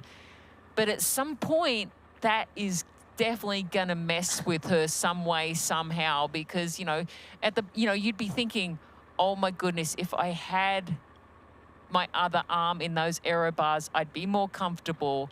I would not have to be worrying about it. But then you think of the other side of it. This is the first Ironman she's ever done, right? She's committed. She doesn't have any experience, so she's got nothing to lose, right? Exactly. And she's riding that with was two my of the point. best. Yeah. This is two of the best in the sport. And she's like, well, may as well, my body is working fine. I can continue on. It's not ideal, but hey, I'm here. I've tapered. I may as well get some fitness out of this and see how far I can take it. It looks like, let's see if we can hear. It looks like maybe she is pulling off now. Okay, now she did find the mechanic. Okay, maybe this is something that can be fixed. And I think she's riding so strong, there is a possibility that maybe she can get back. So let's put a timer on this. Yeah, they've got the Allen key out. They're tightening it up. So maybe it's not broken. Maybe it was just an Allen key. But yeah, they are taking some time to try to fix it. Oh, and these, as the seconds just tick came by, off. you see, oh, nope. Did it just come okay, off? no, she was able to turn it back around. So it was a loose bolt, and she's turned it But back look around. how calm she is. She's like, I'm sure her heart is beating significantly. But yeah, we'll probably This is not too bad. I'm looking at 50 seconds from when she stopped. That's not bad for a mechanical that looked like it was game ending. Yeah, I it's think definitely going to take her a while if she can catch up. 50 seconds, it's quite a few miles that she's going to have to really put her head down. And she's then got to decide whether she's committed to riding a little bit harder to try to get back with that group. It's going to take her a while. Like 50 seconds, I would assume it might even take her like 20 miles to get back on. It depends. Does she, because in her little soundbite, she said, if there's a time in the race where I want to catch up to someone, I put the power down. And she has the access to that power. I think when you've been doing a lot of Ironman races, yes, maybe you don't have access to that top end. She's come from Paris Olympics last year, short course racing, crushing her 70.3 in Venice Giussolo earlier this year. She has access to some serious power. Now, is it smart for her to do that? Probably not. But on the other hand, she's got nothing to lose. So does she just put her head down? Yeah, it's not going to happen in an instant. It's going to take a good, I was saying 20 miles. 20 miles, 15, 20 minutes. I bet she catches... I was like 20 miles. But yeah, but the way that we saw her riding and the fact she was riding with one arm in the aero bars, that's telling me she's in good form and is a very good bike rider to be able to maintain that. So only time will tell whether it's 20 to 30 minutes or it's 20 miles. Or... she gets sort of stuck in that no man's land. So, yeah, it's going to be very interesting. And we're rolling along with that chase pack, and Jackie Herring is in that group. We caught up with Jackie before the race to hear what she had to say. Jackie Herring, we're here in Hamburg, Germany for the Ironman European Championships. I live in the USA, in Wisconsin. I like to come early because jet lag is hard on me. It takes a few days to adjust, and then also you just want to give yourself time to make sure your bags get here and your bike. Last year my stuff didn't come for 3 days, so it's good to have time. I love returning to a race that I've done before, and just having that little bit of familiarity is helping a lot. Feels pretty relaxed here, actually. Yeah, I think it's fine. Changes in the bike and the run course, so I've had enough time to be able to scope it out. I rode pretty much the bike course, and yeah, I think the run, it's just a little bit different weaving through town, so it'll be fine. There's people everywhere, so you don't even know where you are half the time. You're just running. So yeah, I brought on a new coach this year. I wanted to have a woman coach. I'm friends with Natasha van der Merwe of NDVM Coaching. She's got a huge team. She's in the US. And you know, we used to race professionally together back in the day. And I just connect really well with her. Communication is really the main thing. I pretty much generally, most pros, once you've been doing it a while, you generally do know what to do. So it's really the support and communication and feedback is what we're looking for, at least what I'm looking for. So I found that with her, and it's been really good. Yeah, it's great to hear from Jackie. It sounds like she got in a little bit ago, but the change in coaching this year, she's come into this. I mean, she had a great season last year, but it sounds like she just wanted someone that gave a little bit more communication, and I think that's so important, having a coach that's just in your corner. I think for me in my career, I had one long-term coach who really was on my team, and I knew that my goals were her goals, and she had my back. And I think that really just goes a long way.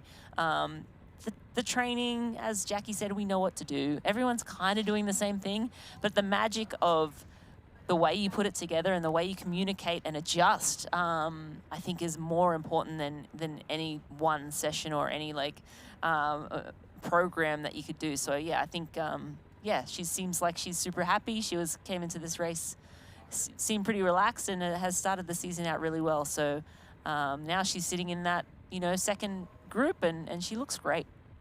No, she really does, and I totally agree. We both coach right now under the TriDot platform, and communication to me is key. Mm-hmm. It's like you have the data, but those conversations that you have with the athlete, and sometimes having somebody looking in from the outside, because when you're so close to something, you just don't see it. And I sort of use this analogy of we both could be doing the same races, mm-hmm. and your perception of what happened to my perception of what happened can be very different. Mm-hmm.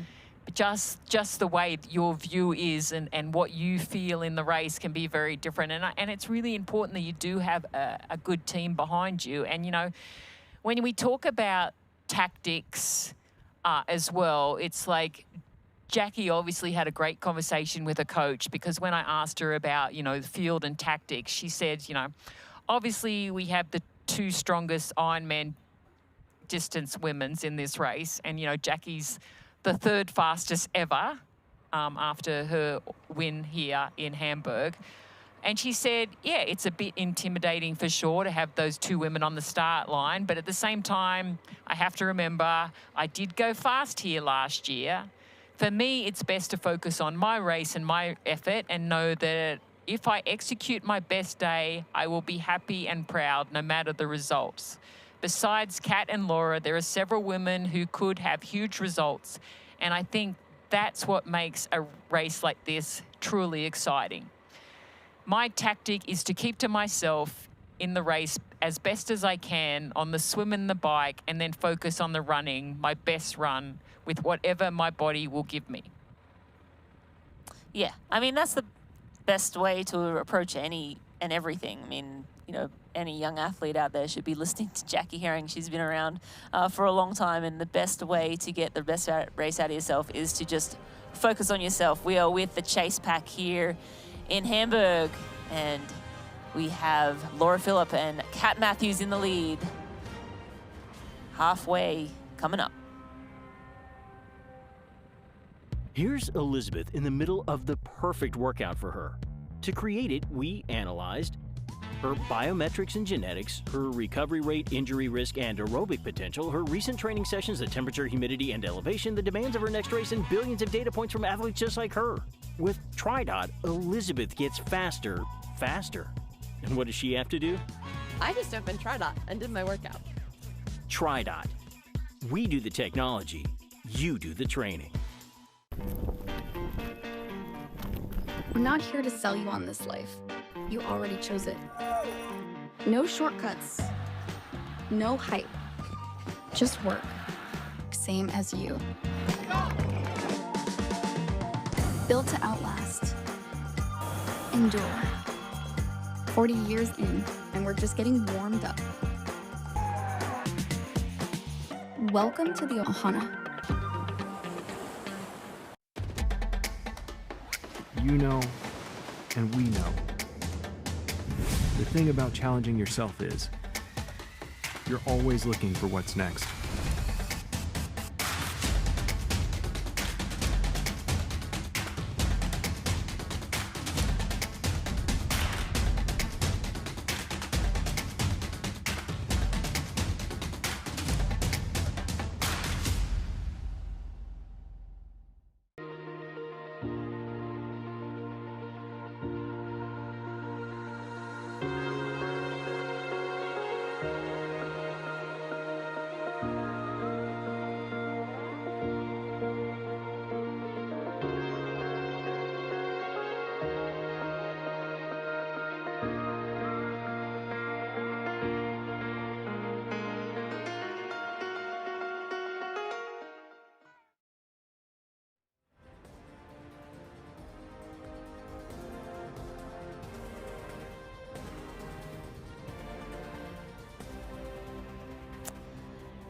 You're watching the Qatar Airways Ironman Hamburg European Championship. I'm Marina Carfrey, joined by McKeely Jones, and we are rolling along with Elza Visser, and she is in that chase pack with Annie Reichman, Sarah Svank, Els Visser, Marjolaine Pierre, Jackie Herring, Jenny Jendestrick as well. So that is a very fast group of women, and they are chasing.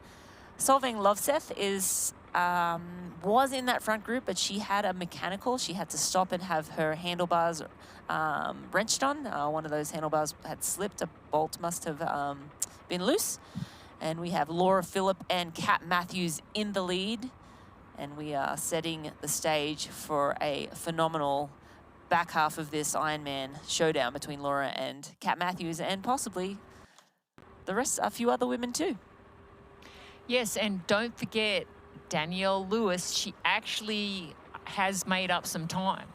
So she's now in 12th position at 8:31 back. So making up a little bit of time as this race gets rolling. So as I predicted earlier, that definitely she starts to come in her own the longer she is on the bike. Yeah, so Danielle Lewis out of the water around 6:30 behind the lead, dropped back. We were over 9 minutes and now sort of starting to claw her way back again. But again, Danielle Lewis all goes from strength to strength, the back end of this bike, and then into the marathon. She will have a solid end to this race. And this is Johanna Arendts, and she's sitting around 10th place right now, around 5 minutes back. She's sort of in no man's land between that chase pack and a few women behind her. Danielle Lewis still a few minutes back from her as well, but riding strong in 10th place.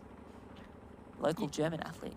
Yeah, and I mean, it's one of those things when you sort of do get stuck by yourself, it definitely can be good because you get to like dial in your own race speed, your own race strategy.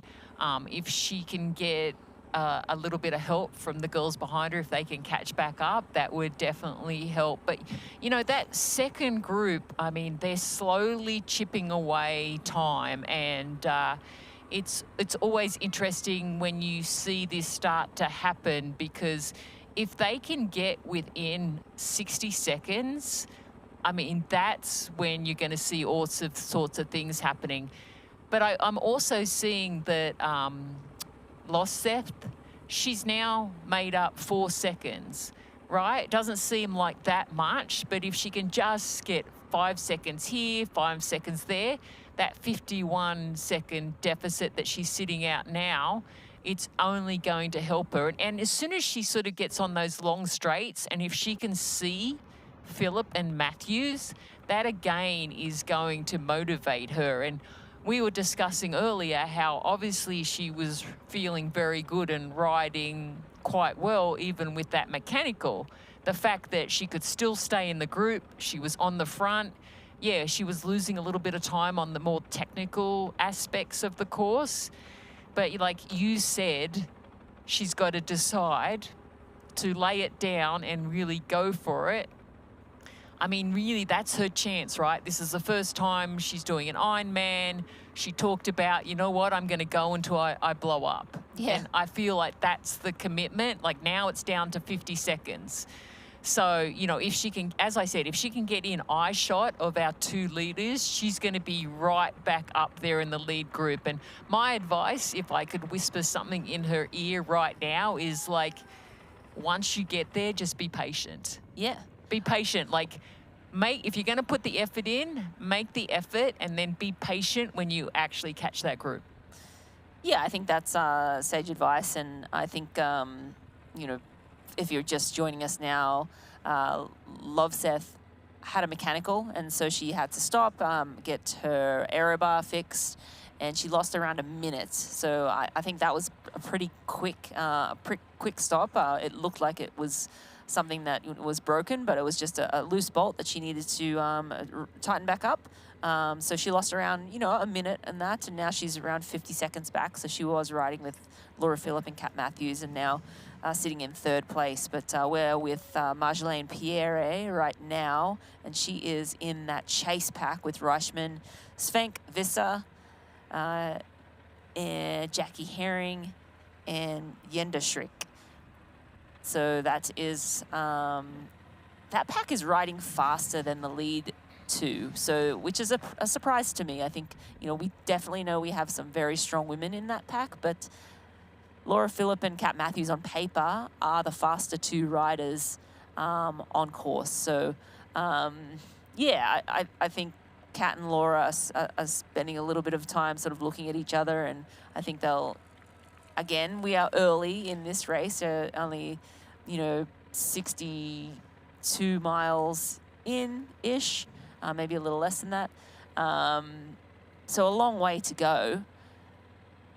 But these are the 2 best or fastest women on paper over the Ironman distance in the world. And so I think there is a little bit of mind games going on. You know, who wants to take the lead, who's going to sit, who wants to do the pacemaking. And, you know, at the end of the day, it'll be who has the legs on the marathon and who's, you know, fueled well and who's having their day, really. Well, here's a little bit of information that may help you decide what's happening in this race. Those front 2 riders of Matthews and Phillip, originally their estimated bike finish was going to be a 4:30. They've now dropped that down to 4:25.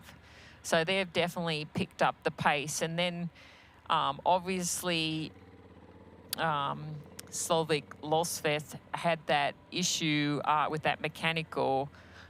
She's definitely still riding quite fast. We'll get a check. I mean, obviously it's dropped down to about 4:28. And then we're just waiting for that next checkpoint with our chase, probably our 3rd chase, since we have Reisman charging hard and Losev's losing that time. So group number 3, it's going to be interesting to see when they go through that next checkpoint how much time they've gained, because every other checkpoint they have been making up ground.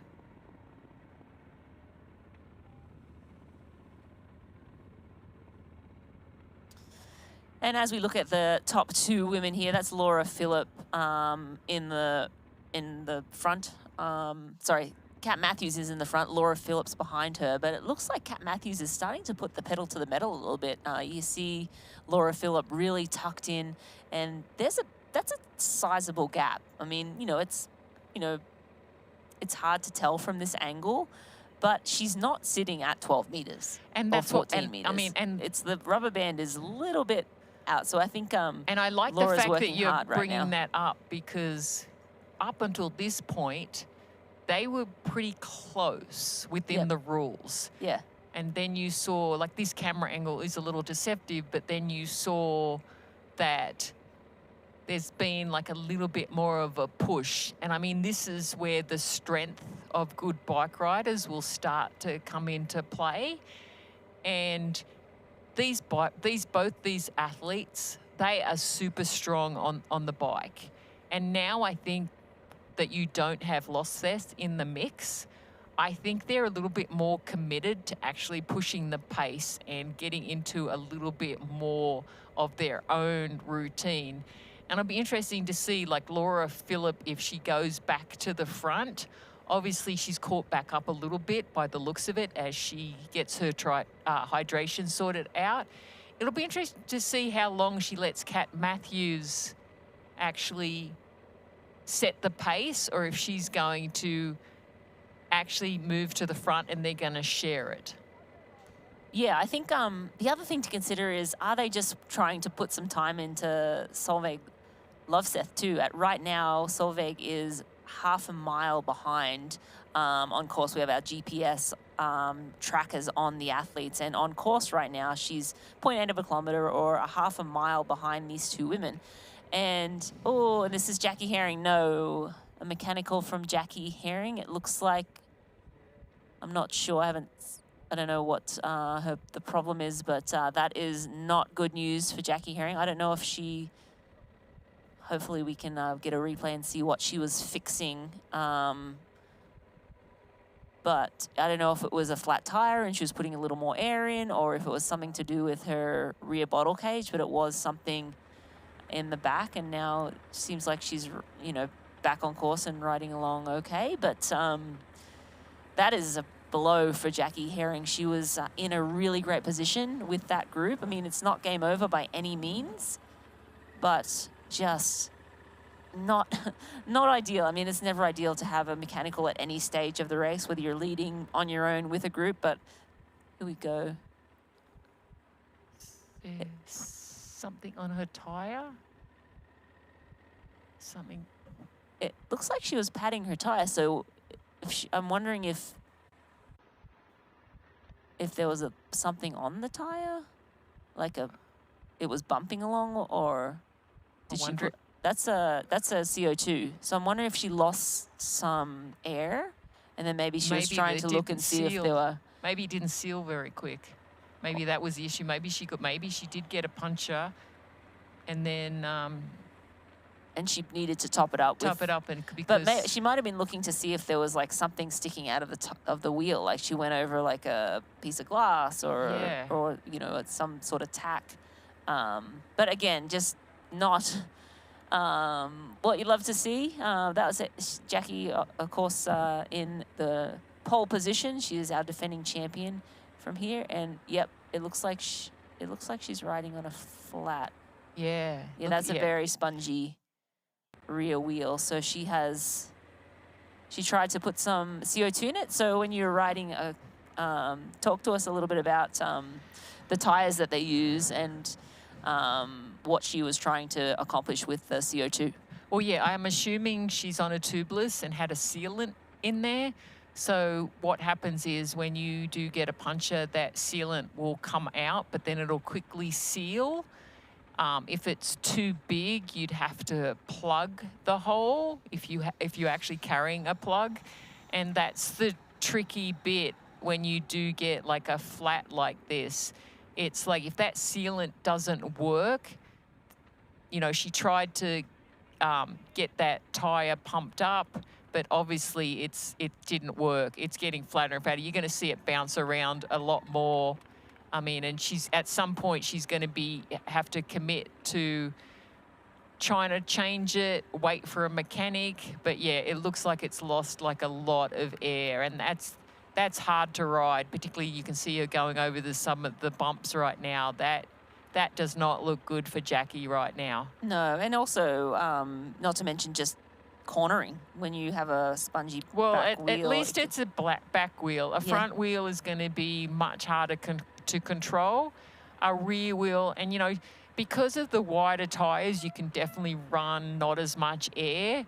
But I mean, you can see that wheel is hitting the pavement quite hard, which means that, you know, she's lost a lot of air. So, I mean, she's just got to commit to hope that the mechanic comes up and they can change it. Maybe get a new wheel. Yeah. Or she's just going to see how it goes. But yeah, that's the problem with sealant. If the hole is too big and it lets too much air out, it's not going to reseal. And then the other problem is, like, you try to inflate it, and that's where a plug can come into play. But yeah, it's very unfortunate, and you always hate to see things like that happen. And so far we've had like 2 mechanicals already. Yeah. With Loseth getting that handlebar issue where they had to tighten the bolt down, and it was like a good 60K before that happened. And Jackie was sitting, I think, in a nice little group with Anne Reisman and Visor. And then I was just looking at the splits, and definitely Matthews and Phillip are putting back in a charge because they're riding now a little bit quicker than that chase group. So obviously the tactics are starting to change. I mean, typically, like Rini, once you get to sort of that halfway, you start to like really grind it out, and you're thinking about, okay, this is where I can put more time in, or this is where I can take advantage. Absolutely, yeah. I think, the first lap, everyone's legs are fresh. Everyone can kind of ride at a pretty high level. It's the cracks start to show in that second lap, and I think particularly in the last 40 or 50 kilometers, the last, 45 minutes to an hour of riding for the women, that's when, damage can really be done. And then, of course, on the run, that's sort of a different story with, depending on how well athletes have paced themselves, how well have hydrated, how they've taken on nutrition, the salts and everything they need. We see the lead 2, Kat Matthews and Laura Phillip, going through an aid station. It looked like Kat missed. Kat missed that first bottle exchange. We'll see if she'll go for a second bottle exchange.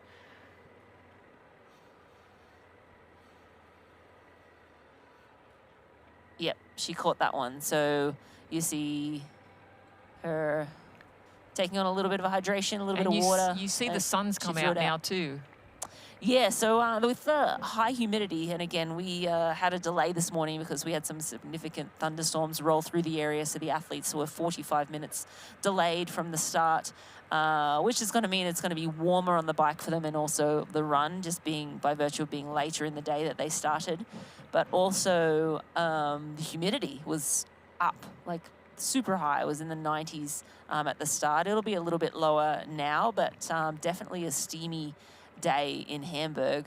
You can see Kat Matthews definitely sweating a fair amount, but it's a summer sport. They're used to that. Racing in the heat is no... well, I definitely think Kat's used to it after being in Texas. Yeah, this is probably nothing compared to Texas. But and it'll be nothing compared to Hawaii too. Yeah, and Germany has not been exactly warm. I mean, we've had a couple of warm days, and I always find like the humidity does help, of course, keep it warm. But it's like I feel like an 18-degree day or a 20 to a 22-degree day is sometimes a lot warmer than what the actual temperature says. So, yeah. So, Rini, I did want to ask you one question. So, tactically, if you're in this situation and there was 2 of you, obviously you know each other inside out. Obviously, Laura has a slight advantage being the world champion on you. It's like that this is your the 2 fiercest competitors right now are first and second. Would you swap off turns, or would you sit back and like let the other athlete do the work? Or would it depend? I think it depends on how you're feeling, on sometimes, there's an athlete that's just an aggressor and wants to be in the lead. Some athletes are comfortable leading, some athletes are comfortable sitting in. I think it just depends on the circumstance that you're in. And I think with these 2 women, there is a little bit of that, well, I feel good, let me go to the front and let me push the pace a little bit. There's going to be that back and forth, and I'm feeling good at this moment, or maybe I'm not feeling good at this moment. So there'll be that all day long. And we are with Jackie Herring. She's the defending champ. Had a flat tire, but we'll see how she fares in a moment.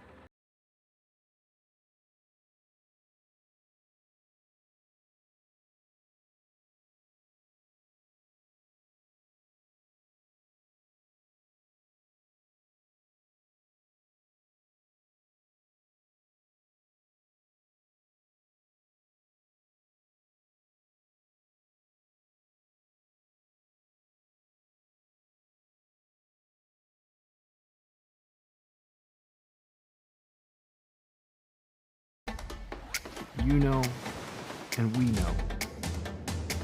The thing about challenging yourself is, you're always looking for what's next.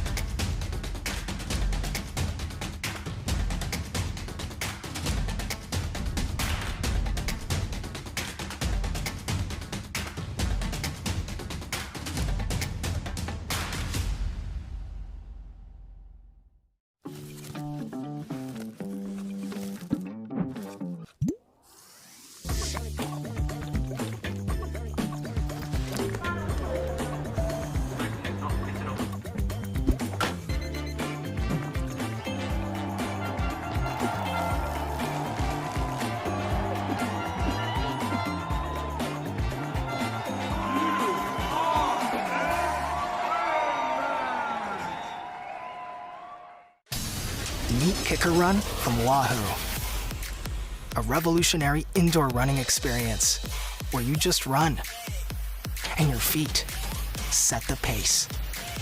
We call it Run Free Mode, a game-changing technology that allows you to change speeds naturally, just like you do outdoors. You can even let popular training apps control the speed and grade for you. Kicker Run by Wahoo. It's time to run free.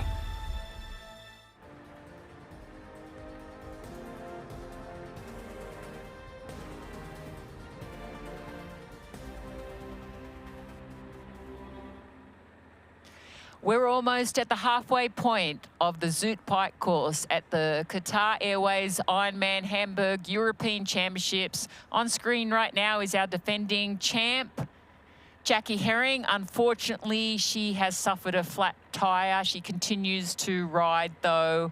Very, very impressive. We turn our attention to some sad news. Last week, Ironman lost a member of our Ohana. Longtime announcer, Jay Luke. Jay touched the lives of so many in our triathlon community. His love and enthusiasm for our sport was unmatched. We are deeply saddened by his passing. To reiterate the sentiments from our Ironman UK team, Jay Luke, who has called thousands of athletes across the line during their Ironman journey over the past 9 years, was part of the fabric of our team. His presence, humour, and unwavering support were felt by everyone lucky enough to know him. From the jokes, laughs, coffee missions, and unmatched travelling cap collection to his infectious energy on the finish line, his absence leaves a huge hole in our hearts. We will carry his spirit in all we do. We are heartbroken, and our thoughts and deepest condolences are with his wife, family, friends, and all who loved him. Rest in peace, Jay. It won't be the same without you. Jay meant so much to so many people, especially those who had the privilege to work with him and call him a friend. Hello, I'm Paul Kay at the Qatar Airways Ironman Hamburg European Championship. And it's sad to take a moment to pay tribute to a member of the Ironman family. Triathlon is a niche sport. And within that niche sport is a group of people who are the sports presentation team. These are the announcers and the DJs. This is actually a family. And last week, very tragically, this family lost one of its members. Jay Luke worked the Ironman UK and Ireland events, also West Friesland, also Croatia, and many, many other events in Europe and in Australia. Born in the United Kingdom, living in Oz, coming to spend his summers in the UK and Ireland, doing what he loved, announcing. And my goodness, didn't everybody just love him? Jay Luke, like a tsunami, but not in a bad way, in a beautiful way. So much energy and brought so much joy to people. From Ironman and the extended Ironman Ohana to Paula, Jay's wife. Hey, Tim. We're sending you so much strength and so much love during this time.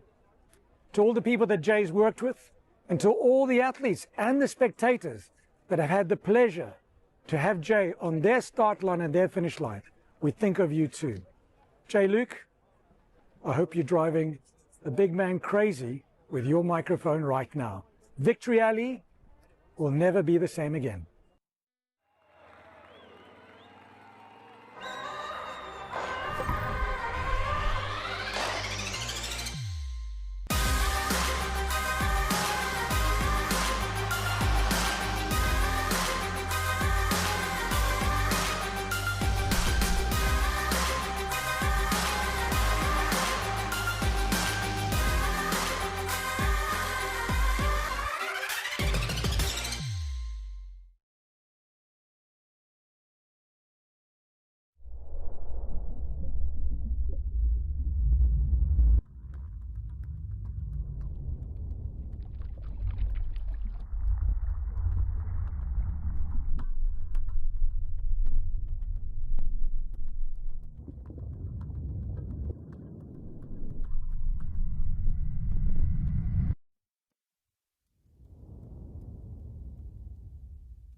You know, and we know.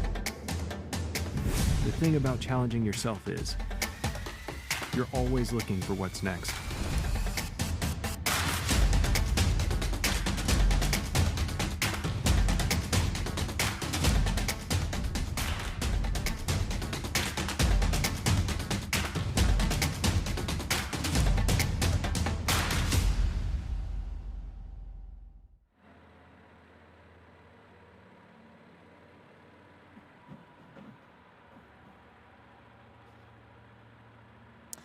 Qatar Airways Ironman Hamburg European Championship is brought to you by Morton.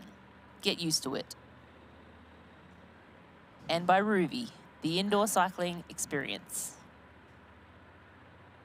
And MJ, we are halfway through this Zoot bike course, and the athletes are in a very long tunnel. This must be a little unnerving with those visors. Do you know how fast that is, though? It would feel very fast, yeah, going through there. But I think a little unnerving, I think, when you go into the dark out of the sunlight and just don't crash, right? No, it definitely is. Definitely your vision needs time to adjust, and we're about to hit they're about to hit the turning point there to go into lap 2. That was right at the end or start of transition, either way that you look at it. Yeah, so we continue to pay attention to Jackie Herring right now, our defending champion. If you weren't watching earlier, you won't know that she actually suffered a flat tire, but continues to ride. She did try to get some air in it, but unfortunately she couldn't. And today we have a little treat. We're joined by 4-time world champion, 3-time Olympian, and former Ironman world record holder. Also best moustache in triathlon, Tim Don. Tim, how's it going? Oh, very well, thank you. How are you doing? We're doing great. Talk to us a little bit about your thoughts from what you're seeing in the race so far. I'm just blown away. This is a really tactical race. I really don't think that Kat thought she was going to be leading, but definitely not with Jackie Herring behind her, and obviously Laura Phillip as well, so close. And in the swim, we could see she kept looking back. I think that's like, God, they're still here. She's still here. And then she got a bit funny, I think. She was like, well, get off my feet, because you save so much energy. Laura's racing such a masterclass tactically in that swim. And again, on the bike, the women at the front are not. We saw what kind of bike condition Kat's in from Texas. And I don't think she's shown that yet. It's going to be an interesting second lap. It really is. Yeah, no, I totally agree, and I think Kat's going to go into this second lap, and she's really going to have to decide: am I going to go for it, or am I going to wait for the run? What do you think, Tim?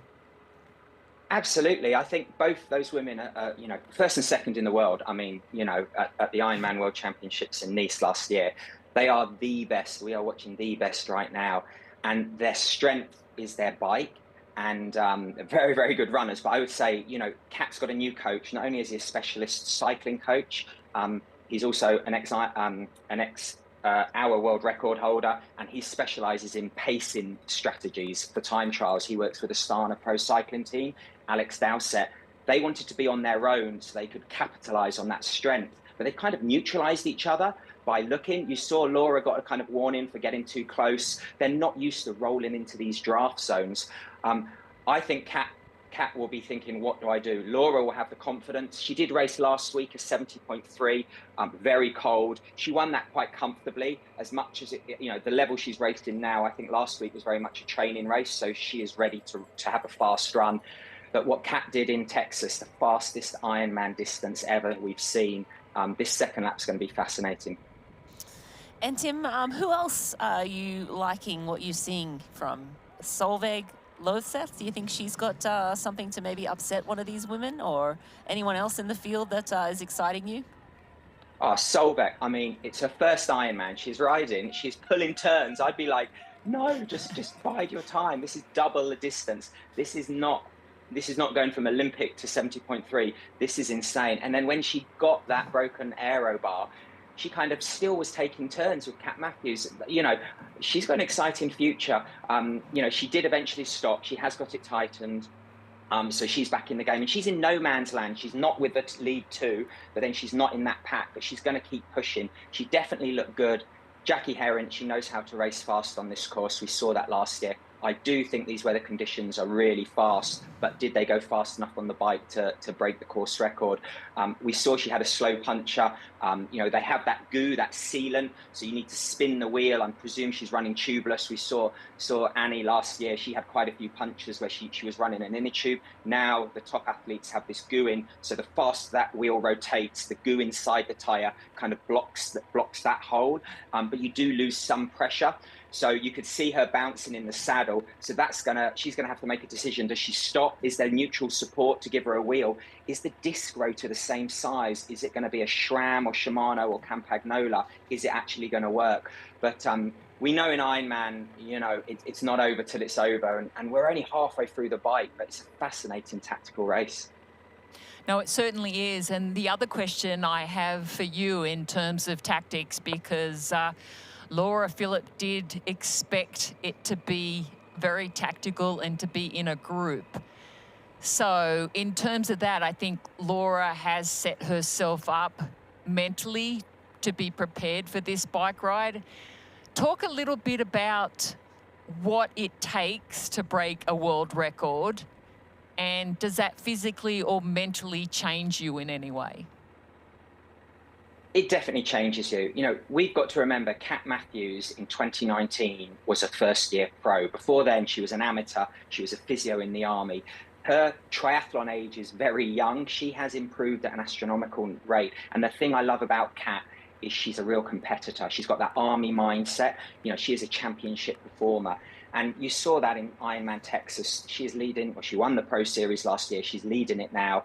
You know, she is looking to bang those points. But I would say 5 weeks is a good turnaround. You know, as I say, she's got a new coaching team this year. This is a European race.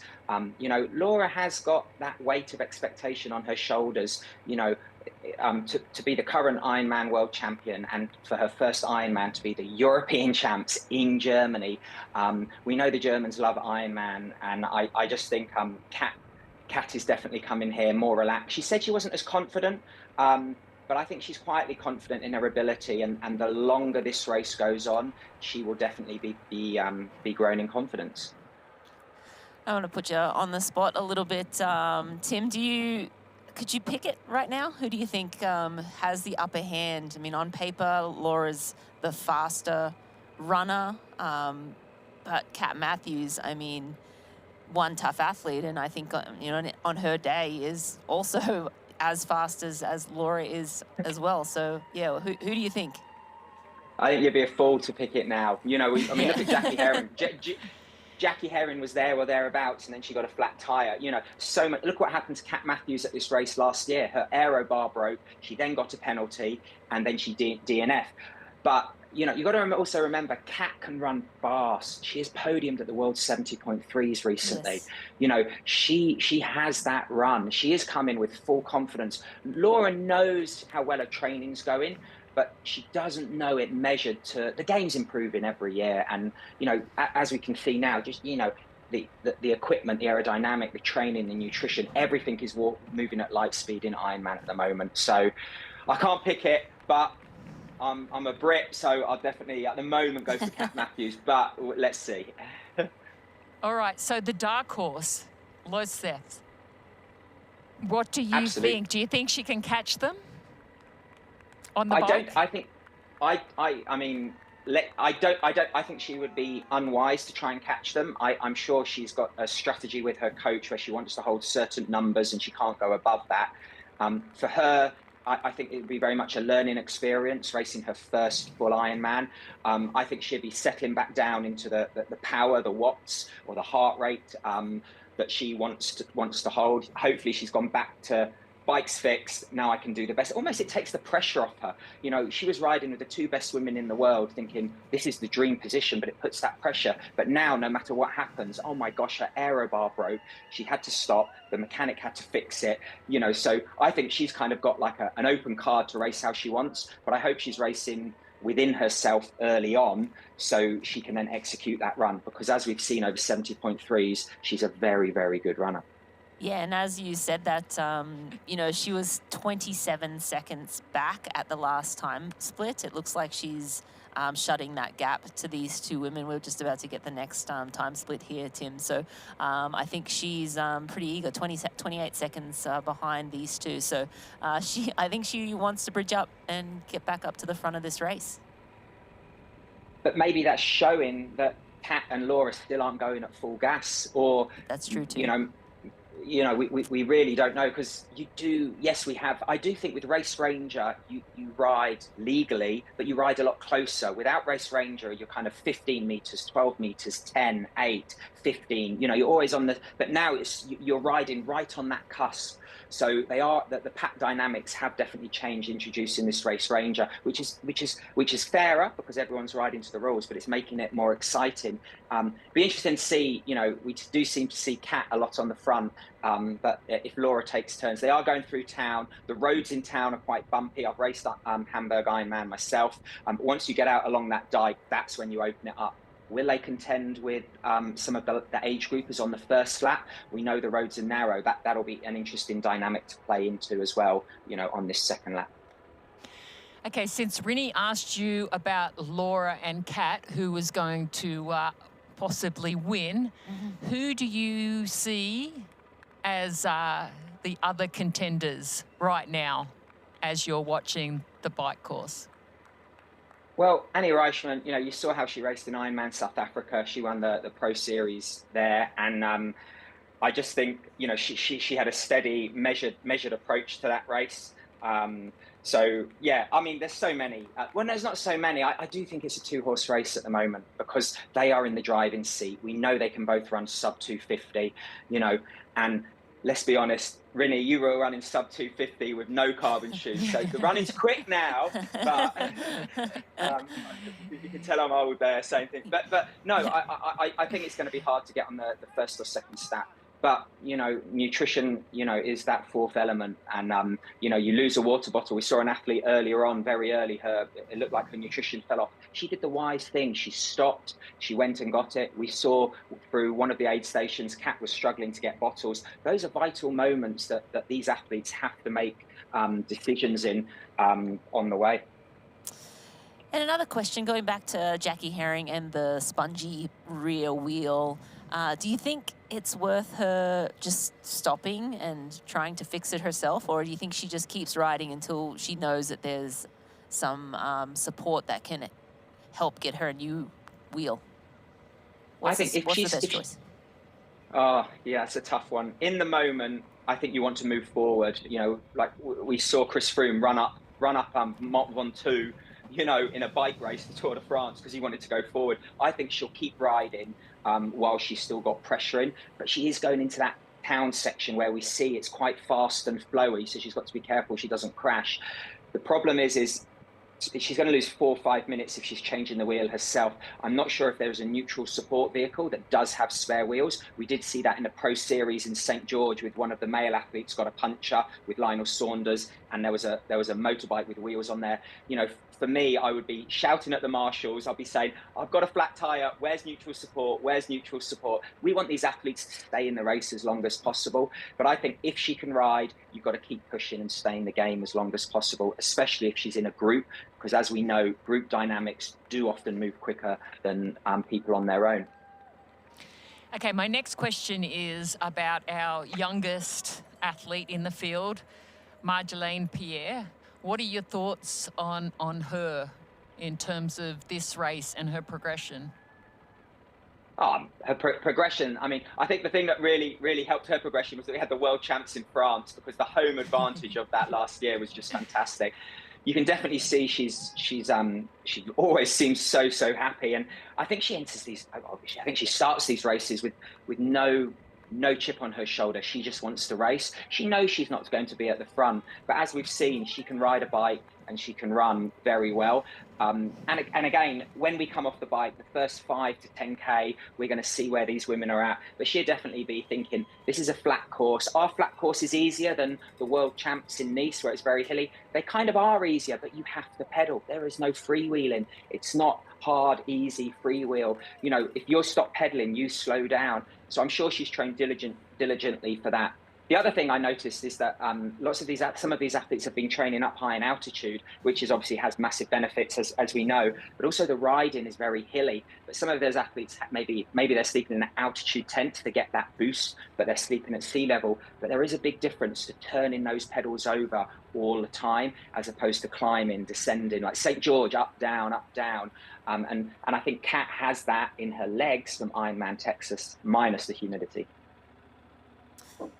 Yeah, and talk a little bit about just cadence in general, Tim. Like, you know, some athletes like to grind it out in really low cadence. Marjolaine sort of probably in the mid-80s, sometimes upper 80s.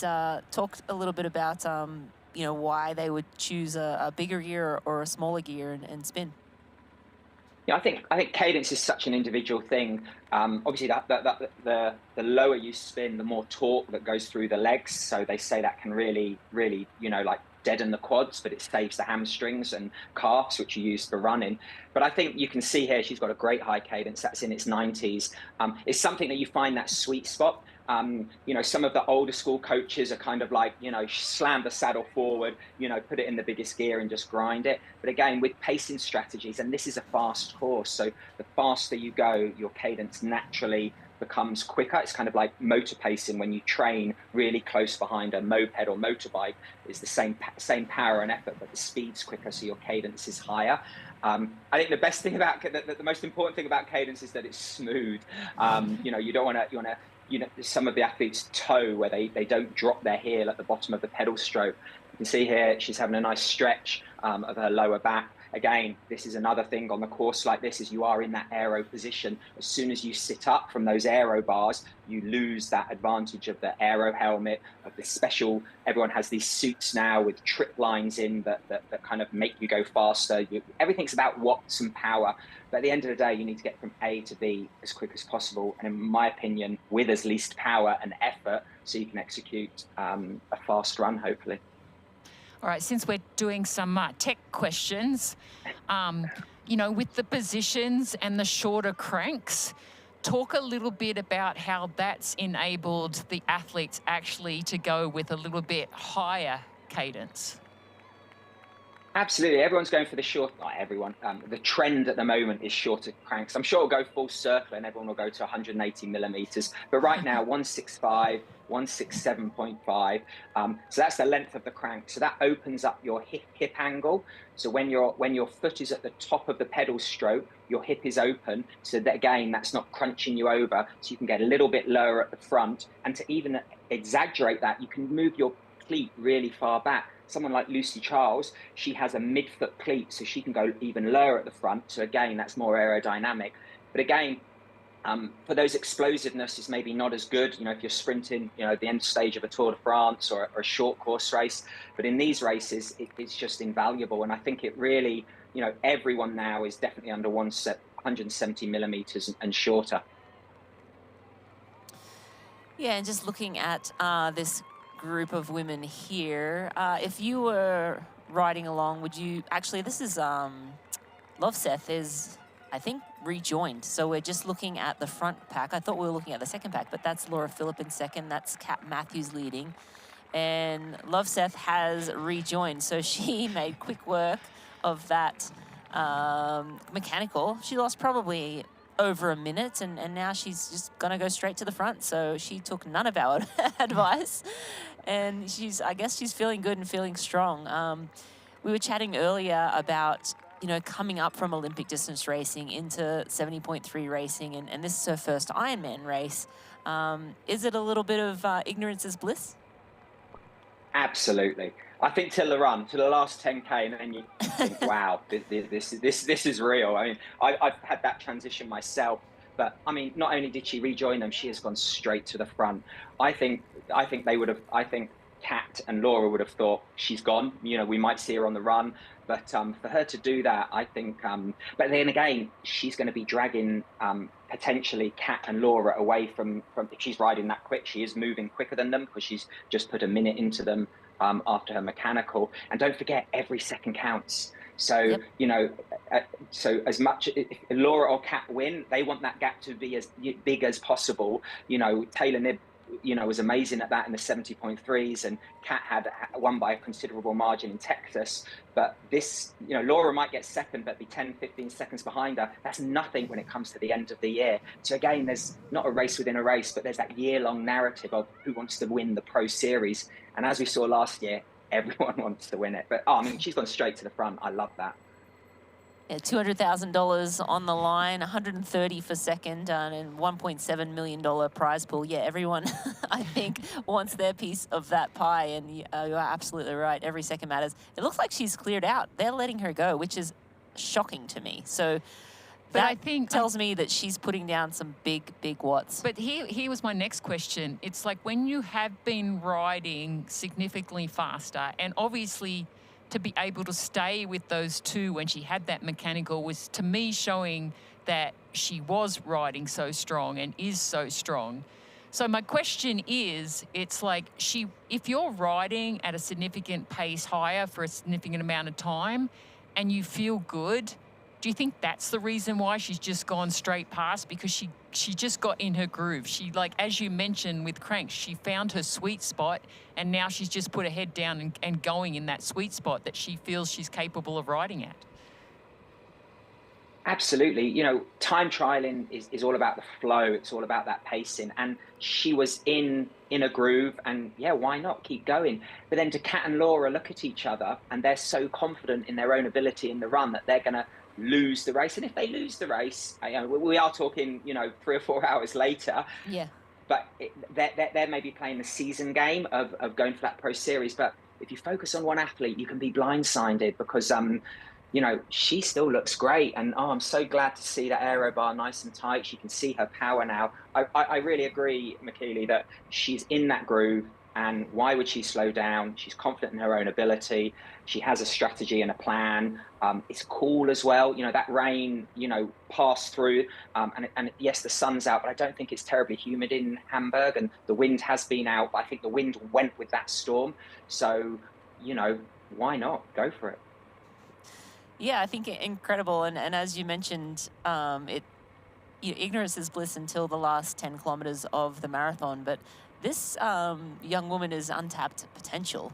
She's, you know, come through the 70.3 distance and just blowing away. The times she put down in Yanis Giosolo were incredible. And now to be here and riding away from, had a mechanical, stopped, took a minute, gave him a little bit of a head start, and then just rode straight by them. And I don't think Kat Matthews or Laura Phillip are confident that they're just going to outrun Solvang, because this young woman ran a 1:16.5, so she is a dangerous athlete to them. So I'm a little bit surprised that she's able to ride away so easily, and hopefully we'll get a little bit of a look. You know, it seems that it's jumping around, the tracking, GPS tracking is jumping around right now. But what do you think Kat and Laura are thinking right now? Well, I think Laura's partner and coach and Kat's husband and training partner will be going bananas, because yes, she did run a 1:06.5, but that was off a 2:06 bike, so it wasn't an easy bike. She is the complete package, and you know, maybe she wouldn't have said, "Hey, do you know what? I'm in good shape. Let's do Ironman Hamburg." This would have been a plan for her season in the winter, and she's probably executing the race she knows she can. You know, it's all about her riding to those numbers and the data. And I do think Kat and Laura will go, oh, hang on a second, the gap's got too big, we need to bridge up.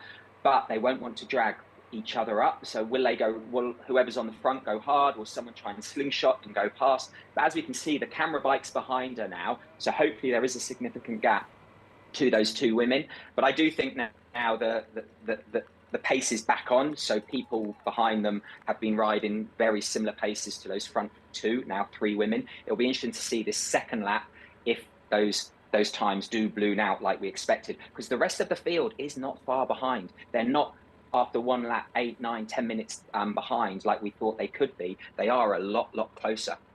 Yeah, absolutely. We're as an exciting race that it's shaping up to be. But Tim, we thank you so much for joining us and look forward to checking back in with you a little later in the race. And that's Tim Don, a 3-time Olympian and 4-time world champion triathlete. Thanks a lot, Tim. And Tim always has good insights. Always, yeah. I love listening to hearing what he has to say, because it's just those little bits of knowledge that really have a significant impact on what's going, the way that he can read the race. And when he raced as a professional, that's one thing that he was very good at, reading the race. And that's part of what you have to do when you are racing. You've got to be able to read how not only are you going, but you've also got to read into what the other athletes around you are doing. So I know when I raced as a professional, it's like if I was in a group situation, I'd be going, okay, typically I could outrun you, I don't know if I could outrun you.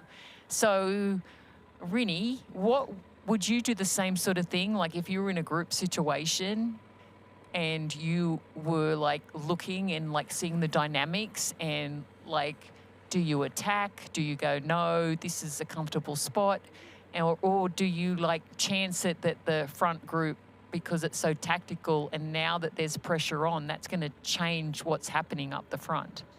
Yeah, I think it's case by case, right? And you're absolutely right. Like I think when you're, in a group situation, you sort of take stock of who's around you, who's up the road. It's a constant mathematical equation, and that's basically how I always raced. It kept my brain engaged, sort of doing the math on who was around me, who was in front of me, and who was behind me, and trying to get ahead of anyone who could possibly outrun me, and limit the deficit to the athletes that maybe I wasn't going to catch until hopefully in the run at some point. So yeah, it's definitely calculating all day long, like what sort of output I need to put out. Obviously, what can I put out and what do I have? So yeah, a lot of analyzing your body, where you're at, how you're feeling, whether you can push harder. Yeah, a lot of that going on. But we're with Els Visser here, and she is in that chase pack, and that chase pack is holding steady at around 4 minutes back. They've been sitting around there. They brought it down to 3 minutes at one point, and then it seemed Kat and Laura started to ride a little stronger, and then it went back up to 4 minutes. So yeah, they're kind of hanging out there, and as Tim said, it's not blowing out. You don't expect it, but with Kat Matthews on the start line and Laura Phillip, 2 of the best bikers in the sport, that can happen. But then you look down and you're like, well, it's not blowing out because Annie Reichman's in that pack, because Els Visser is in that pack, for Sarah Svank is in that pack.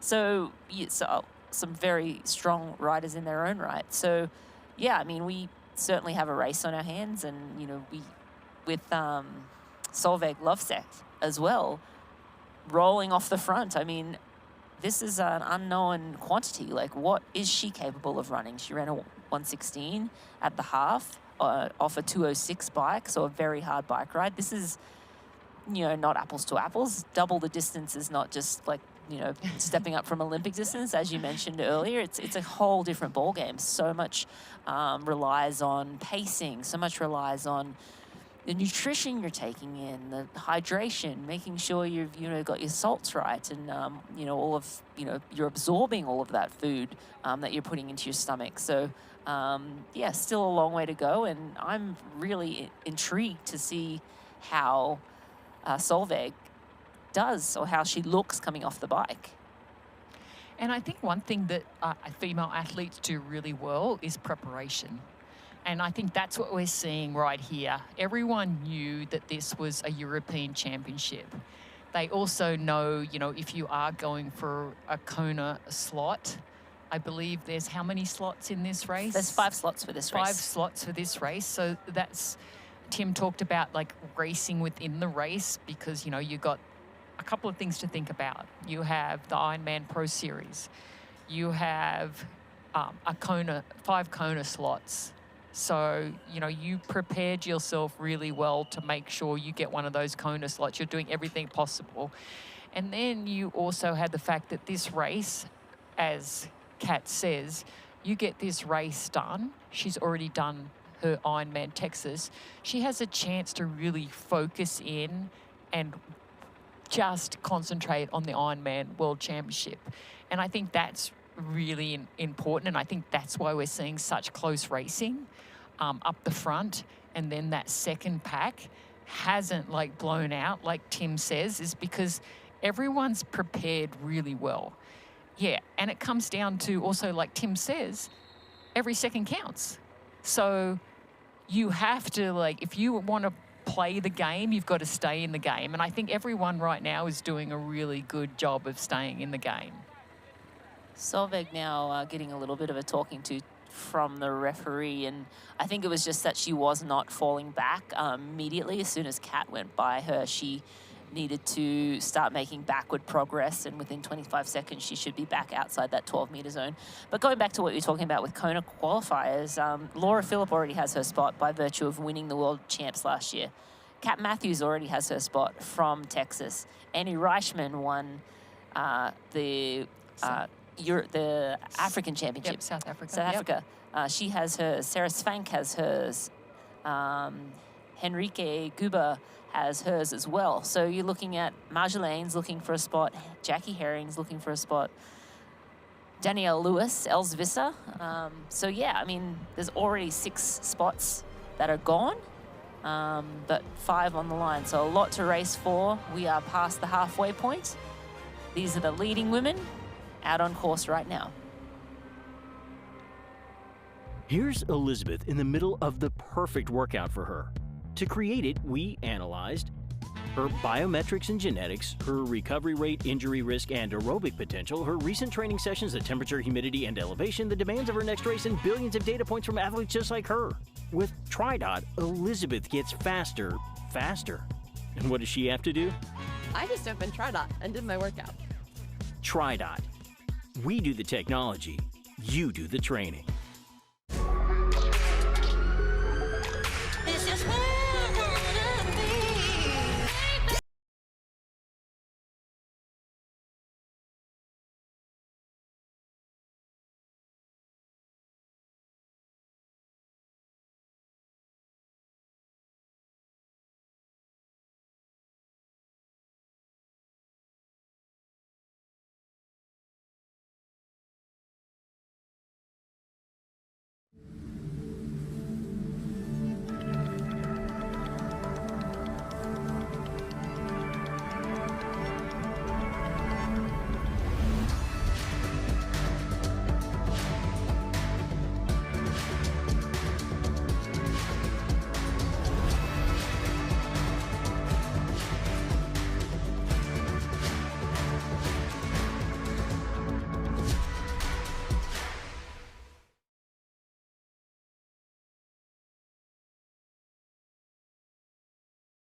You're watching the Qatar Ironman Hamburg European Championship. I'm Marinda Carfrae, joined by McKilly Jones, and we are well past halfway. We have 40 miles to go left in the Zoot bike course, and we are watching the chase pack here. This is Marjolaine Pierre in screen, going around, taking that corner nicely in her aero bars. And this is chase pack of 5. Marjolaine Pierre. We have Els Visser, Sarah Svank, Annie Reichman, and Jenny Jenderstrik. And Rinny, let's give everyone a little update with Jackie Herring as well, our defending champion. Unfortunately, you know, she's fallen back. We saw her get that flat tire, and she's essentially riding on a very flat rear wheel. So we're not sure what she's going to do, if she's just waiting for a mechanical change or help. There are some stationary mechanical stations out there, so she just needs to ride up on that, and she's just going to have to decide if she can find a wheel or she's just going to continue riding on that flat tire. Obviously, that flat tire is just going to make it even tougher to get anywhere near back in the race at this point. She's rolled all the way down from 4th place down to 12th place right now at 13:30 back, and don't forget, she was in that basically second pack for a long time, so definitely losing a lot of time right now, unfortunately. Yeah, she's lost almost 10 minutes in the last probably 20 miles, so just going backwards. So that tells me that flat tire is really really low, and you know, or maybe she has stopped and pulled over and is trying to get it fixed. But yeah, really unfortunate for Jackie. She was second in the Ironman Pro Series last year, won this race, of course, we just mentioned, but she also needs a Kona slot, so she's vying for one of those Kona slots. She does plan to race Ironman Lake Placid a little bit later in the year, but she might want to try and find another race if this keeps going the way it's going right now. But we're looking at Anna Reichman, and she is leading the chase. So she's sitting in 4th place. She's riding very well. Of course, she biked extremely well in Ironman South Africa, was able to make it to the lead in that race and hopped off the bike basically in the lead and ran away with the win. And what's interesting about her, obviously, she actually grew up as a runner, but then a knee injury in 2016 was the catalyst to start swimming and cycling to stay fit. And we see that a lot with endurance athletes. They get injured on the run and then they turn to swimming or cycling to maintain their fitness. I think in 2018 she turned pro, and I think 2019 it was her rookie season. But, you know, she's had some great races, first in Ironman Portugal as well as in 2023. And we caught up with Annie before the race. Let's hear what she had to say about today's race. Hi, my name is Anne Reichman, and I'm from Germany, and we are here at Ironman Germany in Hamburg. Training has been going really well, to be honest, the last few weeks, and also before Jesolo, the training has been great. So I was very optimistic and looking forward to Jesolo, but yeah, just didn't have a good day, struggled breathing, and yeah, it was always a hard task to do a 70.3 in the middle of an Ironman block. And my coach said, you can race, but don't expect this to be like an A race. The A race is now in Hamburg, so hopefully, yeah, I'm a lot better prepared and fresher to toe the line on Sunday. Yeah, I really enjoy racing the big names every now and then, to also know how far they're still ahead. Did I manage to close the gap a little bit? Are they maybe in reach to beat? So yeah, I really enjoy having so many incredible names on the start list. And obviously, the attention for this race is just insane. The pro panel with like a room full with people and lots of media. I don't think we would have that without the big names here. Thanks to Annie Reichman for sharing a few of her thoughts prior to the race here. And we're looking at the pack that she's in right now. It looks like there's a little bit of confusion. People are, you know, soft pedaling in the back there. Athletes trying to get around. I'm not sure what's holding them up, but it seems like probably the age groupers. So the women are now on their second of 2 laps. And I'm going to guess that there's some age groupers. Yes. There we see it. And that was a very narrow part of the course. Yeah, so it wasn't safe to pass around that age grouper, and now you see the women pushing on. But that's a frustrating reality when you're riding on a 2-lap course. It's something the athletes have to deal with. And yeah, but Annie Reichman looking super aero and sleek in that black kit.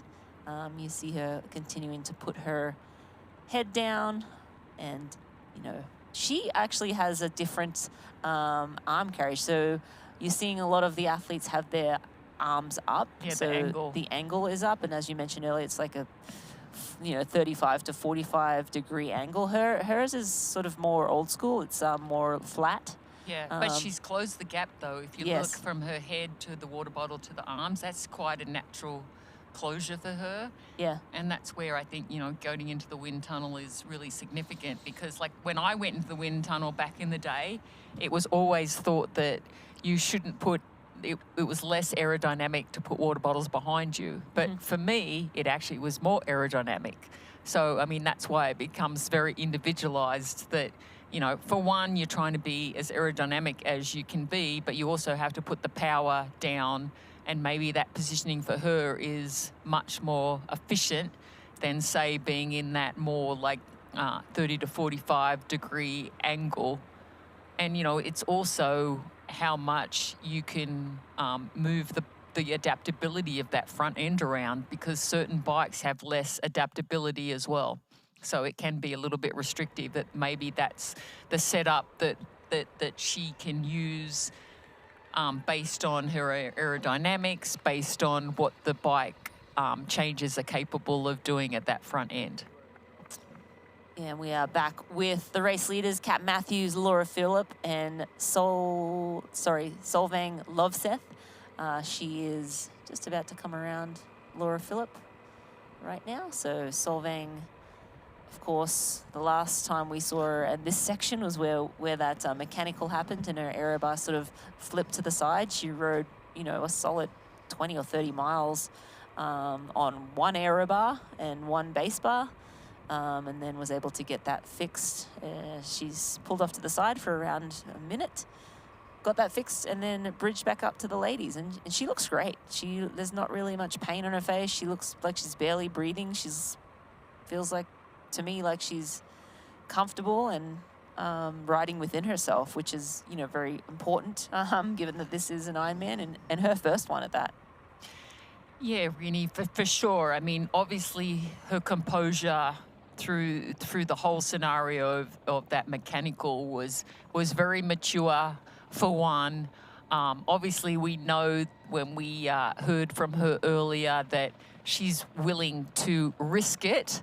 For the biscuit. Yes, definitely willing to blow up was her words. So, yeah, and I think the next time check that we see, it's going to be interesting to see if, I hate to say it again, if that front group is more cat and mouse again, and that's going to allow that second group to catch back up, because we've seen that go from 3 to 4 minutes. So if they can duck down closer to that 3 minutes, I would say it's a little bit more tactical. And, you know, when we look at what's happening in that front group with Kat, Laura and Lossless, you know, it's really interesting, because I feel that Kat is doing a lot of the work at the front. I feel like Lossless is also doing quite a lot of work at the front. And I feel like maybe at the end of the day, we're going to say that Laura Phillip rode a little more tactically smart and let everyone else sort of like take charge. Not that Laura Phillips hasn't been on the front, but if we were going to go back to percentages, I definitely feel that the percentages are a lot higher for the other two athletes. But, you know, and that's fine. That's tactics. You know, you can decide to, you know, work at the front as much as you can. You can decide to sit within the legal limits of the drafting. And I mean, every athlete is individual when it comes to that. Like, I think Kat Matthews is the type of athlete that wants to be at the race. She wants to control it. As Tim Don said, you know, that military background is definitely a part of her psyche. But, you know, it's just interesting. If we sat down and like looked at what was going in the mindset right now of each one of these athletes, it's like we've got the rookie, Lossless, right? She's got absolutely nothing to lose, right?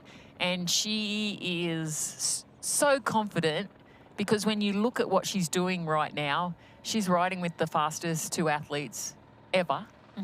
And she's in the mix. She caught up by a minute. That's going to give her even more confidence that, you know what, these may be people that other people look up to, but not for me. I'm going to challenge them. And that's exactly what she's doing. And then you look at Laura Philipp. Again, I like the way that Tim Don said, you know what, the pressure's on her more than, say, Kat. But I would maybe have to disagree because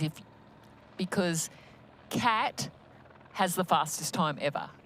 That has to put like a little bit more pressure than if she didn't. And interesting you say that because Laura sort of before the race was like, I've got nothing to lose here. I'm here because I want to race. I don't have to race. I already have my Kona qualification. Smart, I'm taking the pressure off. I'm not trying to, you know, win a pro series. And Kat, in her AFC we saw earlier in the race, she said that she was feeling the pressure.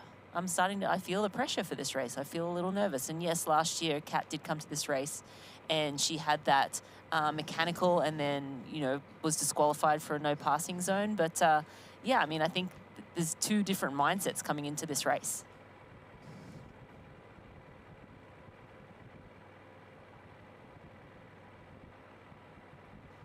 It's funny you say that because Laura Philipp actually talked about being nervous. She said, I might look calm from the outside, but I am definitely very nervous before such a big race. I take this part of the mental prep, even though it can be challenging to not get caught up by panic mode. I try to focus on things I can influence and mostly believe in myself and my ability to perform under pressure. Wow. I think, right? I think it's anytime great. you're a world champion, right? Like, yes, everyone's looking to, you know, the momentum's in Kat's favor, right? Like, she won the Ironman Pro Series last year. She was second in Nice. She was second at 70.3 Worlds. She came in and knocked it out of the park, rode almost as fast as Taylor Knibb, who's arguably the fastest time trialist in our sport. In Texas, went 8:10, which is insane. And then, yeah, now she's rolling into Hamburg, and there's a big target on her back. Like, okay, you're setting, you know, you're lifting the bar yet again, and you are the one to follow. Whereas Laura Phillips come into the season super low key. She raced last weekend in Germany, won that race fairly handily. But yeah, I mean, I think she's still the world champion, and you know that is, with that comes, you know, responsibility. With that comes its own unique sort of pressure that you bring into each race. So I think both women have, you know, pressure going into the race. But yeah, I mean, I think we'll have to see. I do like the way Laura Philipp has been racing, sitting in on the swim, having a phenomenal swim too, by the way. And then in the bike, certainly when we've been watching the front pack, she hasn't spent a lot of time on the front. And again, maybe she has, you know, when we haven't been, you know, watching her, and we haven't been able to watch her for every second of this race. But it does seem like Loveseth and Matthews are the aggressors on the bike, and Laura Phillips happy to just sort of sit and, you know, let them, you know, push the pace, and she's happy to just sort of sit back and, you know, get through this bike ride and see what happens on the run. Yeah, and as I said, you know, there's nothing wrong with that. You know, No. it's tactics. I think when we look back at the swim, and was it frustration that we saw from Kat Matthews, that, you know, she stopped a few times and she sort of was like looking at the other athletes like, you know, it was like one of those things, well, what was she trying to achieve? Was it like, obviously it wasn't the desired plan that she wanted, because she didn't want to see Laura in the swim. And now on the bike, they have been playing that little back and forth game, that's for sure. And then you have that third element, that unknown element of Loveseth. So it's like, it's just really interesting, the dynamics that are going on. Right now we have Rebecca Andebry on our screen. She's sitting in the top 10 right now, just at 10th place. So Yeah, it's always interesting to see, like, as I said, there's different personalities that come to play in the race. Like right now, I think the overconfidence could be coming from our rookie, but there's nothing wrong with that, right? Like, as you talked about, it's like, you don't know. Yeah. What you don't know is what you don't know. And I think that's a good perspective. I mean, when you go into a race, you know, like when I went into my first ever Ironman, it's like, well, you know what? This pace feels pretty good. Yeah.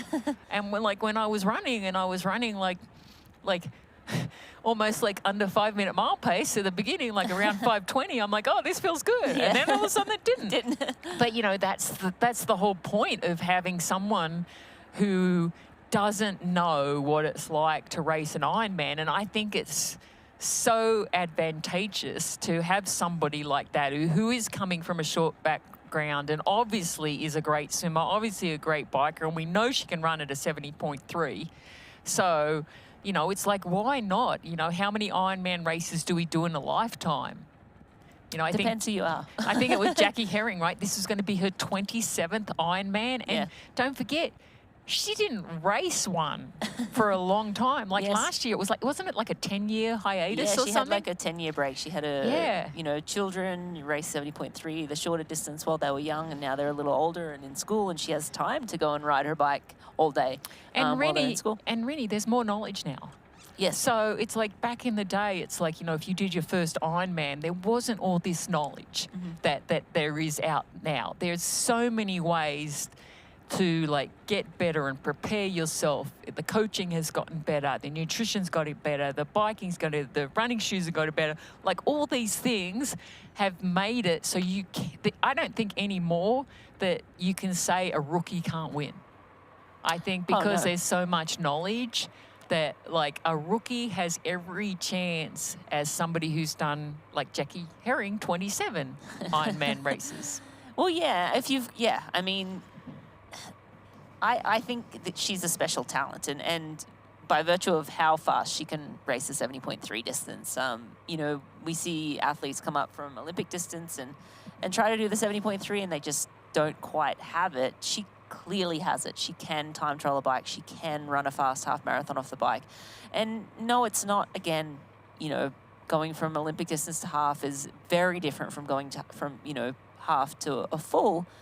But she's halfway there, right? Like she can race a half very fast. She can time trial very well. She's very strong on the bike, and that's a big piece of the puzzle.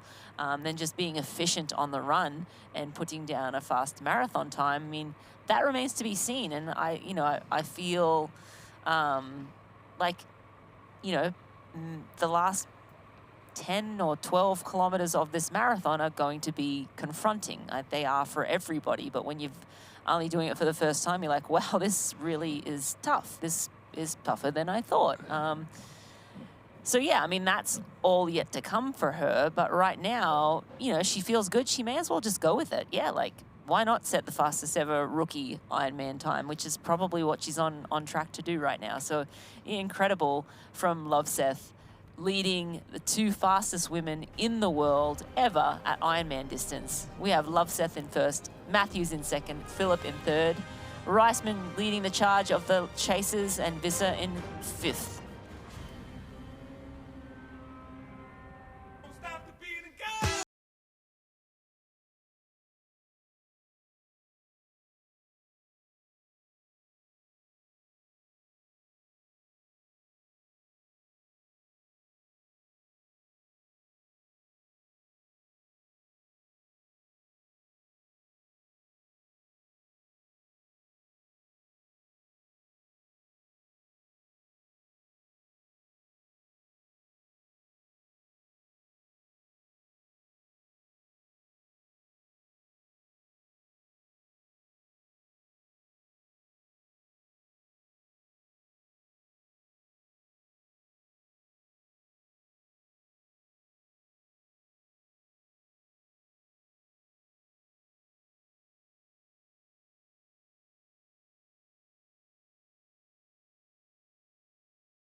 The Qatar Airways Ironman Hamburg European Championship is in the closing miles of this bike. We're 27 miles to go.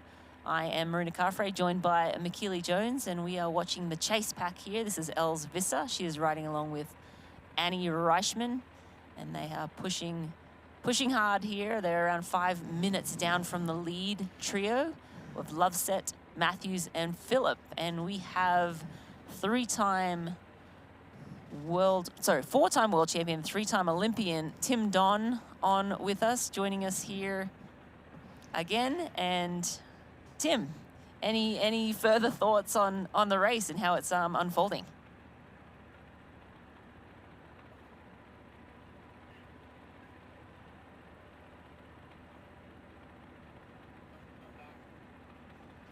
Sorry, Tim, we're having a little bit of a technical difficulty.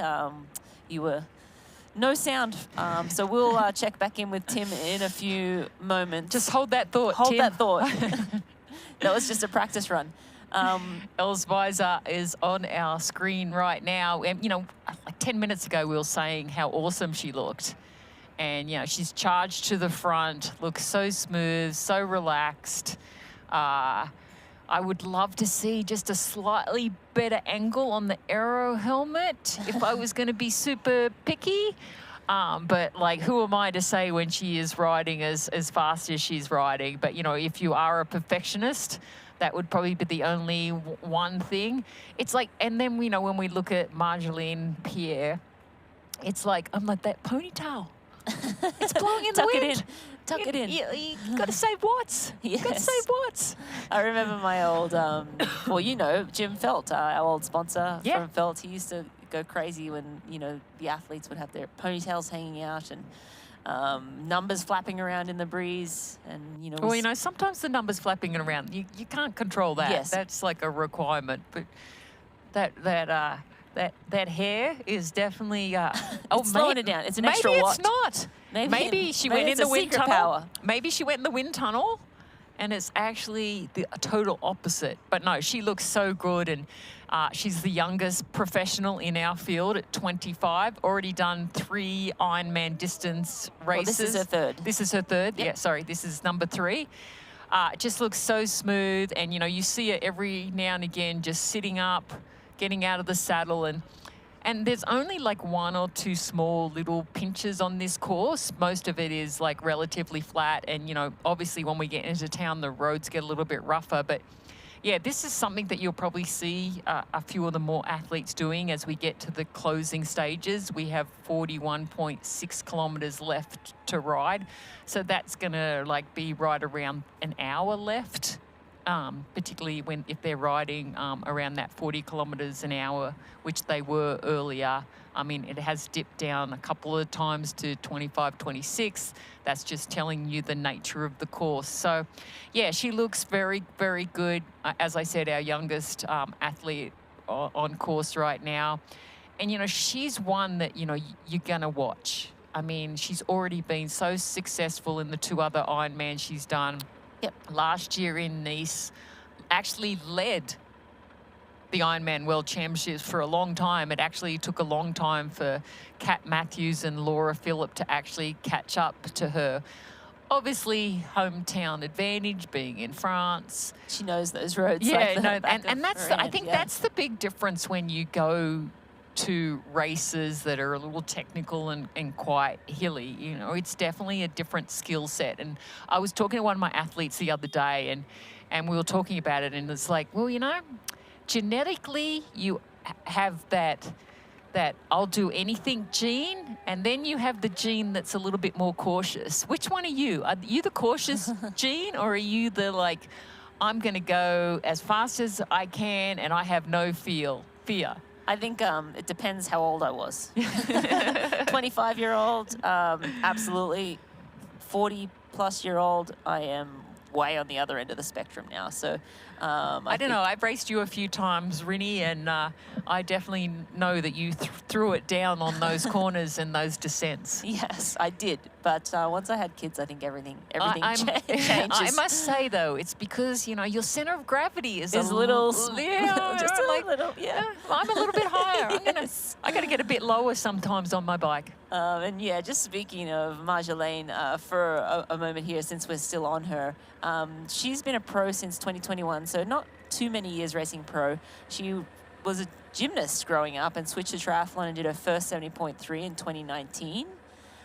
So yeah, she relatively new, and again, she was 4th in Nice and 1 in Portugal in 2023. So 3rd Ironman event here. She is hoping to qualify for Kona, and she did say that she is not targeting the Ironman Pro Series. She's just, you know, getting this Ironman out of the way to qualify for Kona so she can go and race in Kona this year, which is a magical place to do a triathlon. Brutal, but also beautiful. Yeah, she said she'll be targeting the Ironman Pro Series when she's a little older. So at 25 years young, I think that is a very smart, wise choice. That being said, I think if she gets a lot of points today, maybe she'll be tempted to. She did get maximum points a couple of weeks ago in Aix-en-Provence in France and got that 2,500 point day there. So if she has a great race here today, she might be tempted. But back to Els Visser and Annie Reichman. You see Annie passing Els. And earlier, you know, on the split screen, you saw Annie Reichman sort of throwing her hands up in the air. Someone else take a lead. And that's when Els Visser went around and took a lead. And maybe Annie's not realizing that this pack of, you know, it was 5 women is now sort of down to, I think 3 or 4. We saw Sarah Svank had fallen off the back.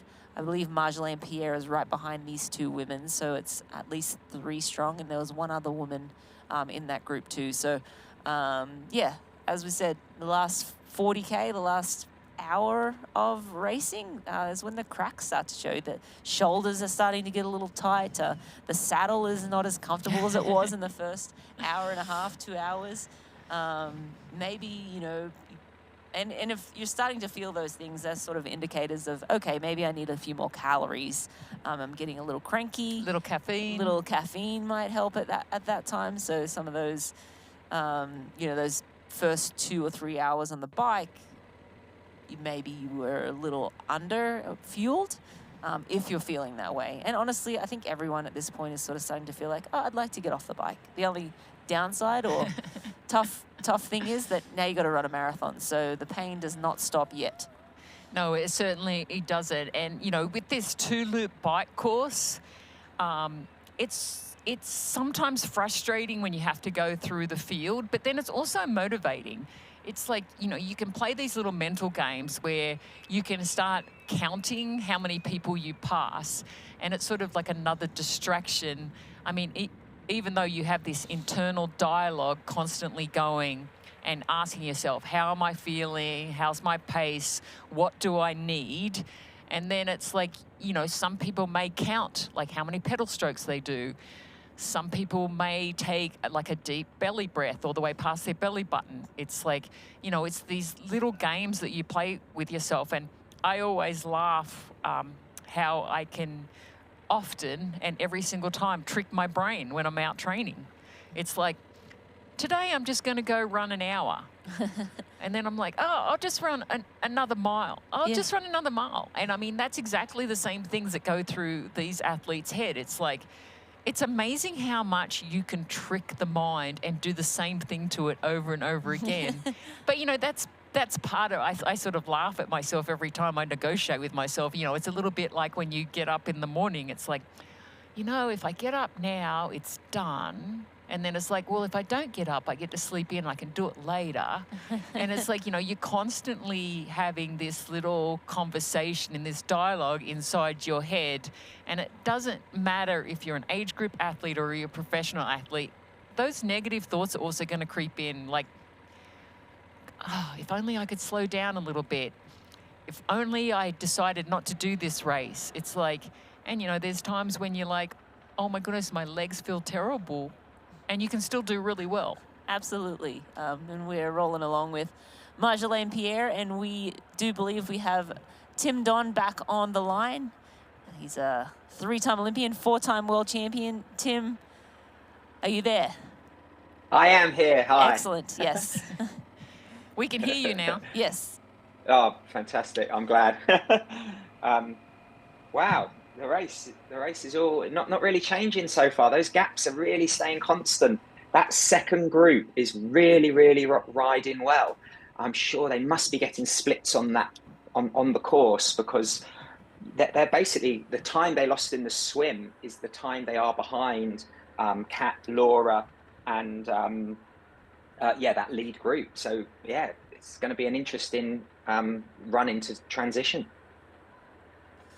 Yeah, absolutely. It looks like, they're sitting around 4:30 back now, and that has yo-yoed a little bit. We did get down to 3 minutes at one point, and then out as much as 5 minutes, but it seems like Els and Annie are really being more aggressive now on the bike, wouldn't you say? Definitely, and going back to the Pro Series in South Africa, that's how Annie rode the race. She really had a balanced bike. She rode her own race. She biked her way throughout the race towards the front, and then when she got there, she just carried on going. She's run her last 2 Ironman races, so without a doubt, her team will be thinking that she can fight for it. But we have not yet to see a sub-3 hour marathon, and I think maybe I'm getting ahead of myself, but it's going to take a lot quicker than that. But she's putting herself in a position to fight for a podium, and she looks good on the bike. You can see her upper body is locked into that position, and those pedals are just being driven down. So yeah, very impressive bike ride from Annie. Yeah, absolutely. And talking about run times, Tim, Laura Phillip, I'm not sure if the course is exactly the same, but when she set that course record time in 22, she ran a 2:45. So yeah, a little bit quicker than that 3 hour mark. And of course, Kat Matthews is renowned for throwing down, 250 and below as well. So, 4 minutes back, definitely will have to run a very fast marathon to be in the ballpark of a podium spot. Absolutely. I think, but we've still, a lot can happen. Obviously it looks like Jackie's, dropped really far back because of that rear puncture. It's interesting. It's the same wheel that the athlete got the puncture in St. George. So, little things like that, you need to just keep an eye on as a sponsored athlete, and as, because you don't want this to be a running issue. But I'm just fascinated now. You can see they're catching the age groupers, but the field isn't too thick. The other great thing is we haven't seen many of the age groupers interfering, who are the faster age groupers with the women's racing. And that is what I really love about when we have the European champs in Hamburg for the women, so they can get a much cleaner race. I think that's just something that's really, bringing on the best racing we're seeing from these women. And Tim, I think it also helps when we're headed into an Ironman World Championship that we really see what those performances are without any external forces. Would you agree with that as well? That we're sort of getting a much truer reading on where the race field and the tactics are. Definitely, and the thing that the Pro Series has done is it's brought the best of the best racing each other. Before we had the Pro Series, there was one race a year, normally Kona and Ironman Nice, when it's the World Championships, were the best of the best. Apart from that, you can, one of a better word, avoid each other. You can all win an Ironman, and then when you go to the World Champs, the dynamics are different. And I think, now the Pro Series is bringing the first and second, from last year's World Championships together.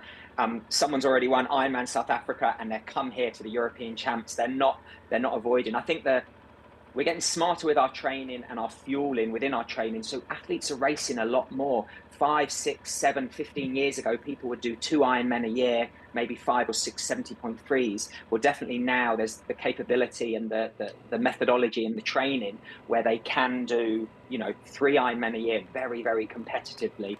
And I love that, because don't we love seeing the best of the best race each other? Yeah, absolutely. I think that's the beauty of the Pro Series, and I think the pros now just have so many wonderful opportunities to race. Lots of prize money and lots at stake for the athletes. But we're now back with the leaders, and that's Laura Phillip sitting in the back. Talk a little bit about, you mentioned earlier about Laura Phillip and how she's playing this race. Any further thoughts on that? Yeah, I think she's playing it really smart. I do think at that 90-kilometre mark that maybe Kat or Laura would have attacked in the technical area, tried to get away, because once that elastic's gone, it can alter the race. But I think now they've got to the stage where to kind of ride away from for this lead group to splinter and split up, the amount of power, the amount of energy they'd have to exert will be too much, and it's not long enough. You know, it's kind of like their heart rate would have to go a lot higher, their power would have to go a lot higher, and it's too close to the run and it would affect the run. So effectively, I think they're waiting for the run, and the best place when there's three of you is right at the back. It's not a technical course, you know, it's not a big pack where it concertinas and you're always, you know, you're often working as hard as the third person at the front, at the back. They're in their aero bars, they're overtaking light traffic. You know, the road surface outside of Hamburg City is very smooth, so they're not having to dodge potholes. One thing I did notice is Loveset, she had lots of fuel on her bike. She's got 2 bottles behind her, she's got 2 bottles in the frame and 1 bottle in between her arms. Laura and Kat, on the other hand, only have 2 bottles because they're using the on-course nutrition as well. So it's just fascinating that, you know, she trains a lot with the Norwegians. You know, they've been up at Sierra Nevada at high altitude with Christian and Gustav have been there. I know she's been training with them. So she's obviously got, you know, as much as she hasn't raced an Ironman, those 2 athletes are pretty good to pick their brains and their coaching team to how to race an Ironman. So Tim, in terms of metabolic profiling, talk a little bit about that and how that relates to like nutrition, if you can. Well, I think, you know, we need to get from A to B, and that's a long way. It's going to be 8 hours, maybe under 8 hours. Let's see today for these women. And you need to fuel the body. And, you know, the burn rate, everyone is different. Your core temperature, you know, in a hotter race like Texas and Kona, you know, you're burning hotter, so you need more fuel.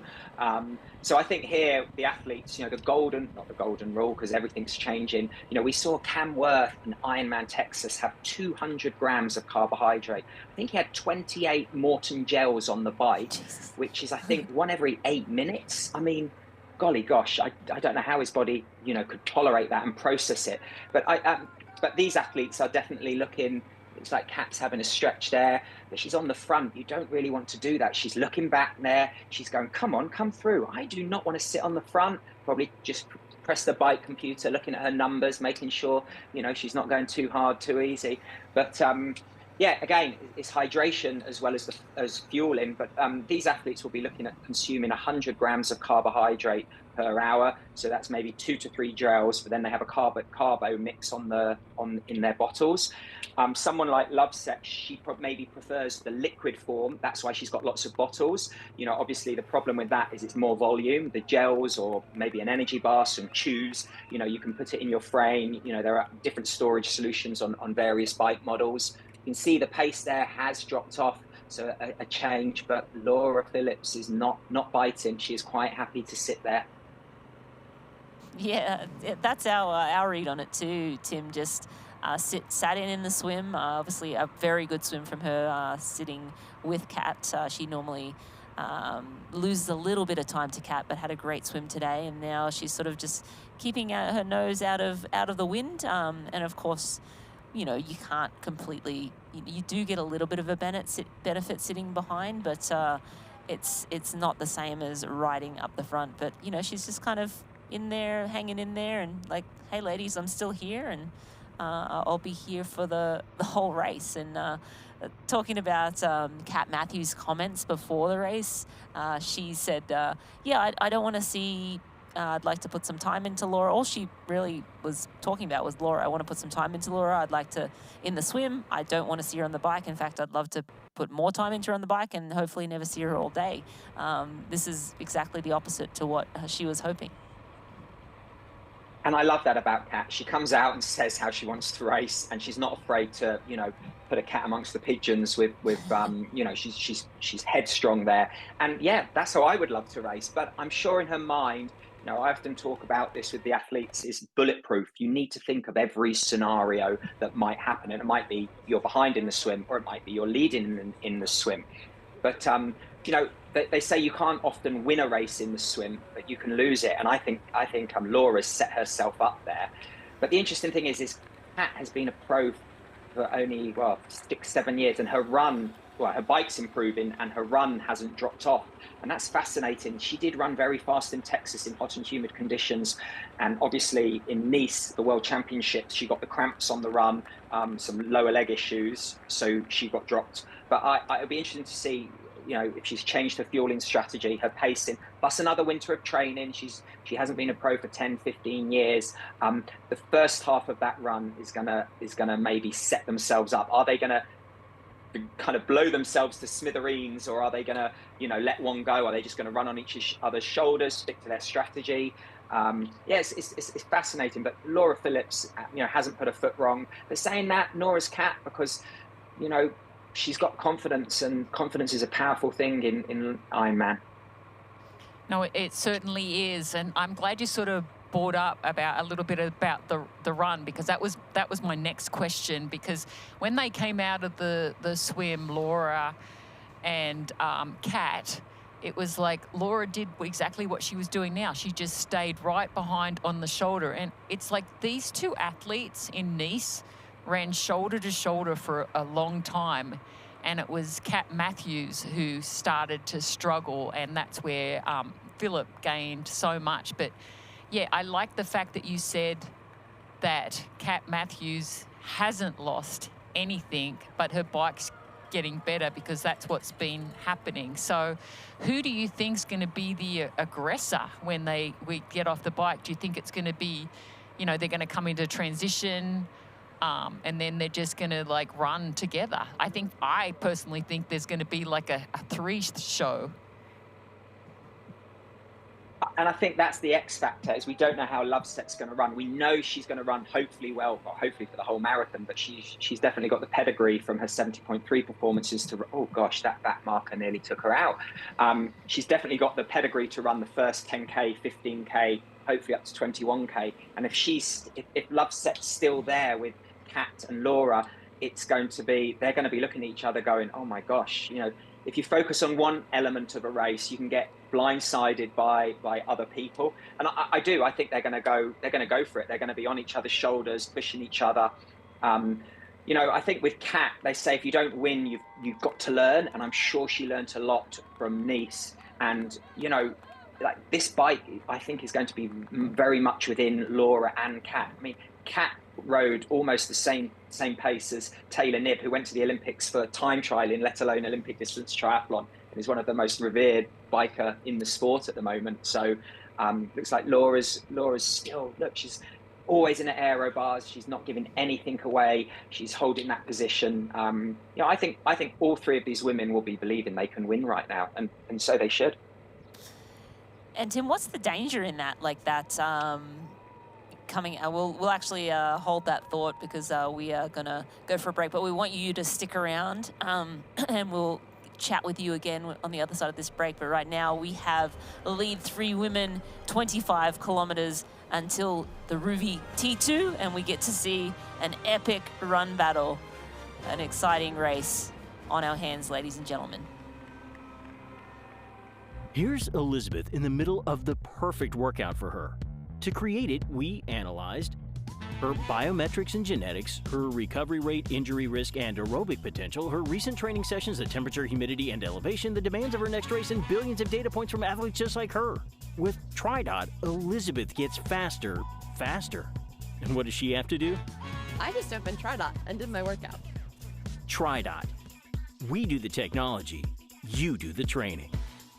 Beyond the finish lines, our commitment goes the extra mile. We are the Ironman Foundation.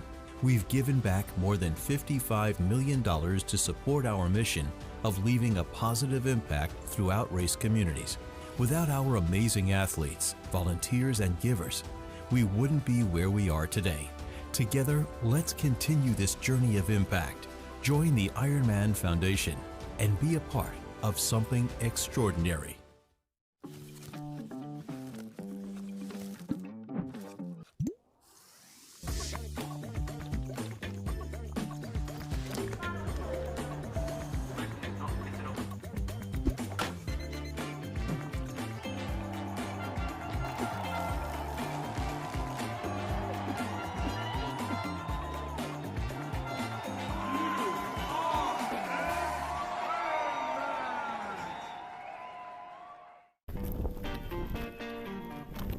We're not here to sell you on this life.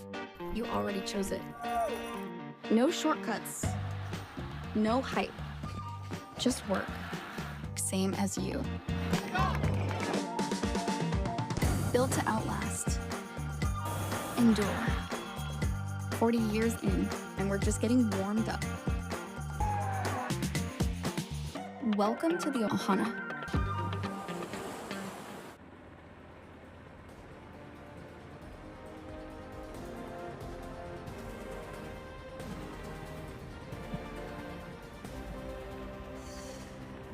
We're watching the 2025 Qatar Airways Ironman Hamburg European Championship. I'm Marina Carfrey and joined by Makili Jones, and we have Tim Don as well joining us for some great insight on this women's race. Right now watching Els Visser, and this is that chase pack, Els with Annie Reichman and also Marjolaine Pierre and Jenny Jenderstick. Tim, how's it going?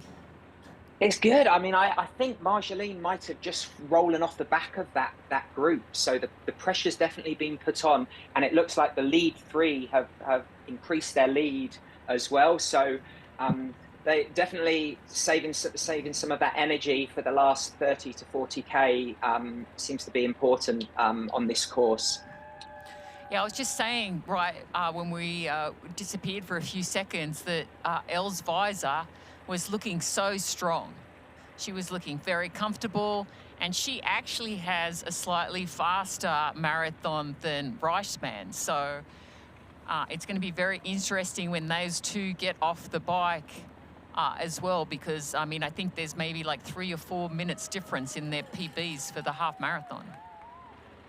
And Els Visser, she went to South Africa, and that's a big trip from Europe. She didn't finish, so her season plan might have changed, but she definitely wants to get, you know, some of those Pro Series points on the board. But yeah, I mean, this is a faster run course than most of them out there, especially Ironman South Africa. It can be very fast one way, and then you have a headwind on the way back. It's kind of like along the promenade. Fantastic course. So that will be interesting, but it does look like we're seeing here Marjolaine, and it does look like she has fallen off the back. But again, this far into a race, if you have those limits of what your heart rate's going to be, you know, what your power is, you know, your power is going to be, you can't break it because you still have to run a marathon. So she's probably thinking, I'm going to let those ladies go. We haven't got long. This is a long-term gain, not a short-term loss. Absolutely, and Marjolaine Pierre, we've seen her really shine on hillier courses. We saw her light it up in Aix-en-Provence a couple of weeks ago, and then in Nice, of course, we saw her ride extremely well in the mountains of Nice. So a flatter course for a smaller athlete like Marjolaine. Tell us about what's the difference between, the bigger athletes on a flat course versus a smaller athlete on a flat course? No, I think when we talk about power and watts and, what's your threshold, it's 500, 300, it's kind of your watts per kilo, how much energy, how many watts do you need per kilogram of weight?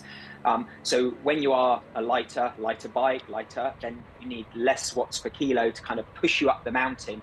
But when it's very flat, it's more about kind of power, aerodynamics, strength. So it's less important, especially this is like insanely flat.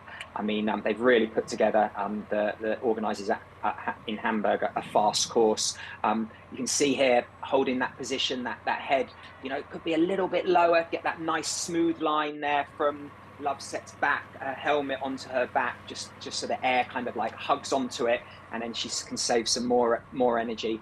But, that's the beauty about triathlon, is kind of like everyone has their strengths: swimming, biking, running, hilly, hot. We have races all over the world, all over the Pro Series. But it does look, and I've heard word from Hamburg downtown, that the dark clouds are rolling in. So, if the clouds roll in on that run and it rains, it's going to drop the temperature. It's setting it up for a really, really fast time. I think they're maybe looking at a 4:20, 4:24 bike split at the moment, which 4 or 5 years ago would have been unheard of for 5 or 6 women in one race. Yeah, and of course the course record here is around 4:20 from Danielle Bleimel back in last year, 2024. So yeah, that time though, from a number of women, right, it's totally unheard of. And again, the bar just keeps rising, and you know, have the athletes like Kat Matthews to thank for that. Taylor Knibb as well. I think she raced the bar last year, and Kat's like, okay, if that's where it is, that's what I'm going to go for. But yeah, it's just incredible to watch the performances continue to improve. And I think we're in a golden era for Ironman racing at the moment. As you know, there's so many variety of races to do, and you know, these athletes as well, they need to sustain their lifestyle, their job, you know, and I think they're doing a great job with sponsors, and you know, having live events like this are great. But at the end of the day, I think, you know, performance is what counts, not necessarily results. Yes, they're great, but you can't control what other people are doing. And I think here, Loveset, her performance so far, MVP. I mean, first Ironman, has a fantastic swim, is with the #1 and #2 athletes in the world, aero bar breaks, carries on riding, takes turns, stops, fixes it, casually rides back up to them. You know what? I'm really excited to see her run today. I'm glad you actually brought that up, because the next thing I was going to talk to you about what the previous editions of Ironman Hamburg have shown us, right? Like in the past, it's sort of been the aggressive movers, but then the steady tacticians. I mean, last year it was about the late charges on the run. So is patience going to be rewarded to somebody in the lead group? Is it going to be Phillips, Matthews, or Loveset? Do you think patience is going to be the reward, or do you think aggression is going to be the reward? Definitely patience. You know, it's a long way, a marathon, 42 kilometers, 26 miles. You know, I'm sure if we see the first lap, there's 4 laps on the run, very flat, not a couple of out and backs, but a nice flowing course. If we see something kind of like a 37-minute first 10K, I think the coaches of the athletes are going to be going, oh my gosh, what's going to happen later? So, but it takes a strong head to let someone run away from you, believing you can back end that run. And of course, you can't be too complacent, because we've got Elsvisser, Annie, you know, we've got Marjolaine, who are good athletes, not that far behind as well. So, you know, 3 of them together, that's what we want to see. But I think it will break up pretty quickly. It's just things like, you know, they need to use their pro special needs. So as a professional on the run, they get their own aid stations, so they don't have to carry all of their energy and like electrolytes. They can pick it up on the way. So I think tactics, I know that they have lots of support out there, so they're going to be getting splits as well along the way. Yeah, with a 4-lap run course too, they'll be seeing each other and their support crew a bunch out on this run course. But yeah, I think you hit the nail on the head when you said it takes a strong head to allow an athlete to run away from you, because there's a lot of different things that go into marathon racing when you're shoulder to shoulder with your biggest competition. There's the mental side. Okay, I'm feeling great, I'm running out fast, but then if you run out too fast, you know, that's maybe a bluff. And so I think it's going to be an interesting dynamic when these 3 women come in, the X Factor, Loveset, and then, you know, the known quantities in Phillip and Matthews.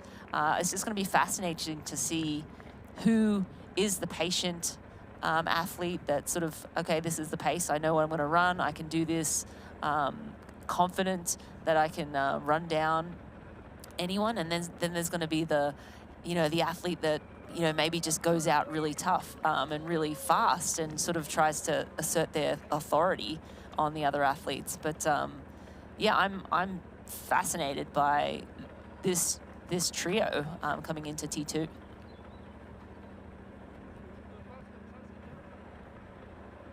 Yeah, and I think we're really going to see fireworks there, but still, you know, a lot can happen at the end.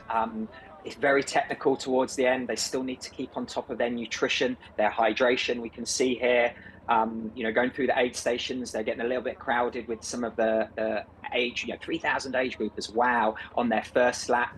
You know, it's still quite humid. You know, you can see really cooling yourself down there, making sure. So yeah, no, I mean, the run's going to be exciting, but you know, like, this is what we want. We want the best of the best going head to head. You know, you always want to win, but you want to win when everyone else has good days as well. And I think, yeah, it's going to be an exciting run. No, I am definitely looking forward to when they get off the bike in 17.8 kilometers. And, you know, it's one of those things when, you know, we're sitting back and we're watching and we're like, okay, when are we going to see who biked too hard? When are we going to see who went just a little bit wrong on their nutrition? There's so many ifs right now.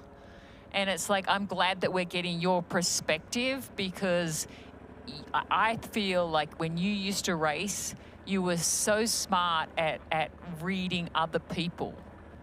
And I think that's a part of like what's going to happen on the run. Do you agree that, you know, that athlete that can, for one, get in there, dial in their pace, be able to challenge, but also know when to challenge?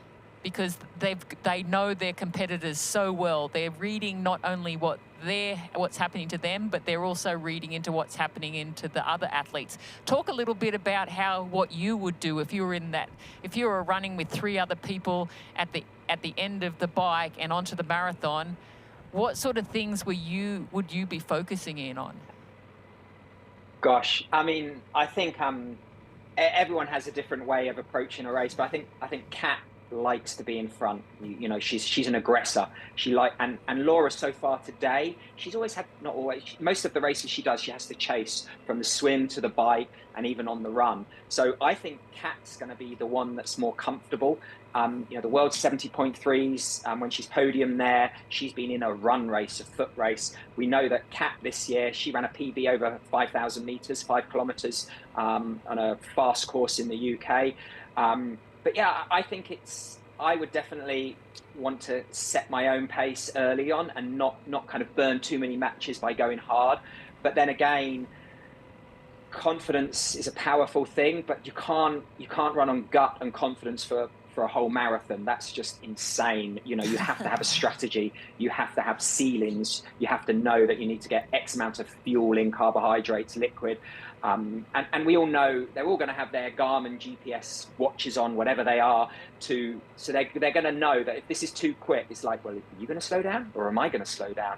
So I would definitely err on the side of caution, but keep the fastest athlete within sight. But yeah, let's see what happens. Well, both Rini and I have bets that Loveset is going to be the one that's going to be the aggressor early. I just have a feeling she seems very just confident, and I love that. And her natural pace will be quicker because she's coming from she was at the Olympic Games. You know, yes, she finished 48th. She didn't have the best race, but just to qualify for an Olympic Games, she has that pedigree of kind of like international racing on the world's biggest stage. So for her to run out, you know, off her, 1:16 off a fast bike, you know, that is quick. So yeah, I do think that her cruise rate might be a bit quicker. But I know when I did my first Ironman a few years ago in Mallorca, I was just like, go easy, go easy. I know this feels easy, but I've got a long way to go. So maybe in her mind, she'll want to naturally go, but she should be holding herself back because she is entering into the unknown, somewhere where she's never been before. And that's exciting. And I think with the Olympic Games last year, that course was so unpredictable in so many ways for all the athletes. I mean, the current on the swim, which then set up different dynamics on the race too. So even though that's still a decent performance, I think there's no way she showed her true potential just because of the whole dynamics that happened in Paris. Absolutely. And let's not forget, you know, the race almost got cancelled. It was almost a duathlon. The men's race moved 24 hours. You know, there's so much going on. And you're in that national federation, you're in that Olympic village, you're in that bubble. And tactics, you know, if you miss 3 or 4 seconds in the swim, have a bad transition, all of a sudden you lose a pack. It's drafted in short course in the Olympic Games, so they can ride together. So yeah, small things that you can miss. You can't show your strength on the bike, which obviously she's a fantastic biker. And then, you know, when it comes to the run, you know, often you're so far behind that they did have the team relay. So then she might have been told, you're not going to reach the goal that you want, your performance goal. Let's save your energy because we have a mixed team relay in 3 days' time. So much goes on. It's not just that result, but she's maybe more experienced at this kind of high profile shoulder to shoulder racing than Kat and Laura, because she is used to that short course racing. And as I say, with the Norwegian, Christian and Gustav, and giving her hopefully some good advice, I'm really excited to see it unfold. Yeah, and we're now looking at the chasers. That's Els Visser. We had Jenny Jenderschik leading this chase now, and Annie Reichman in this trio. Tim, who's your favourite in this little trio? I think Annie, just with her performance in South Africa, that was, on that tough course, that was a real performance. And arguably today she's ridden her own race, and I think that's smart. She hasn't had to look over her shoulder. It's kind of like, as we described, a race within a race. But I think the gaps are going to get bigger on the run. But and yes, don't get me wrong, I'd love to get on the podium of an Ironman Pro Series race, but it's all about this time. So whoever's leading, they need to push on, because we've got Cannes Ironman coming up. We've got a barrel of more 70.3s. We've got Nice. We've got some big races coming up. And right now, today, it is about not your position, just your position. It's about that time. So I think Annie would be the one to push on. But Marjorie, she's a great runner, but as I said, I think she has dropped off that chase group. So now, she's lost that advantage of having people around her. So hopefully it's just a strategic move, not a golly gosh, I've gone too fast, too hard, too early. Okay, so the next athlete that I would love for you to tell us about, Danielle Lewis. Even though she's almost 10 minutes back, her marathon PB is a lot faster than a lot of those runners in that chase pack. Would you agree? Absolutely. And I think I think she's been in Europe for quite a while, so this is a key race. She's not just flown over on Wednesday. I think her family are with her as well. So, she would have set herself up to do well in a big, fast Ironman. And, if you can run a sub 250 in any Ironman, you're going to be knocking on the door of a podium. We haven't talked about her, but she's been quietly riding. It looks like she's totally on her own. So yes, it's nice to have people around you, but it does mean on that bike that you can, focus, just focus on your cadence, on your fueling strategy. And, she's looking still to do a sub 4 hours, 30-minute bike. So she's not out of the game. And as you say, she's a class runner. She comes from a running background. Steeple chasers are predominantly strength athletes. They're not maybe 8:15 jumping up a distance. And I think that there's every chance that we can see her run herself in with a shout of a top 5. Maybe even sneak on the podium, because she can watch the race in front of her. And again, this course, it's 4 laps, but there's lots of out and backs, so they're really going to see each other. It's a great course to get timing splits from supporters and coaches and whatnot. All right, Tim, we appreciate your time, and we look forward to picking your brain again in a little bit when we get onto the run. We'll check in with you in a little bit. Thanks. Always great insights from Tim.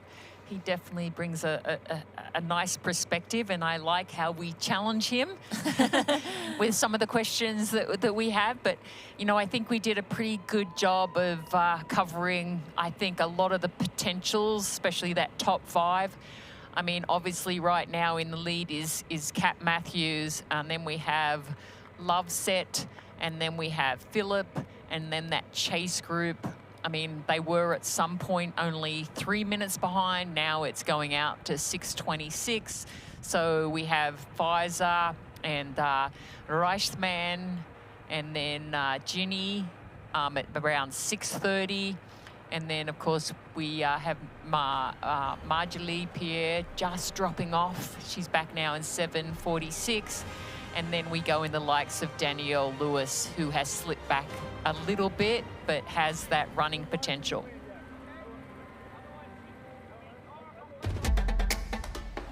You know, and we know.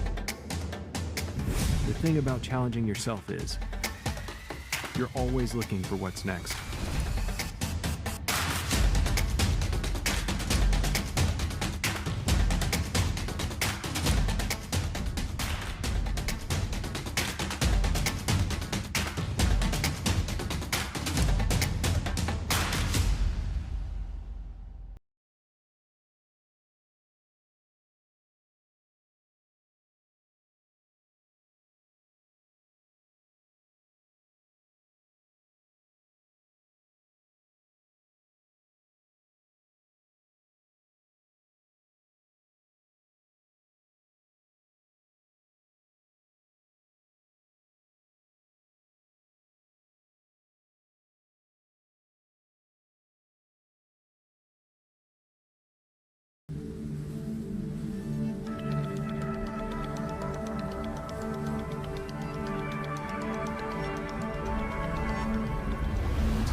We're not here to sell you on this life.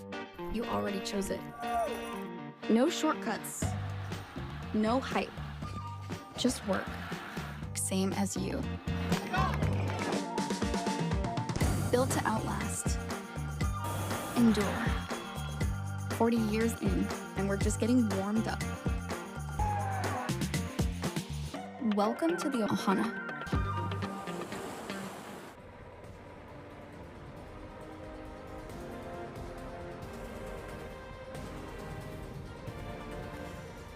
You're watching Qatar Airways Ironman Hamburg European Championship. I'm Marina Carfrae, joined by Makili Jones, and we are watching Kat Matthews now all business. She's put some time into Laura Philipp as well as Loveset, and she doesn't want a piece of them. She wants to come into transition all alone. So yeah, those time gaps are opening up now. They're within 9 kilometers of T2, and there is a little bit of drizzle and dark clouds in the city of Hamburg. But as we pass one of the age groupers here, it's time to check back in with our Tridot athlete, Josh Rugen, to see how his predicted swim time compared to his actual swim time.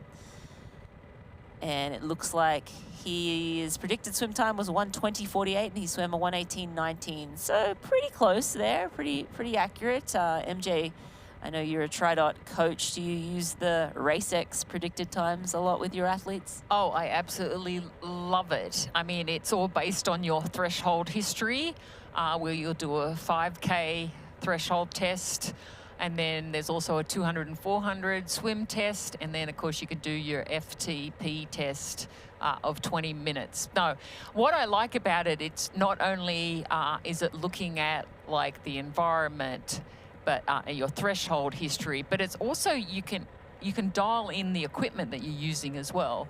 So whether you have a disc wheel. So I think there's like so many components that go into it. And basically what it's designed to do is make sure that you are pacing yourself. Because so many athletes in an Ironman will go out just that little too hard. Or if they go way faster on the bike, then their run's going to suffer for that. So, you know, it's about teaching them patience. It's about teaching them what their training is telling the AI, and what that threshold history is telling you what you're capable of doing. And it also, you can download the profile of the course, and it will tell you exactly what power numbers that you need to hit on the flats, on the descents, on the ascents. So I think it's a really valuable tool for any athlete. And I love racing it. Yeah, you got to try and beat your RaceX time. When it tells me, like, this time, I'm like, I'm going to prove you wrong. Yeah. So, you know, it's that little bit of motivation. Extra motivation, absolutely. We're looking at Kat Matthews. She has a 24-second lead on Laura Philipp, and Solveig Loveset is 36 seconds back. So Kat Matthews trying to put the pedal to the metal, and we are going to take a look at the AG1 supplemental stats for Kat Matthews. At that last split, she was 42.68 kilometers per hour at average speed, and estimated next split will be 5:21. That's overall time, 47. So that's at the 167.6 kilometer mark. We are moments away from Ruvi T2. We have Kat Matthews, as I said, pedal to the metal. Laura Philipp just starting to drop off the back a little bit. And then we have Loveset sitting in third. And then we got Visser, Reichmann, Rendestrick as well in fourth, fifth, and sixth. Marjolaine dropping off the back of that group. But we are setting ourselves up for an incredible run.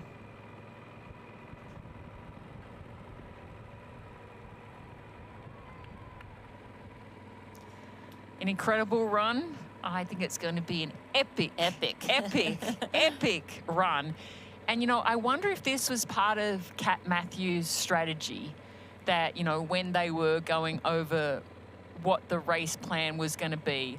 Obviously, Kat does a lot of motor pacing, so that usually gives you a lot of leg speed so that you can change your pace very quickly. And I think sometimes that's a really important factor when you are working on the bike, because at some point you've got to go with the race, especially if you're a professional.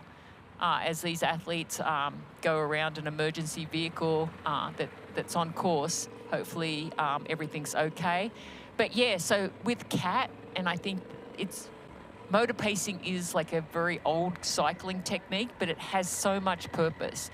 And it enables you to, one, go a high cadence because you're sitting behind the moto, but it also teaches you to be able to chase and change your pace. And that's really hard.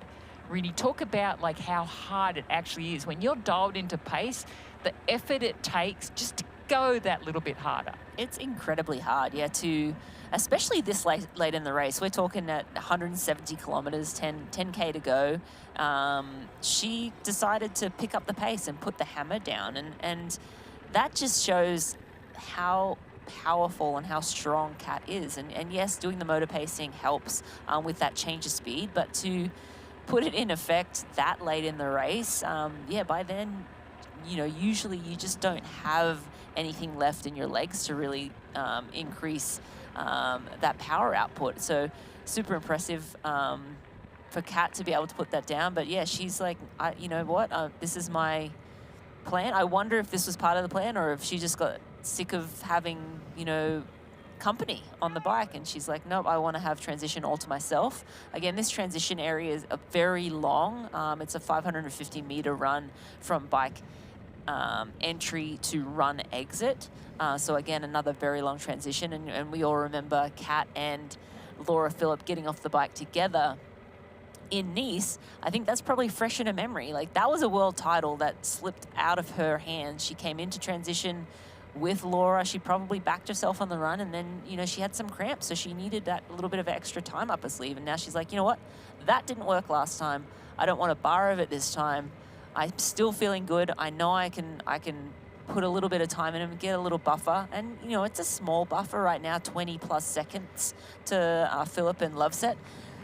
But still, it's nice to be able to be calm in transition. You saw them in Nice. There was like an urgency. They were racing each other in transition. It was like, no, I want to be out first. And it was almost like stamping your authority on the race in that moment. And as Tim said, it's a marathon. Like, yes, there can be some of those mind games, but there has to be a ceiling on your heart rate. There has to be a ceiling on what pace you're going to run, because at some point it's just madness. You're going to blow up. And there are good athletes, sitting back behind that will run through the rubble if there is explosions in the front. So Kat Matthews now within 4 kilometers to go on this Zoot bike course, and she's cranking it out. You can see she's putting power into those pedals, and she wants to get into transition all alone.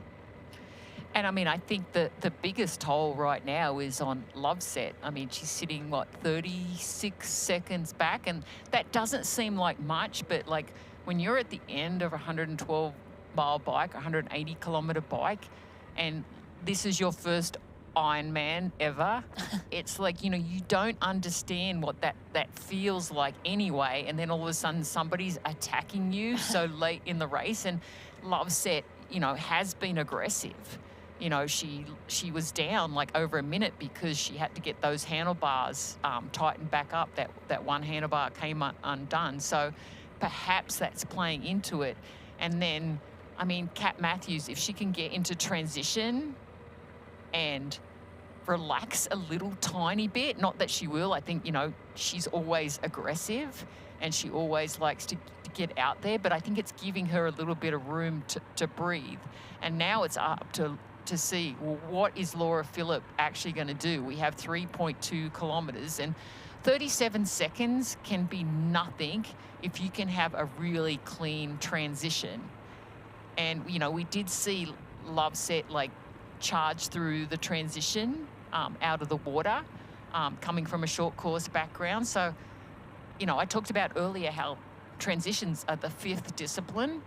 This could really make or break each one of these 3 athletes. It's like obviously Kate Matthews is putting out a lot of energy right now, as well as that power and speed, right? That's taking a huge amount of effort to do this towards the last few kilometres of the race, basically from 10K left. She's really done this asserted effort. But she must feel good. You're not going to put in this effort knowing you have to run a marathon if you're not feeling good. Right now, she's having to pass a few age groupers, and she doesn't want to go over that yellow line, so thankfully they moved over for her. But yeah, I think this tells me that she's feeling good, and she's like, yep, I'm good to go. I'm going to, you know, finish this bike off properly. And it's not like it's her first Ironman, right? No. Like, she knows exactly But what Rini, it's going to feel like running off this bike. Yeah. Do you think, tactic-wise, because we know when she raced Taylor a few weeks ago at Ironman Texas, yeah, they rode fast. Oh, yeah.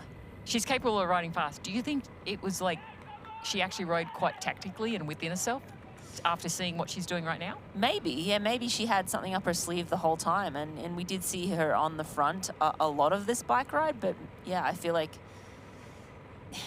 we got out of the swim and she was with Laura Phillip from the start. She was aggressive at the start. Laura Phillip was still there. She I think throughout the day she's been trying to throw in a few surges here and there, but Laura's been hanging with her, and these two are the fastest on paper. Loveset is an unknown quantity, but those two on paper are the fastest two runners in this race. So I think there's a part of her that's like, I don't see the point in crushing this bike if Laura's going to come with me, but I need to keep testing her legs.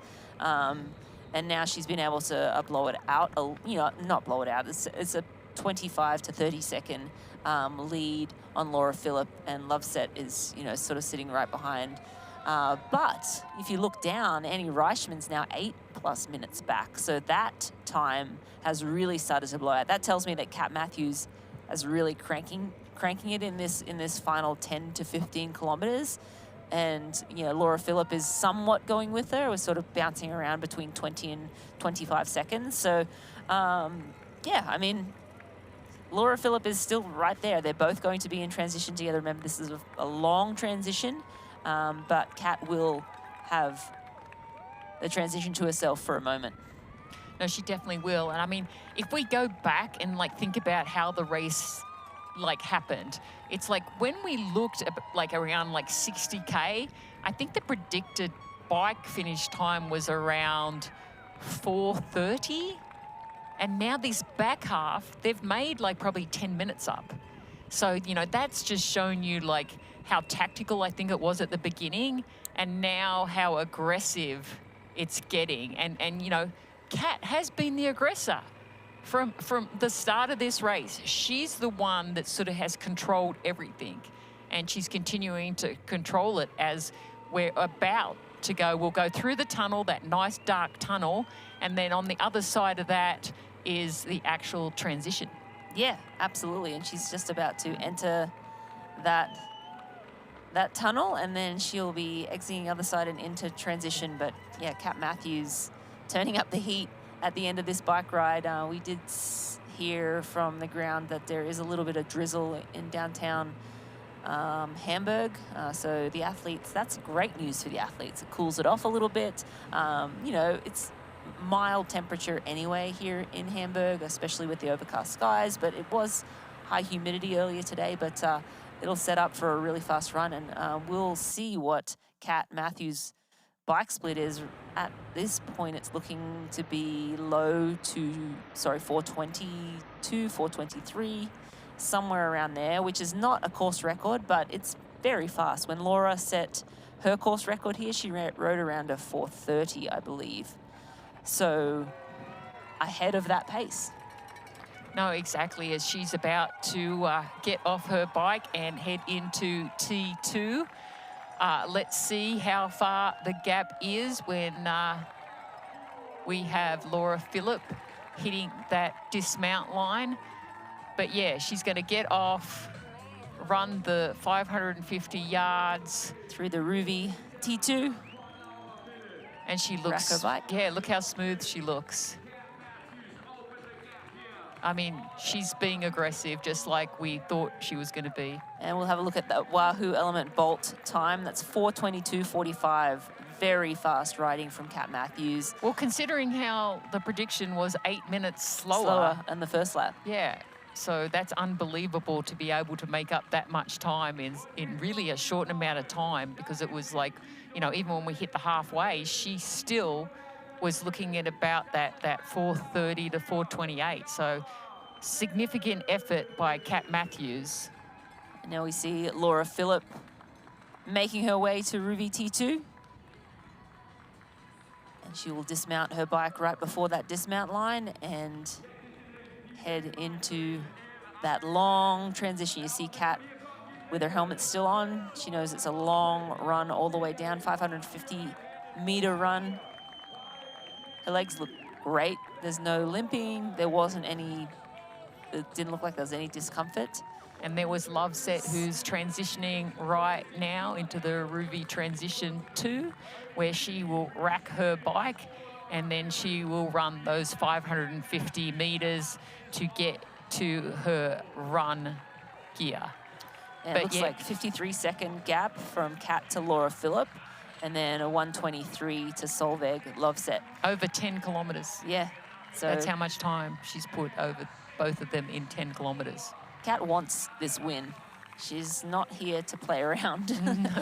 And never is. Every single race she shows up, she comes with her A game and she puts out just an incredible effort. No surprise that she is on a mission here again today.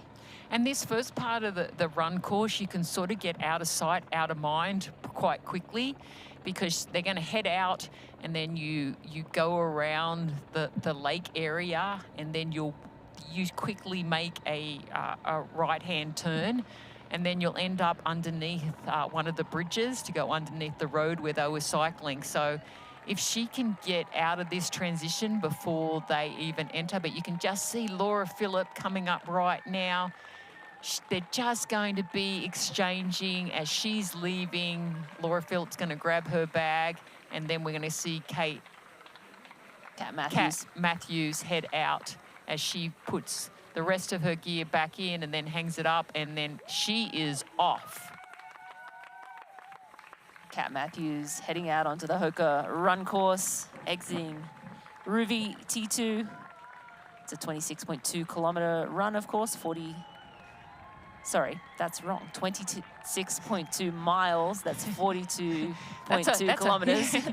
I'm sure the athletes don't want to run 42.2 miles. And it says it's rolling. It's pretty flat. I mean, of course, there's a couple of bridges and so forth, but for the most part, fairly flat, very fast course. But Kat Matthews looks great from every vantage point. And basically, there's running around like the lake. So the start was just on the other side of those Hoka run banisters, and then she's going to make another right, and then she'll get out towards the other side of the city as she comes past the. I think, is that Laura? Laura Phillip only 31 seconds back. Yeah, so Laura had a very quick transition. So it was 54 seconds coming in. Laura made up a little bit of time. But I think Laura put socks on after the swim, where Kat put socks on during the transition. So I think that's where the difference was. Yeah, I wonder if Kat knew that. Like, I need to get a little bit of a gap on Laura in this little section so that I am not coming out behind. But this is a really good chance for Kat to be out of sight, out of mind, because of all the turns on the course early. Like, she's making the turn right here. As you see, she was carrying plenty of speed through that turn. I mean, that's the nice thing with being like a little more compact too. Like, you have to be a little agile the start of this course. Obviously, Laura Phillip is a little bit taller, so she may not be as agile, but there are some little twists and turns as you make that way all the way around the lake. So right now, if we want to look directly across the water, that would be where the transition area is. And then she's going to head under this little tunnel, and then there's this little dirt path that she'll take, and then she heads out towards the outer banks of the city. Looks like an age grouper, first age grouper off the bike. And back to Kat Matthews, and she's bouncing along there. Out doing a 5K. It looks like it. I'd like to get a split on that first K. But yeah, she's in a hurry. No, and I mean, she needs to, because, like, as I said, if we look on paper, like, Phillip has the better marathon record. But, you know, we know Kat can run well off a very hard bike on a flat course. I mean, not to say that Laura Phillip can't, because you just look at her success and how many podium finishes she's had at the Ironman World Championships in Kona. I mean, both these athletes are fierce, competitive. If I was going to say who's made the biggest leaps and bounds in the last couple of years, I would say Kat. I think Laura Phillip has steadily, yes, been progressing, but, you know, Kat Matthews hasn't been racing that long. You know, she was an age grouper, and then in not too long ago, what, like 6 years ago, she turned pro. And, you know, to be the fastest woman ever at the Ironman distance, you know, pressure, perhaps, confidence, hell yeah. Yeah, absolutely. And coming off that world best time, I think that just gives you a ton of confidence. And on paper, we say Laura Phillip is the faster runner, but I just don't think we've seen the best from Kat yet. I think she still has a really fast marathon up her sleeve, and is she going to unleash it today? Well, that remains to be seen. Yeah, and you here's said the part, agile. here's the part where this is dirt, it's a little uneven, and then you'll go underneath the bridge, and then there's another tight turn to the left, and then you'll do a tight turn to the right. And it's a little bit uneven through here. So you do have to be a little bit careful, and it's hard. You know, when you're running and you're going from like a nice smooth surface to a little bit rough, it might not seem much. Now it won't, but lap 4, it's going to be a little bit more significant. Only a short part, but yeah, I think it's a lot warmer than we think, though, because we're starting to see the sun out. There is definitely some shaded areas, but I always feel like the temperature in Europe is always a little bit more warm than what you're actually seeing compared to some other places that we race around the world. But looks so comfortable, relaxed, you know, focused. I mean, she's obviously got a plan. And, you know, let's talk about how fast she actually ran in Texas, because that was hot. That was extremely hot. Not only that, but she rode bonkers, out of her mind. Like, well faster than she's ever ridden, and it was a fast day. They didn't have crazy winds, but still, to be basically the same time as Taylor Knibb on, you know, that bike course, and then get off and, you know, bust out a fast marathon in hot conditions, humid conditions. Yeah, just incredible. So yeah, I expect to see well sub 250 from Kat today, and you know, we're trying to look back and see where Laura Phillip is, and that 30 seconds is quite a ways. It's Annie Reichman now making her way into Ruby T2. Rini, I have to say, there's no way Laura Phillip would have let this happen if she could help it. No way. I mean, there's absolutely no way. It's like we've both been in races before, and if you're that close to transition, you're going to go with the race. But it's not that easy. And I think that's where some people don't understand. It's like when you're like racing and you're already at the limit, and you know you're at the most fatigue in the race is at that moment, and you have somebody who's aggressive and attacks you. It's like, I think that's what we're seeing right now, is that Kat was a little more calculating, even though we saw her do a lot of the work and we were thinking that Laura Phillip was sitting back. Perhaps Laura wasn't feeling as good as we think she was feeling. Yeah, and yeah, you might be right. Maybe that 70.3 like is sneaking Still in. Yeah, she did race just last weekend, the 70.3, and we're seeing that second pack now in transitions. That's Jenny Jenderschik. I'm sorry if I'm not getting that name right, but I will keep working on it. We had Els Visser right in front of her, and Annie Reichman. Annie Reichman in all black on screen right now, running through that transition again. It's a long transition, a little over half a kilometer. The athletes will run from one end to the other, grab their T2 bags, switch out the helmet and put their running shoes on, and off they'll go to the Hoka Marathon. That 550-meter extra run that they have to do. They should get credit for that. Yeah, that's definitely a long transition, but everyone has to do the same.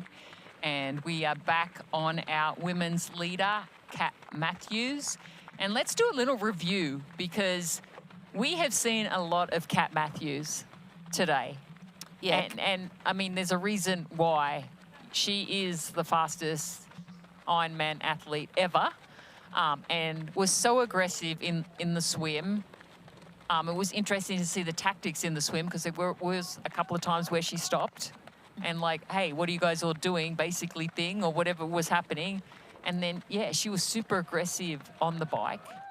But that last 10K, wow. It's going to be interesting to see if that, right now it's paying off. Like, definitely, it's paying off. It's like she's in the lead. She looks comfortable. We just She's saw in control of the race. Yeah. Which is what she wanted. Like, with that assertive move, she wanted to take control of this race and lead from the front. And that's the type of racer she is. This is what we've seen from her before. Look at that. It's a little more humid. Did you see just pour water over her head? Yeah, so that, I mean, even if when it was cool. Yeah, she wouldn't be worried about that. So, yeah, pouring water, I mean, it's, yes, the humidity's there. It's not cold by any means. It's probably a nice temperature if you were to walk around. If you're running a marathon, you're going to feel the heat. It's under 250 weather? Is that what you're saying? I mean, I think so. I mean, just based on Texas and the fact that I don't think she rode the bike to her capacity today, I think, she could go 247 would be my prediction. I like it. I love it that you put times out. This is Danielle Lewis now from the USA. She is just about to, whoops, that dismount line came up on her a little quick there. But she made sure she got her feet off that bike before she went over the line. Now she'll go and rack her bike in the Ruby transition, and she'll go and get on her favorite leg, the run. Yeah, and see what sort of damage she can. She's ran a 252 and had an absolutely great run at Ironman 70.3 St. George only a few weeks ago. So she's going to be riding high on that, and that was a much, much harder run than this course is. And, it's like she's always patient. She talks about how, I know I'm going to be behind out of the water, and I'm just going to keep moving forward. I'm going to be controlling what I can control. And it's like, I'm just going to okay, I just got to catch the next person, the next person, the next person. And that will be her mantra for this entire marathon. And, she's in a position that she's used to doing it. Does she wish she could swim faster? Of course she does. Of course, yeah. But, it's like you, Rini, okay, when you would get off the bike and you had to catch up, what was your mindset? What were you thinking? Yeah, I think, it wasn't unfamiliar territory. So, there was times that you were well in the front too, but I'm just saying. No, it was typical for me to be chasing from behind. And the mindset is to put together the best performance I can from this point forward. You can't change what's happened in the past. Okay, I didn't have the best swim. I'm a little bit behind. I'm going to push. Marjolaine Pierre does not look great. I was going to mention this earlier. When she slowed through that aid station and had the visor up, took the visor off, and she was squirting water in her face, she kind of was soft pedaling, and I was surprised. I was sort of surprised to see that overheating. It could be, or just completely gassed. And again, she was riding with some phenomenal bikers, and this is only her third Ironman. But the thing is, Marjolaine is a smaller athlete, so for her to ride with those Annie Reichman, bigger, stronger athletes who can put out more power on the flat. On the flat, it's just going to take it out of you. You don't get the hills where you can gain.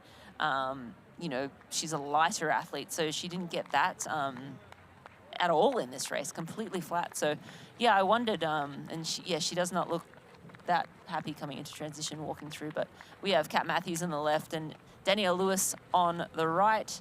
Danielle just about to start the Hoka run course, and Kat Matthews rolling along. We're waiting to get some splits to see what pace she is running. It looks quick to me. Yeah, she's got lovely turnover. Lovely turnover, and I'd love to see what Laura Phillip looks like right now. Is she look the same? Is she charging hard, or is she sort of building into it? But we have an incredible race on our hands right now. Matthews in first, Phillip in second, Loveset in third, and we have Danielle Lewis on the right screen coming out of transition in 7th place. She just keeps moving up.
Qatar Airways Ironman Hamburg European Championship is brought to you by Hoka.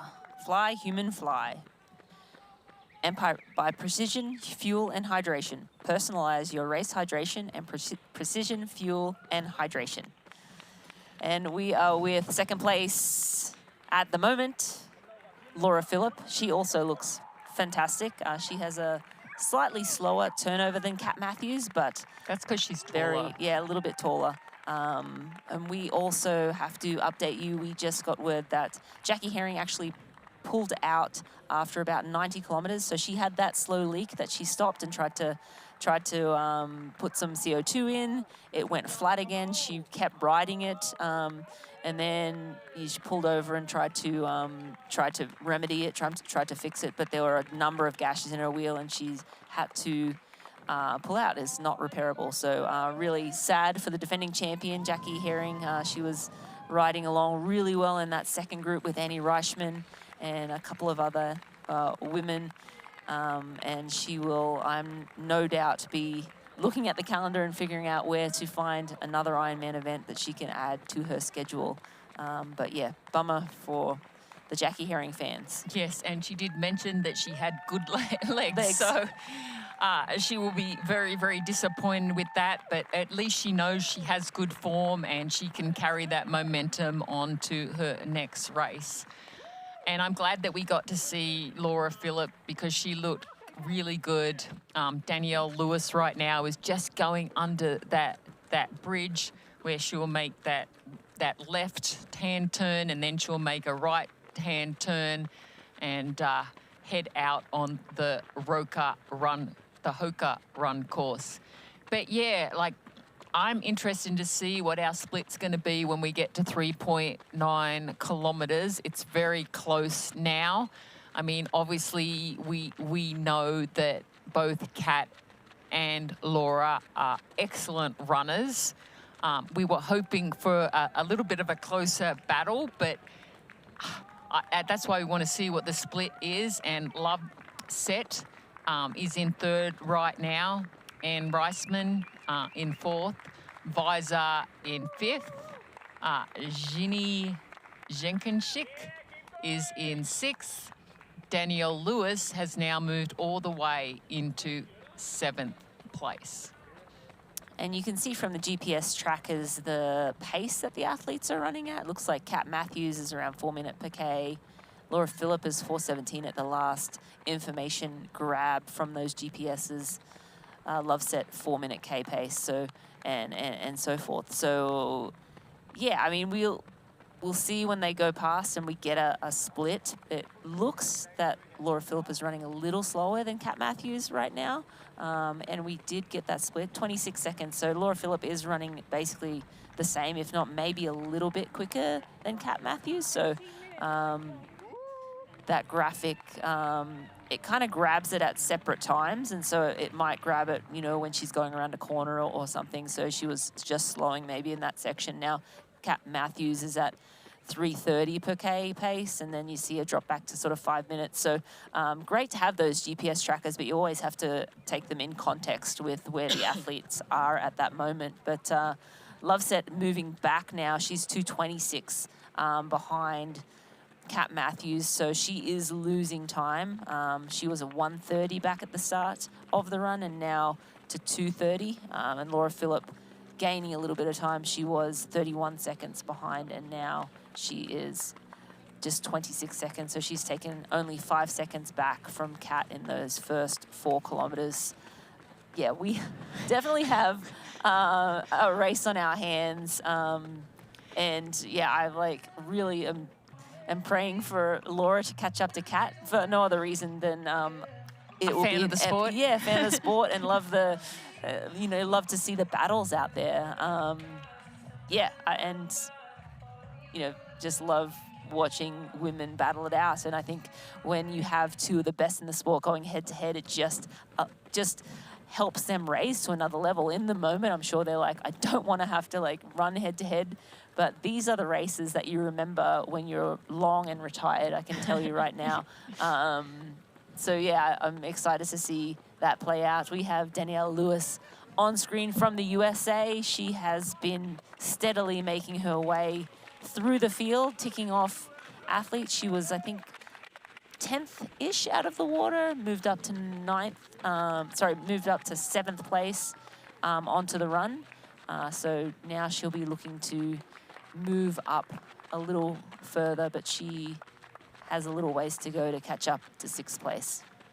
No, she definitely has, but you know, she will be patient. She'll dial in her pace and she will keep ticking over. And Laura Philipp, again, she just needs to be a little patient. You know, if she's running slightly faster than Kat and only like 26 seconds back, I mean, you just got to be patient. It's so early. Patience will definitely pay off.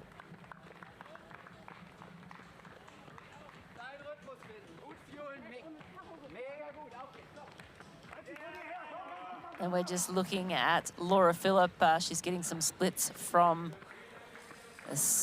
I'm sure, many supporters of hers as the German athlete racing here today in 2nd place right now, and won this race in 22, setting what was then the world's fastest Ironman time in a 8:18. Of course, Kat Matthews went and reset that record to 8:10 in Texas about 5 weeks ago. But Laura Philipp slowly taking time out of Kat Matthews. Yeah, and I mean, as you know, I just said, you know, she's just got to be patient. You know, we just saw her take some nutrition in, take some big deep breaths, She's just got to stay relaxed, keep focusing on her turnover. I mean, if we had these two athletes in comparison, I mean, their run form is going to be a little different. You have Kat Matthews, whose stature's a little bit smaller but very strong, and then you have Laura Phillip, who's a little bit taller. So sometimes it's hard to actually see how fast Laura may be running, because her turnover, because she's got that little bit longer stride, may be a little bit harder to define what her actual speed is if you put somebody who's had that little smaller stature and usually has a stride rate that's a little bit higher than somebody who is a little bit taller. And a fighting chance presented by Hoka is our race week series that pulls back the curtain and gives you a behind-the-scenes look at everyday lives of elite triathletes around the world. This week we spent time with Laura Phillip. But then my brother asked ChatGPT, where does Laura Phillip live? And he tried to find out like personal information about myself. And then ChatGPT said like, you should respect the privacy of Laura Phillip.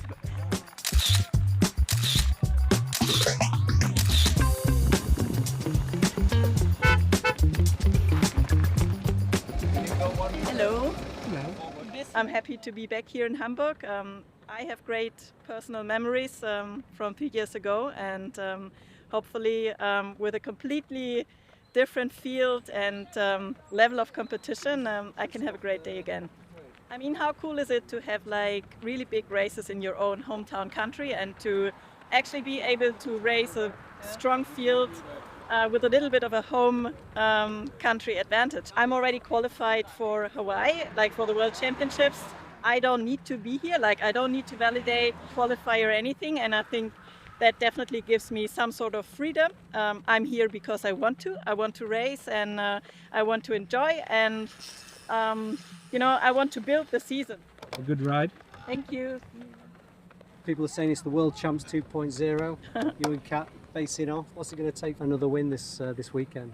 Yeah, I think to win here on the weekend will take a perfect performance, like strong from start to the finish. And I think we might have some group dynamics on the bike. Obviously, this is a super different course to what I've raced Kat on before, like with Nice, with having like all the climbing and so on. But this is also something that I am looking forward to. This is a very different challenge, and I think as a professional athlete, you know, you need to face challenges in order to grow and to become better. Hoping to have tight racing. I hope to be in the mix, and I think, yeah, it's a privilege that we can hopefully, you know, push each other in order to be fast, to be like, to just also entertaining for the spectators. It's super early in the year. I mean, Kat has already shown that she is in record-breaking form. I have not, and my plan is to be in record-breaking form in October. You know, you don't necessarily need to be here. You know, it's a no-pressure race, let's say. But do you get that buzz from, like, you know, knowing Kat's here, for example? Well, yeah, of course. Like having Kat here and other strong ladies definitely will, you know, motivates me to be my best and to give my best. I think that's what racing is all about, and that's also the fun part at racing. Of course, that also means that maybe I'm not going to win, but that's also part of the game. But I'm here to fight for it and to give it my all. Ready! We'll get a slow-mo.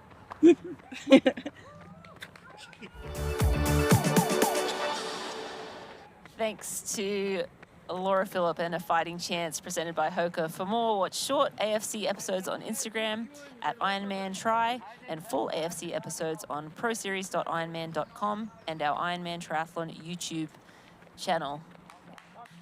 She seems to be in very good spirits before the race.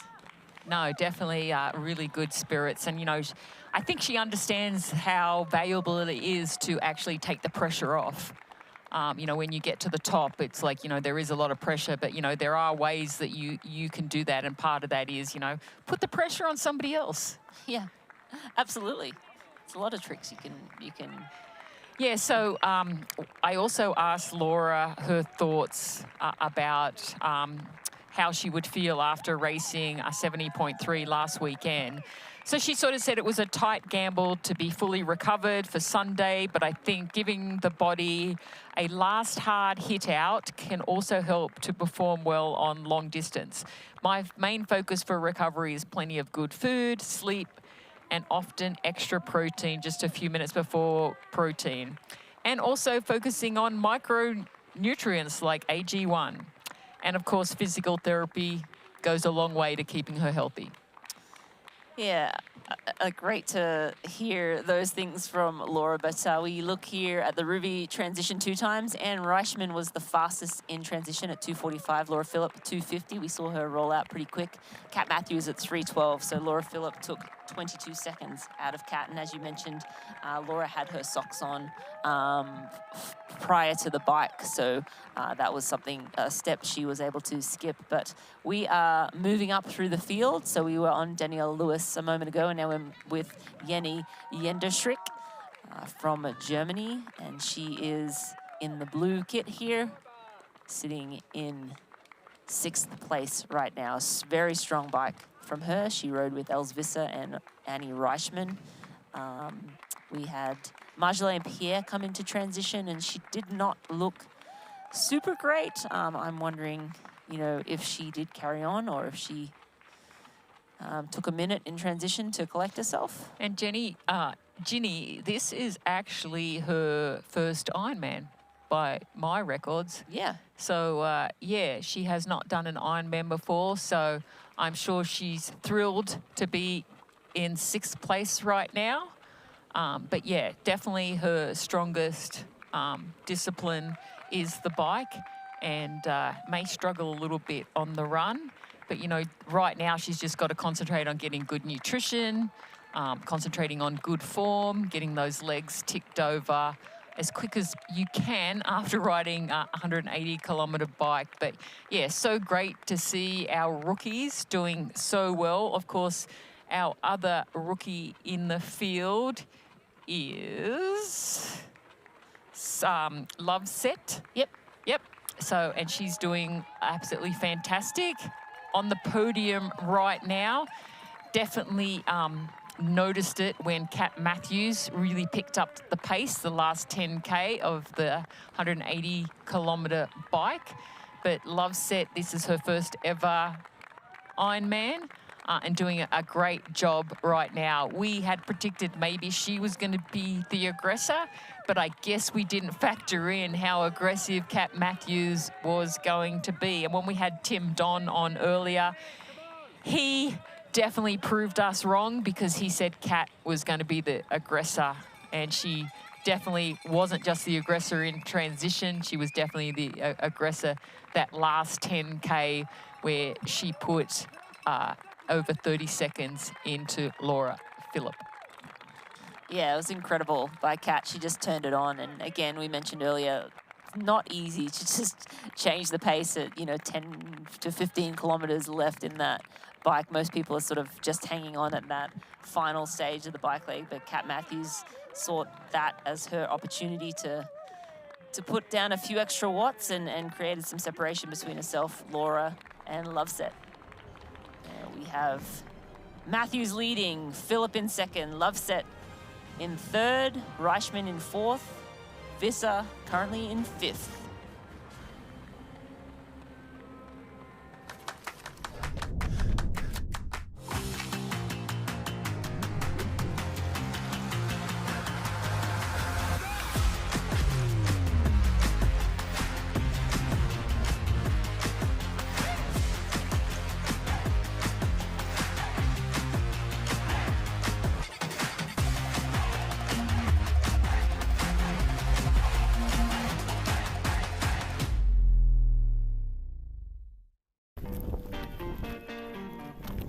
We're not here to sell you on this life.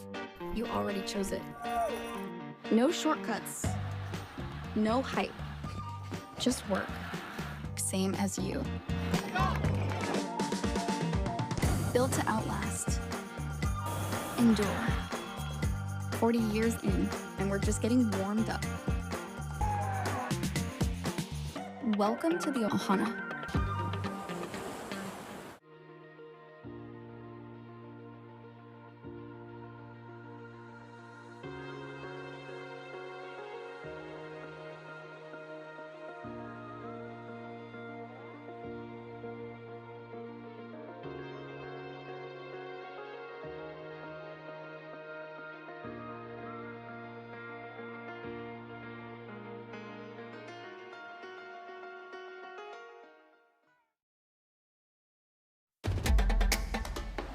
You know, and we know.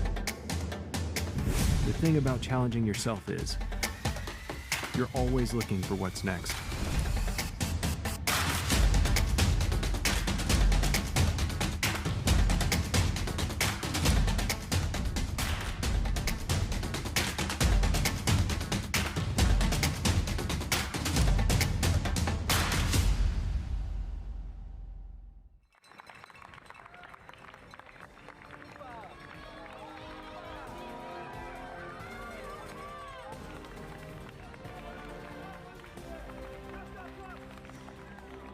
You're watching Ironman Hamburg European Championship, and we are currently on Laura Philipp. She's sitting in second place, just 27 seconds behind Kat Matthews. Kat, of course, with that surge at the back end of the bike. These two swam together, biked together, along with Loveset, and now separated by only seconds. Loveset falling back a little bit, was 2:30 back at last check. But Laura Philipp definitely on the hunt. Kat Matthews has other ideas, so these two right now are locked in a battle. And they're running very fast. Yes, and they're not running next to each other, but they're definitely running the same splits right now, about 3:45 per kilometre. So they've definitely got a battle going. And I mean, this is what the marathon in Hamburg is truly about. It's that mental test that they're all going to be going through, but particularly our two leaders, Kat and Laura, because they're both going to be getting splits. They're going to see that neither one of them right now, through 8.5 kilometres, have made up any time or gained any time. It's definitely going to be a battle of wills out there. I mean, the nice thing is they are going to see each other. They are going to get those splits. It's 4 laps along the inner and outer Ulster. And, you know, that incredible crowd sport is definitely going to be in the favour of Laura Philipp, being from Germany and in her home country. So, you know, that's definitely going to be to her advantage. And I think, you know, it's like, again, I think as Tim Don told us, you got to be patient. This race is only just started for the marathon. We've got Loveset still sitting in third. She just came through the checkpoint.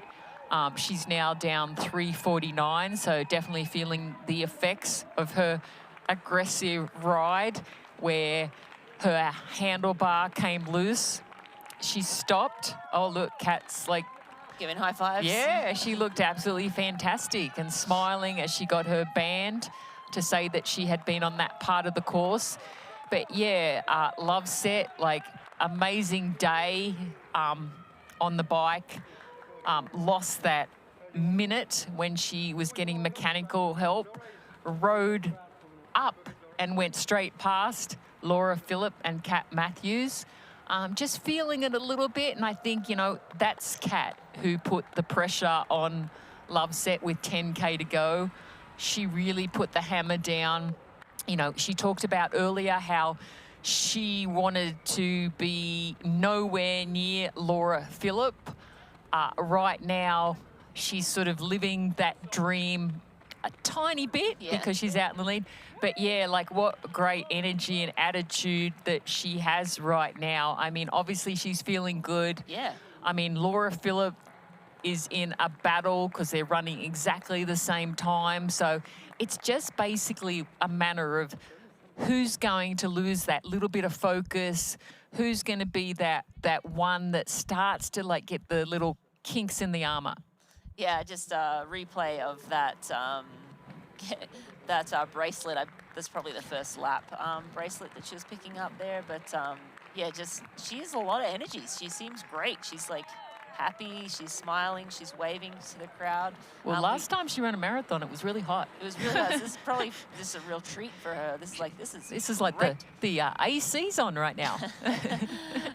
We do have to make mention. We had a couple of DNFs. Marjolaine Pierre and Sarah Svenk both have pulled out. We saw Marjolaine come into transition and sort of drop her bike and sort of walk, start walking. She started to show signs late in the bike that she wasn't feeling so good. So hopefully just exhausted and nothing more, calling it a day. But we also had Jackie Herring have to pull out. She had multiple gashes in her tire and she was forced to pull out. She couldn't, it was unrepairable.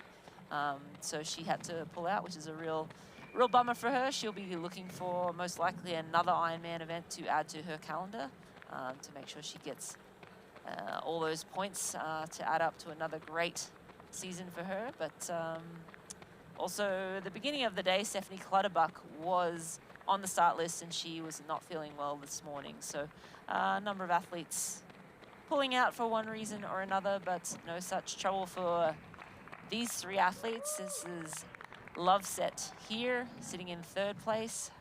A phenomenal performance. This is her first ever Ironman. She was just incredible in Venice Jesolo only a few weeks back, winning that race in amazing style. 1:16 run, 2:06 off a 2:06 bike, and we had Laura Phillip as well, sitting in second, and Kat Matthews in first. But this is back with Els Visser, and Els is looking really great running right now. She's sitting in 5th place right now, so she has Annie Reichman just ahead of her, I believe, and then the podium further up the road. Yeah, but Els looks really, really comfortable. She's got like a good arm swing. She's relaxed. Her foot strike looks really, really good. It's quite a quick cadence for a marathon. I mean, I know it's early, but you know, they've still ridden 180 kilometers. She looks focused. I'm sure she's motivated to do a little bit better than when she raced earlier in the year and did not finish. I think that was Ironman South Africa, yes, if I'm correct. But no, yeah, looks like so comfortable, relaxed, you know, just focusing on what she can control, what we always tell our athletes, right? Control what we can control. I mean, she's going to want to get some splits. Of course, Reisman is just up the road, but definitely moving away from her right now. Danielle Lewis is sitting comfortably right now in 7th. She's got a little bit of time that she needs to make up to get ahead and get into that 6th position. But Kat Matthews in the lead, Laura Phillip chasing hard. And just looking at those splits, Kat Matthews, 39:08 through 10.7 kilometers. Laura Phillip, 39:02 through 10.7 kilometers. So only 6 seconds separate them in that first lap. The gap now is 25 seconds. Yeah, all about between that loss coming into transition. Yeah, so incredible. These two are running basically the same pace and, you know, only separated by 25 seconds. And in some of there's not many straightaways where you can see. And as you mentioned, MJ, it's sort of, you can kind of get out of sight, out of mind. Only problem with that is Laura Phillip is German and she'll be getting splits like every 3 seconds. I always found it so funny when you get splits from random people. It'd be like one person would say, oh, it's 25 seconds. Next person's, it's 45 seconds. And then you'd be like, okay, I'll just try and take the average of all of this. But I would put money on the fact that she would have accurate splits from her personal support crew that are on the ground there in Hamburg. But we have Kat Matthews sitting in the lead. Laura Phillip, 25 seconds back. Solveig Loveset sitting in 3rd. Reichman in 4th. Visser in 5th. We have a lot of exciting racing yet to come. What do you want? You know, what's that really good non-alcoholic beer I keep hearing about? Do you have that really great non-alcoholic beer that I keep seeing? Do you have a non-alcoholic beer that actually tastes good? It's athletic. You're holding it. You mean athletic? You're looking at it. I think you mean athletic.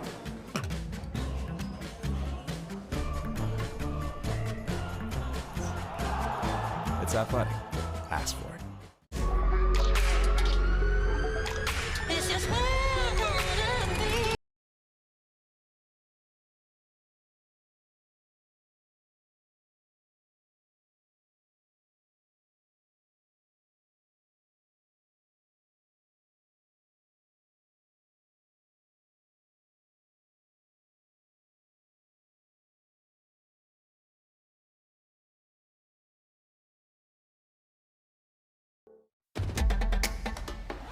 You know, and we know.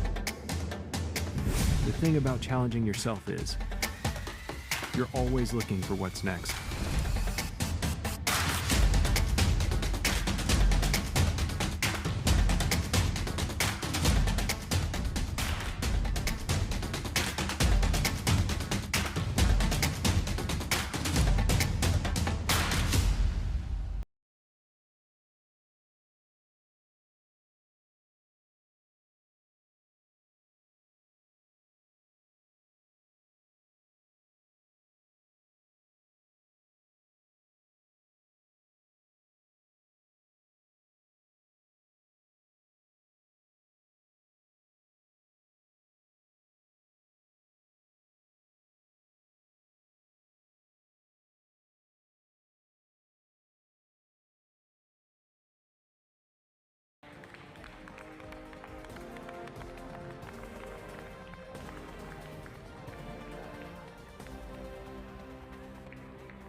Qatar Airways Ironman Hamburg European Championship is brought to you by Breitling. Aspire for the ultimate finish line reward. And by Nirvana, enhanced athlete event experiences powered by Nirvana.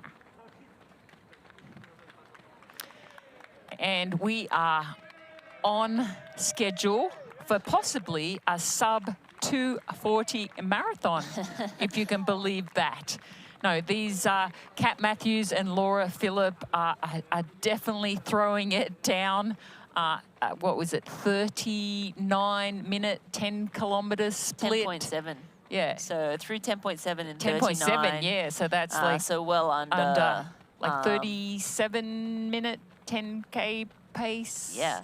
Yeah, ridiculously fast. Hence the sub 2:40. I hazard a guess they might slow a little bit, but still incredible. What was my right prediction now. for Kat Matthews earlier today? 2:47. 2:47. We'll see if she can live up to my expectations. Right now she's exceeding expectations. And I'm more than happy for her to exceed it. Yes, but incredible. Again, this woman never ceases to amaze. And we have Laura Philipp running, you know, just a few seconds quicker than Kat, at least in the last time checks. That was the case, but sitting just 25 seconds back. Kat and Laura are delivering on this battle royale. Kat Matthews, very animated in this first lap. She's talking to people, waving, seems quite happy, doesn't seem to be suffering. I mean, I'm sure there is some suffering going on, but she's in that comfortably uncomfortable zone, maybe pushing it out just a touch more than she would if she didn't have Laura Philipp hunting her down, but it's just I don't know, incredible. I think she'd still be, I think she's so aggressive that she'd still be pushing. And we've got to remind everyone, like, every second counts. It's like if you want to win the Ironman Pro Series, you have to keep pushing. There is no like, oh, I'm just going to back it off a little bit. And you know, you can't back it off when you're racing against the fastest person ever on an Ironman distance race, and the second fastest person ever in Laura Philipp in an Ironman race. So, you know, yeah, significant challenges where, you know, you're coming in both, you can take the pressure off, but you're coming in with a lot of pressure because we have huge expectation. Absolutely. Just sitting here commentating. And then the fans have huge expectation. The sponsors have huge expectation. And I think this Kat Matthews herself has huge expectations. Yeah, and it's like sort of like who's gonna have those sort of like, hey, I got one up on you. And right now we know that Laura Philipp got one up on Kat Matthews at the Ironman World Championships last year. So, and she also well, Kat Matthews just took away Laura Phillipp's world's fastest time. So Laura's like, wait, no, I want to take that back. And I think today is setting up to be faster than that race in Texas, because Kat rode right around the same time as what she rode in Texas, maybe a touch slower, but is running much faster. So I think, you know, we're setting this up for another potentially world's best time. No, definitely right now, you know, definitely, you know, that sub 40, 240, I don't think they're going to do that. Would it be absolutely exciting for them to do it? It would be, yeah.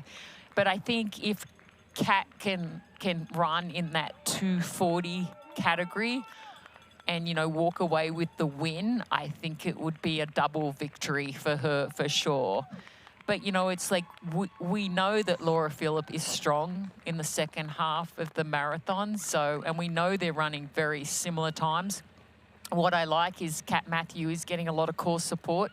I've heard a lot of like, go Kat, go Kat.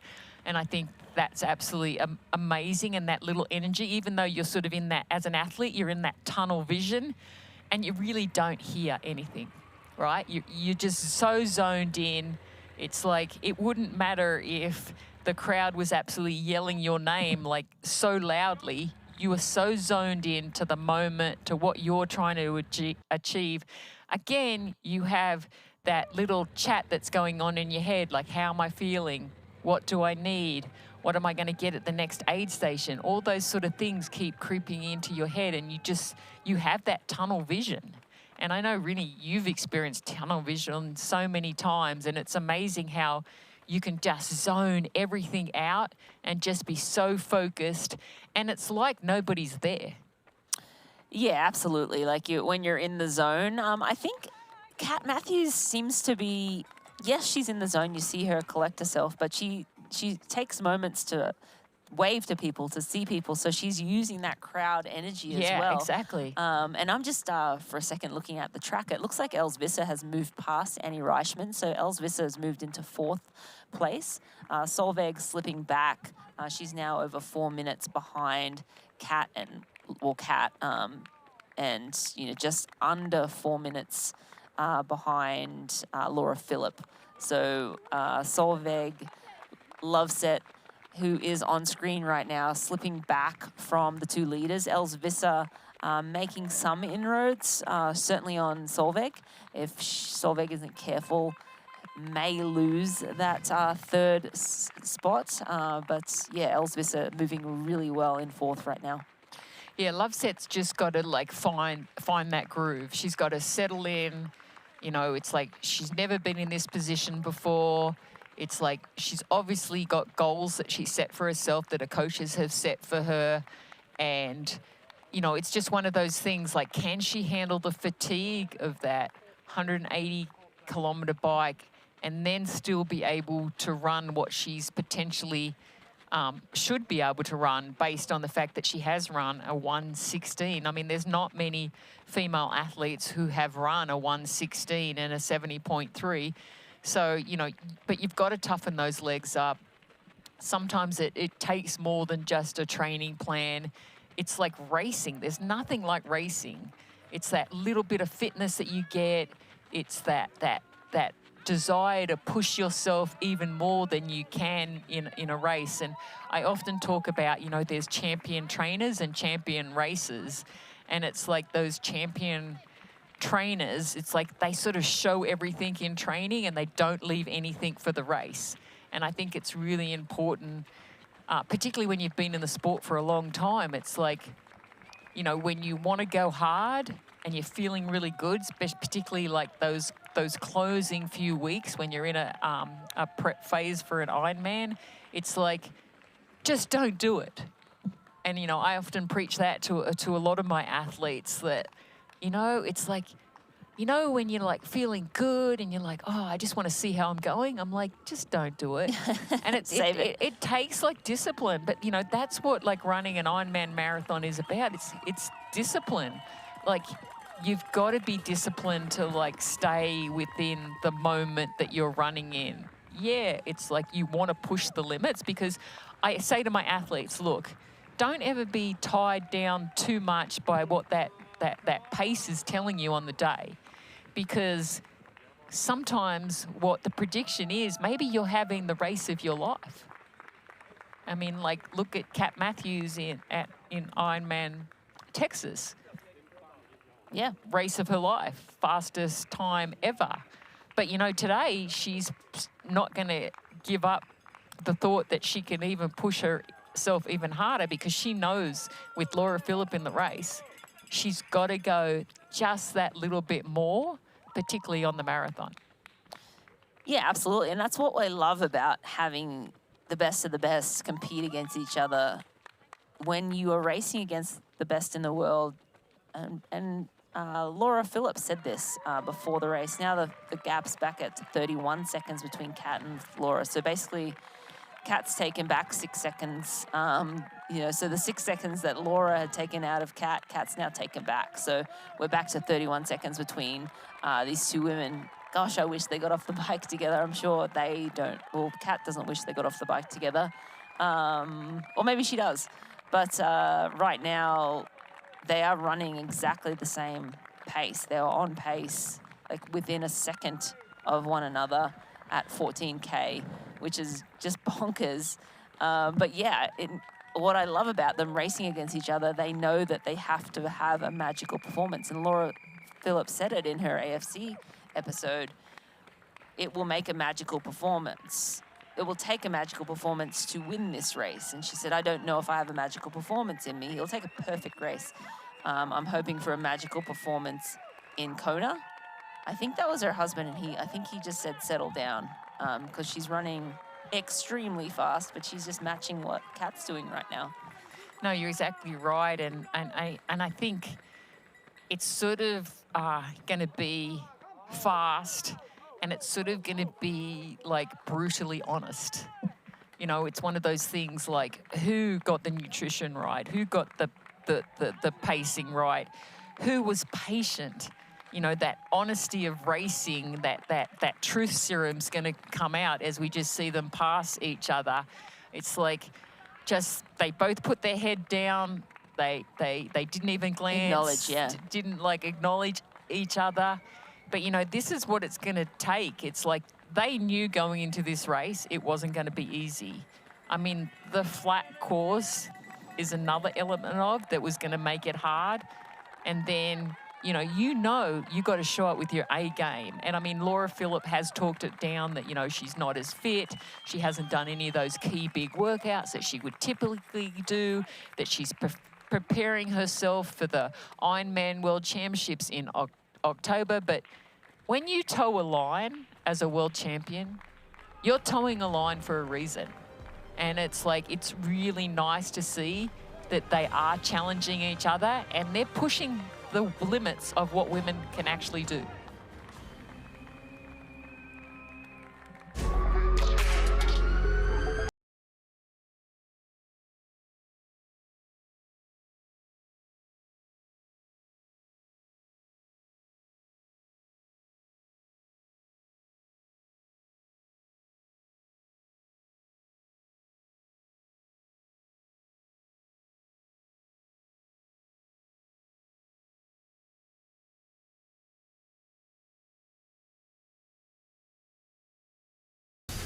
Meet Kicker Run from Wahoo, a revolutionary indoor running experience where you just run and your feet set the pace. We call it Run Free Mode, a game-changing technology that allows you to change speeds naturally, just like you do outdoors. You can even let popular training apps control the speed and grade for you. Kicker Run by Wahoo. It's time to run free.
You're watching the Qatar Ironman Hamburg European Championship, and we are with third place currently, Solveig Loveset.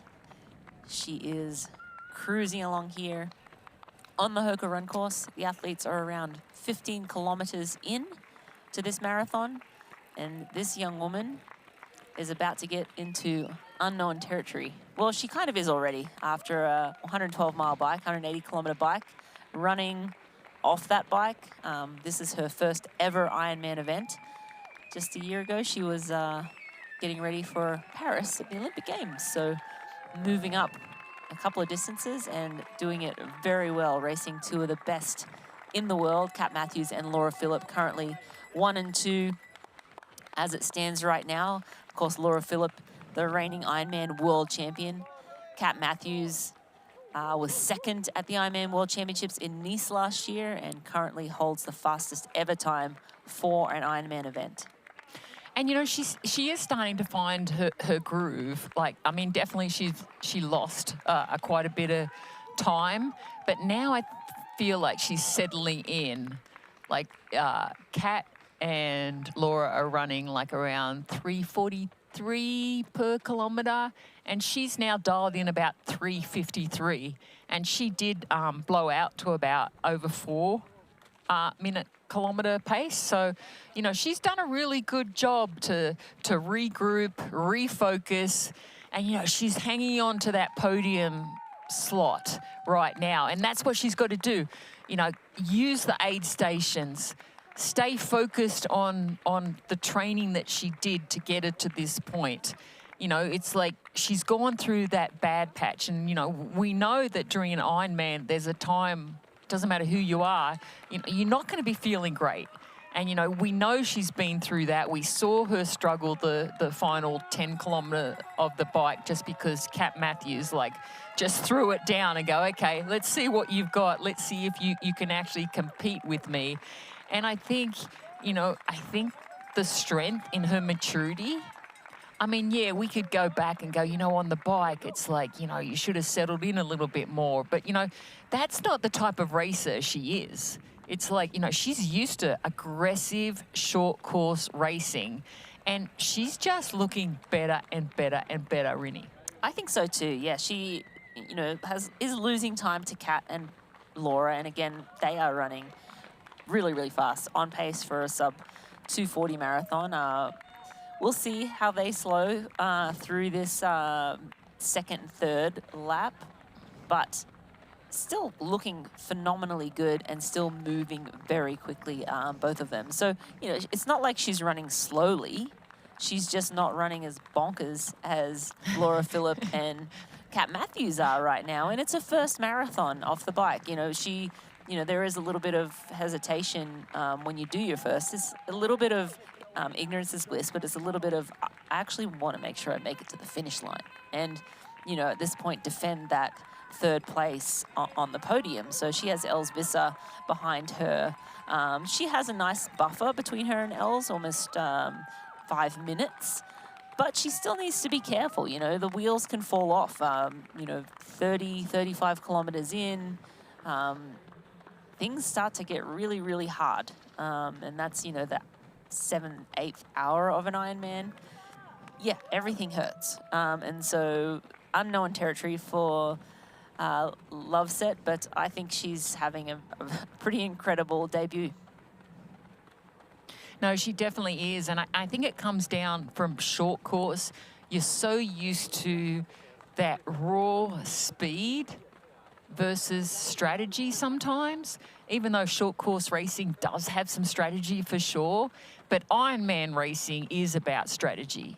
But it's also like, I feel like these new generation of athletes, it's like they're willing to push the boundaries, and they're really converting and understanding that you got to do that speed so that you can go these ridiculously fast times. It's like, you know, and it is like a progression of, like, as I said, like the coaching has gotten better. I mean, Kat Matthews, you know, started working with a more specialised cycling coach, and there's other athletes who have done exactly the same. They understand that the details matter so much, and the details have always been significant, but when you're going this sort of speed and for this amount of time, it's like you want to tick off every single box that you can. I mean, it's part of being a professional athlete, but it's also part of like figuring out, okay, right now, Kat Matthews has set the bar of what is possible. And every time somebody sets the bar of what is possible, then somebody else is going to come in and they're going to figure out a way to get even faster.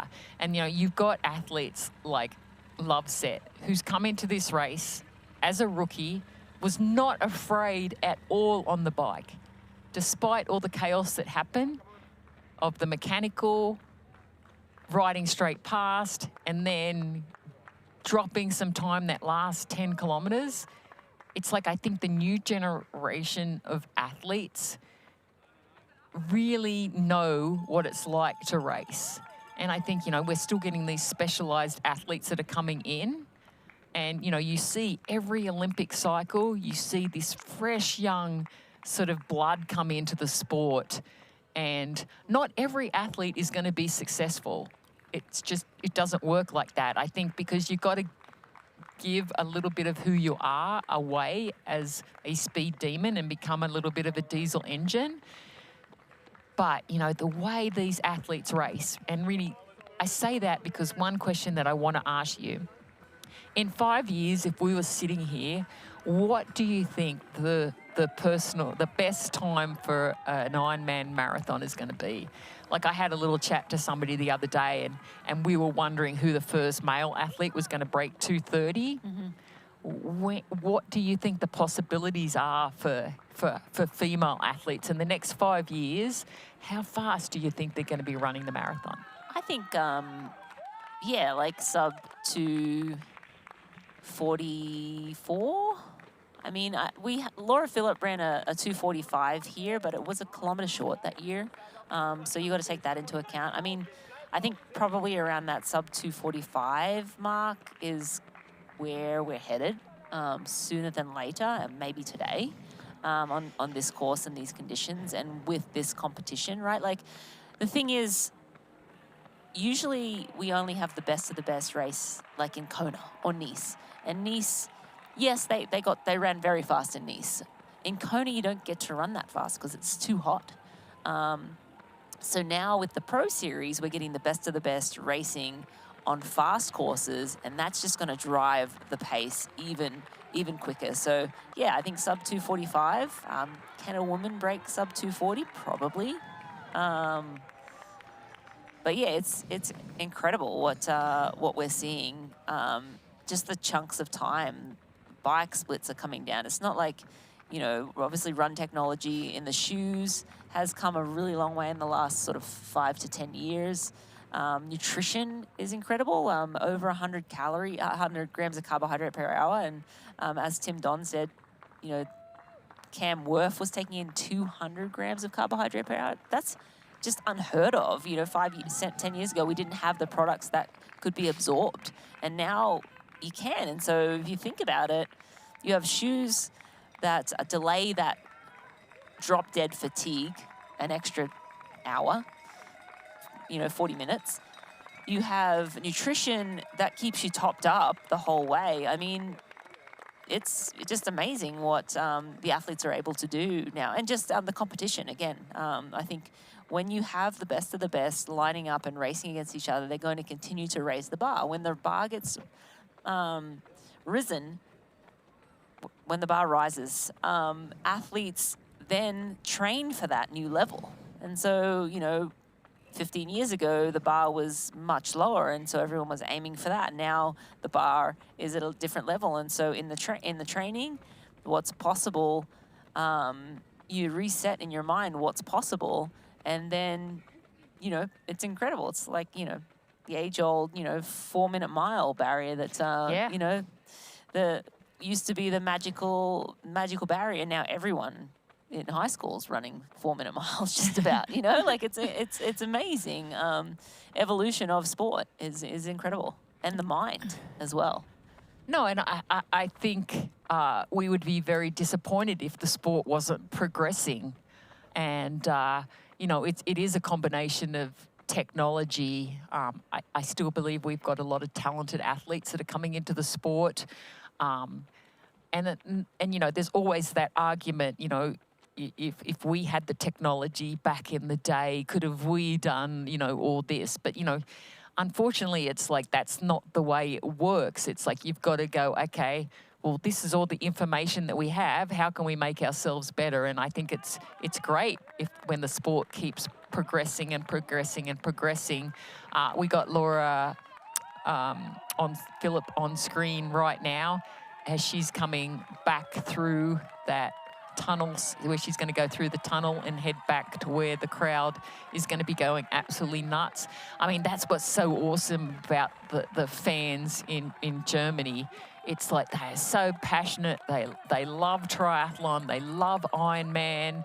And, you know, Hamburg is such a big triathlon city. They have so many different races here throughout the year. It's one of the I think the most fun cities you can race in because it's the historic nature of it. Laura Phillips just picking up some nutrition at our aid stations right now on the Hoka run course. But, you know, she looks smooth. She looks fantastic. I mean, we know that she's prepared. You know, she has been playing it down like a smart athlete does by saying, you know, I haven't done the key sessions. I'm just excited to see where I'm at.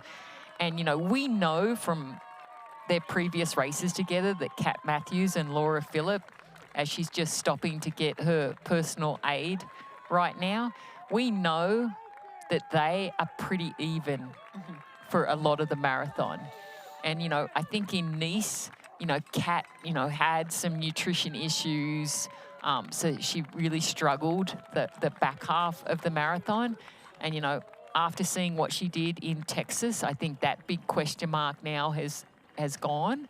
I think that, you know, she just needs to keep doing what she's doing. I think it's going to be a very tight race, and it's going to be a matter of, you know, who falters first. Absolutely. And some news from the course, Els Visser somehow missed the 8.5 kilometer checkpoint earlier. That's how she sort of moved up. So she cut the course and didn't realize it, and now she's pulled out of the race. So I think she would have been DQ'd because she unfortunately missed that 8.5 kilometer checkpoint. So Els Visser, from our accounts, has pulled out of this race due to missing that checkpoint. So we have, which is such a shame, in fourth. But it does happen sometimes. So hopefully she can get over the disappointment and we'll see her on a start line soon. But, you know, as an athlete, it is your responsibility to know the course. And definitely there are a couple of like little out and back sections on this course. So obviously maybe she was so focused that she missed some of those cones or directions of where she needed to go. So, yeah, it's such a shame when that happens to an athlete. And, yeah, hopefully, as I said, that she can fire up, and because she was running really well, really well.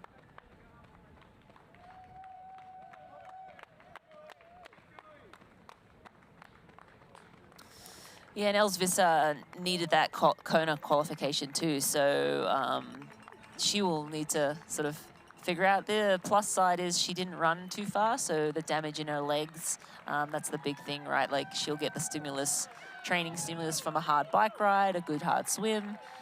It's a bummer because she tapered for this race. She was looking good. She was running really well, but she can take that fitness and go find another Ironman event, which I am no doubt that she will do, and try and replicate another great performance somewhere else. But yeah, Kat Matthews on screen right now leading this race, and At the last time check, there was still 30 seconds between her and Laura Phillips. So those two holding steady right now as we move to almost the halfway point. We're at about 19 kilometers into the run. So coming up to the half marathon point. I'm very interested to see what they go through at the half in.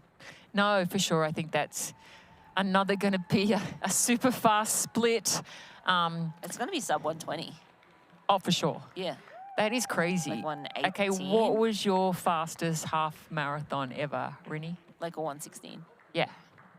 Yeah. And they're doing like 120. Well, I think it but might they even have be super like shoes. You didn't. I'll give you that. But still, I mean, incredible regardless of, you know, whatever. And they rode like a ridiculous fast time. I mean, and that's sometimes what I say when we're doing the argument. You know, but they're riding so fast, and yeah, it is like the fact that you can get in these positions now that allow you to do all sorts of things that are aerodynamic, that are also enable you to produce more watts at a much lower effort.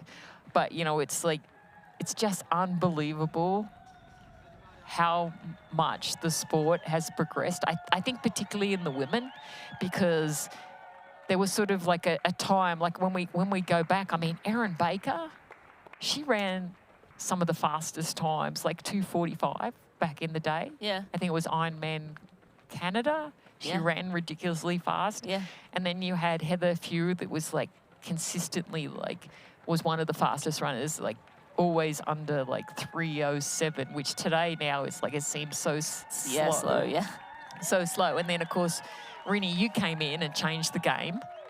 Like absolutely, like, you know, and it's like we always say, Rini, if Rini had super shoes, we'll see.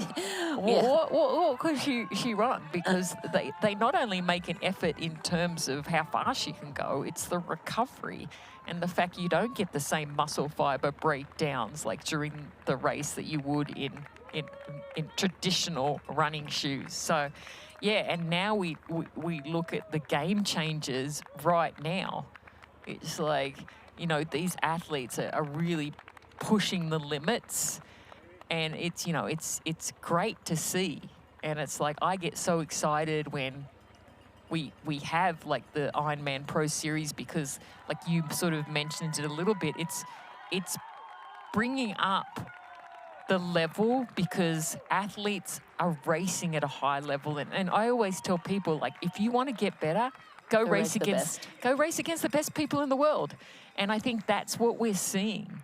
The Ironman Pro Series is so competitive that you're racing quality athletes all the time. Like at the start of this race, we said there was 3 athletes who were the 3 fastest ever of all time in terms of their Ironman time. Like, that is ridiculous that in 1 year, in a span of what, 2 years, Kat Matthews takes like 8 minutes off the world record. Like, that's nuts. It's incredible. Yeah.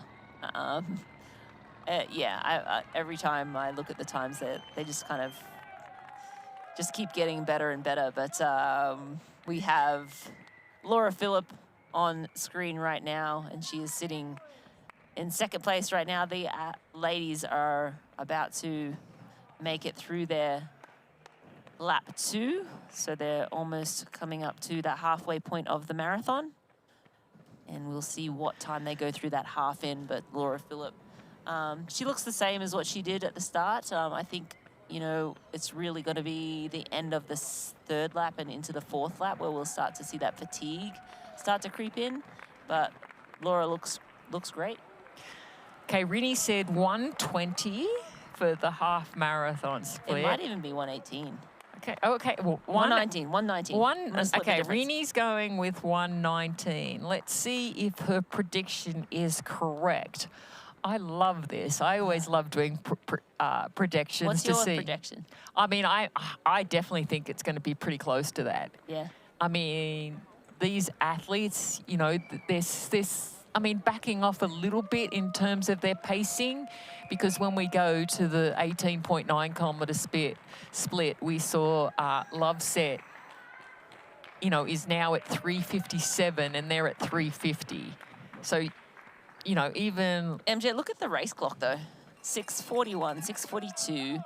Holy cow. They're going to be... If they keep this pace up, say they slow 5 minutes, they're probably going to be around... 2:44? 2:45? Yeah, but overall time is going to be just over 7 hours. Oh, it's crazy. Sorry, 8 hours. Yeah. Yeah. Yeah. So I think we're in for another world's best time here today. Like, does Kat Matthews lower it again? Yes, I say yes. I think both of them will. I say think a both big of them- yes. And I mean, again, this is what the Ironman Pro Series is doing. It's like, you know, if you want to line up and you want to win, you have to be at your best and you have to be willing to push it. And I mean, we saw Kat do that. The last 10K, she was going into that last 10K, I'm just going to ride as hard as I can. And like, when we heard her earlier in the day, she was like, I want to go in there and I want to practice what I think is possible. Yeah. And that's what she's doing. But I think she's doing what everyone thought was impossible. Who would have thought January 1st, 2025, we would have said in April that 1:18:22. 1:18:22. Nice. Who would have thought that we would have had a world record by 8 minutes? And today, now we're in June, and we're like over the midway point when we think that the Ironman World Championships is in October, and the 70.3 World Championships is in November. Yeah. And it's like we're getting these ridiculous performances. Not ridiculous, like absolutely amazing. I can't say ridiculous. Ridiculously amazing. Good. Yeah. Ridiculously amazing. It's like, it's just, and you know, Kat is just coming into her own. I mean, just absolutely amazing. I mean, I think when you finish second at two World Championships, it lights a huge fire. And the motivation is at all-time high. Yeah, and you're you know, we almost there. We think about Kat's history, that bad accident that she had, that like who knew she was ever going to come back from. And I think that showed like such character and the ability to endure, because I can't imagine how painful something like that would be. I mean, and she's not letting up. And you know, we've talked about the reasons for this, right? Kat has that military background. She knows that in situations that you can push way beyond what you physically and mentally think that you are capable of doing. And then when somebody motivates you because they took your dream away twice last year, even though she won the Ironman Pro Series, she is motivated. But then I think of Laura Philipp. For her to show up, she's the defending Ironman world champion. She's still pushing and finding something to drive her. And I find that really empowering as an athlete, and for their coaches to figure out how to get the best out of their athletes, like truly amazing. Because it's not easy. There's so many variables. It's one day. Anything can happen. You can wake up, you can be that bad statistic, or you can be that good statistic. And right now, we're seeing incredible performances by Kat Matthews, by Laura Philipp, and we cannot count out the amazing performance of Loveset right now in her rookie in her rookie debut. Yeah, I mean, we're again, I think the stage was set for just a phenomenal day, but that doesn't mean we're going to be it's going to be delivered, right? Things have to go right. The athletes have to show up well rested, with the work done, with everything, you know, the stars align almost sometimes, just to, you know, get to that start line and be able to produce and perform to the level that they are capable of. Both of these women, and Laura Philipp said she, you know, wasn't thinking she was going to have anything magical today. This is pretty magical though. She's, you know, building towards Kona at the end of the year. Kat Matthews coming off Ironman Texas. Again, Kat is just incredible how she can back up races and just, you know, go another level every time. It's just amazing to witness. But yeah, I think you're totally right when you say, yes, the stage was set, a fast course. Two of the fastest women, our first and second last year at the World Championships. The X factor in love set as well thrown into that mix. I think, yeah, we're being treated to one of the all-time great Ironman performances here, and it'll show on the clock at the end of the day, going through the half, and both of them went through in about 1:18.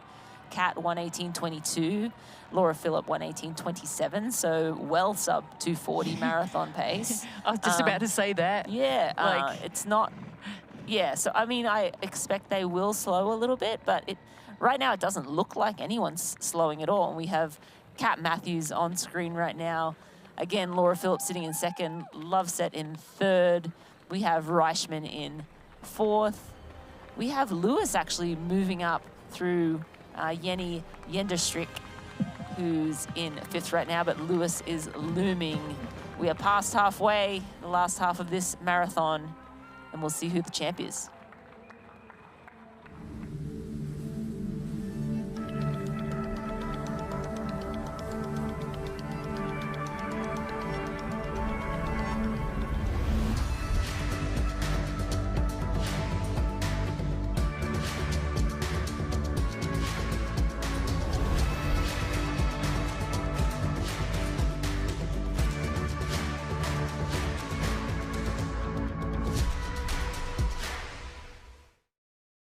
Beyond the finish lines, our commitment goes the extra mile. We are the Ironman Foundation. We've given back more than $55 million to support our mission of leaving a positive impact throughout race communities. Without our amazing athletes, volunteers, and givers, we wouldn't be where we are today. Together, let's continue this journey of impact. Join the Ironman Foundation and be a part of something extraordinary. We're not here to sell you on this life. You already chose it. No shortcuts. No hype. Just work. Same as you. Built to outlast. Endure. 40 years in, and we're just getting warmed up. Welcome to the Ohana. You know, and we know. The thing about challenging yourself is, you're always looking for what's next.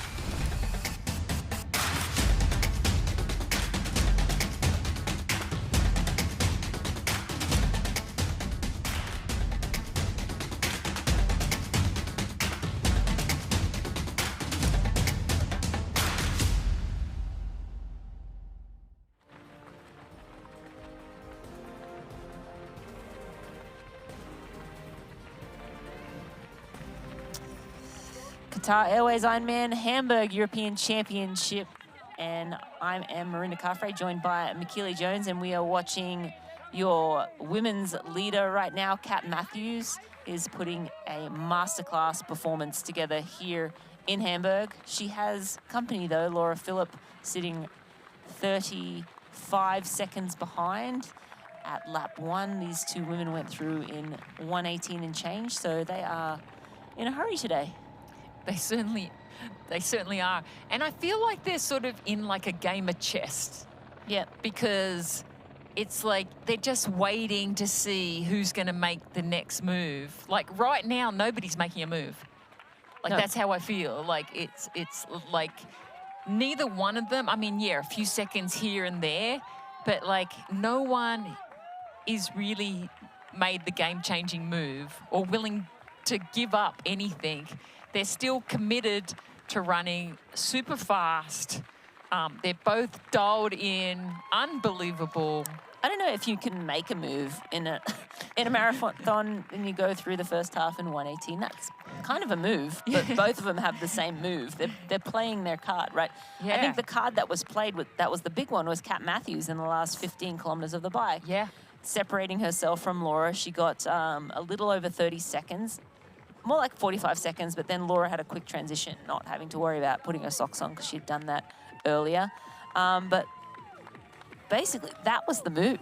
And Laura just has not been able, it's been as close as 24 seconds between the two women. It's now back out to 36 seconds. Kat Matthews, both of them look just great. They look fresh and bouncy, and you see Kat interacting with people around her a little bit, which tells me that she's feeling good. Usually when you start to feel bad, the athletes will sort of look down and won't interact with many people around them. They're kind of getting into the zone and like they need to focus to keep the pace up. But yeah, it's phenomenal performances from both of these women. Yeah, and you know, as I said, it's, you know, that chess game where neither one of them is making a move, and you know, it's sort of turning into a masterclass of like, and sort of like, well, let's just run fast. Yeah. And let's see how long we can run fast. And we're both running, which is crazy, right? Yeah. Because they're both running identical times. Yeah. Like there's hardly anything in it. So it's almost like, it's now like, I mean, they're not thinking this, but it is a mental game because it's basically who's going to be the first person to crack. Yeah. But someone's going to crack. But are they going to crack? I mean... Are they, though? I mean, this could come down to the fact that, you know what? The move was when Kat Matthews decided to go on the bike, that last 10K, that Laura Philipp couldn't go with her because why would she or was she thinking, you know what? In the past, I've outran Kat in the race that we did when I became world championship. But I don't think so. When you're that close to home, I don't think she let her go. I think Kat was so strong those last 10 kilometres that there was nothing that anyone could do. Yeah, I absolutely think you're right. I don't think in that moment Laura let Kat go and thought, no, I'm going to stick to my watts. I think they've been racing all day, and I think Kat just put down some big watts, and Laura did not have a response to that, and that's how we have this this deficit. You know, 37 seconds it's hovering at, 36, 37 seconds right now. Yeah, this race is far, far from over. We still have 17.7, so 11 miles left to go. Well past the halfway point for these two ladies. Loveset is also sitting in third. She's at 5:44 down. And yeah, we have a real battle in our hands for the top step.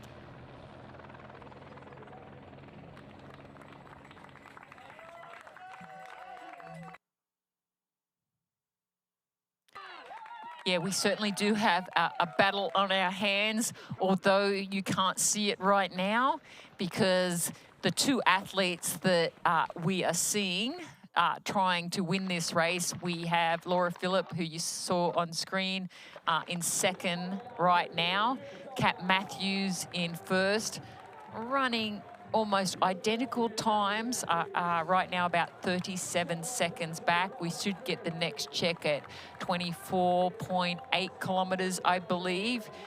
But yeah, it's just absolutely amazing how hard these two athletes are racing. Not to say the rest of the field isn't racing hard, because everyone is racing their hearts out. This is the Ironman European Championships. That means a lot. We also have the Ironman Pro Series, where every second counts. We also have 5 Kona slots, although Kat Matthews already has hers, Laura Philipp already has hers. Of course, Loveset does not have a Kona qualification as of yet, so she's definitely setting herself in. Anne Reisman has a Kona slot, so she doesn't have to worry about that. Of course, Danielle Lewis does not. Does Jenny have a spot yet? I am unsure of that. We'll have to check up on that. So I don't think so. I think she's No, she wouldn't have because she hasn't won. And, hasn't This won. is her first Yeah. Ironman event. Yeah. So, So, like, there's so much on the line right now, but nothing more than who's going to win. and we'll see the two women cross paths here. I don't know if we'll get to see both of them. Here we go. So again, the out and back section, not really much, very pan-faced, both of the women didn't really, they definitely would have taken stock at where each other were. I used to sort of look at my watch and see how far that gap was and figure it out. Or even just, if it's multiple laps, you can sort of see, is that, is she further out than she was last time? Am I getting further back out in the course before we're crossing paths again? No, that's exactly what I would do. Yeah. Like, you'd literally, like, if you had an out and back, you'd be like, okay, where was it the last lap? And I mean, we know it's been holding steady. And somebody who's well, now it's 45 seconds actually, MJ. It just gone out. So it did look like it was a little bit longer. It seems like Laura Philipp is starting to slow down ever so slightly, and Kat Matthews has put only 9 seconds into her in the last 3 kilometers. And So it doesn't seem a lot, but, if you keep doing that, those seconds start adding up. And, Kat Matthews will then have to slow down for a chance for Laura Philipp to get back those few seconds that she keeps losing, and Kat's like in the lead. That's motivating, but it's also hard because, I mean, you don't know what's happening behind you. They will cross paths again here, MJ, through this aid station. So we'll see. There they go right now. And I think that's going to motivate Laura a little bit as well, but it's also going to motivate Kat. Yeah, it's absolutely motivating for Kat. She's like, okay, now I'm finally starting to put some time in. But she's going to lose a little bit. She wasn't as smooth. Sorry to interrupt. She wasn't as smooth as Kat was through that aid station. Yeah, so that's she's going giving to cost up her a couple of seconds here and there. I mean, that's all it's taking. And, the momentum has sort of shifted into... I mean, the momentum's been in Kat Matthews' favour since she put that surge in on the bike and got that little gap. It did seem like Laura Philipp was going to run up onto her. It seemed like the momentum was shifting back to Laura's favour, and with the fast transition, a fast first lap, that time was coming down, but now it seems like it's shifted back to Kat Matthews. But again, we've seen Kat Matthews in the late stages of Ironman, and granted, a lot of the Ironman that you see this happen in Texas. I've seen her slow to a walk. Even in, the last time she did Texas, the last few aid stations, a couple of times she slowed to a walk, made sure she got her hydration in, made sure she kept her body cooled. That won't be an issue here, but it's still a possibility. She's gone out really hot. So anything is possible, as we know. This is Ironman, but Laura Philipp needs to continue to push this pace. This is like becoming more divisive. Like the fact that, it's now going out to 47 seconds. And as we said, she wasn't very efficient compared to Kat through the aid stations. And these are the details that matter. When you're in a tight battle, it's those little details because, you're trying to lock in your pace and then you go to an aid station. Yes, you've got to get nutrition. It's so important that you keep fueling. But if you're in this tight of a battle and you're losing a few seconds here and there in the details, I mean, that's significant. And that's what we're seeing right now. It's not so much in the effort, it's the details I feel that Kat Matthews is just better at the moment. I don't think it's the pace, it's just those details. Especially like we just saw through that aid station. That's the details. The question though, MJ, so Laura made sure she slowed through the aid station and picked up her nutrition. Kat was smoother through it, but was she taking on her nutrition? Or was she sort of blowing through the aid station, right? Like, is Laura being more calculated and making sure she's getting on her nutrition, taking on her fluids? And yes, it's losing a few seconds through that aid station, but did Kat just blow through the aid station and not pick up possibly some Good point. hydration and nutrition that she could need. And will that show up in another 10 kilometers? We still have, you know, just under 10 miles to go, so a little over 15 kilometers. The race clock is 7:01 right now. So these women are on track to be right just over 8 hours. Yeah. Because, like, I mean, back in the day, it's like when I was doing Ironman races, it's like the goal was to run 10 miles under an hour. Yeah. That was always the goal. And it's like they're right on target to do that because we're at 15.7 kilometers. We're at 7:02. That gives us, like, even if like a little bit, like 8:02, that is absolutely ridiculous. Yes. Like, it's crazy. And, you know, we got to think, you know, the roads were wet at the start. Yep. That had to slow them down. They got a little delayed bit. 45 minutes. Yeah. So that throws a little bit of a spanner in the works. Because for you the got to beginning think of a the little, day. and you got to think a little bit more about nutrition. It's like you're ready to go, and then you're not ready to go. It's like, you know, the organisers do their best to like keep everyone informed, but you know, it's all these little hiccups that happen. But you know, you got to be adaptable. You got to learn to pivot. That's one of my favourite words. You got to know how to pivot, and that's what this morning's, you know, announcement was. You got to pivot, and then Kat Matthews, I think on the swim, I think those couple of times where she stopped, I think she was trying to pivot. You know, who's around me? What do I need to do? And then, you know, on the bike, you know, we saw her get a tiny bit frustrated every now and again, for sure. And then she tried to attack and there was nothing happening. And then she's like, okay, what's the next pivot moment? And the next pivot moment was that, you know, 15 to 10K, where she just threw it down. She's like, can you guys come with me? If not, it's like, this is the advantage that I need to get into that marathon. So yeah, I totally agree that maybe Laura is being slightly smarter to the aid. We're going to find that out in less than an hour. But I still believe that Kat Matthew, it's all in the details.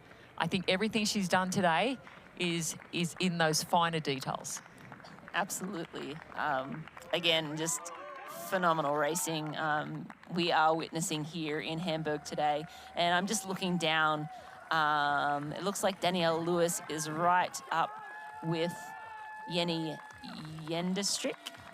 And yeah, it looks like she's moved past her into fifth. So right there and into fifth for Danielle Lewis. So that's great. She'll get her Kona qualification if she can hold on to this position. She's still a ways down, around 7 minutes back from Annie Reichman. So not impossible for her to move up into fourth, but we'll have to move a little bit quicker on course. We have Rebecca Anderbree in 7th place, and that was through 19 kilometers, so a moment ago. But yeah, just like absolutely amazing performances. Like when we look down, like everyone is actually having.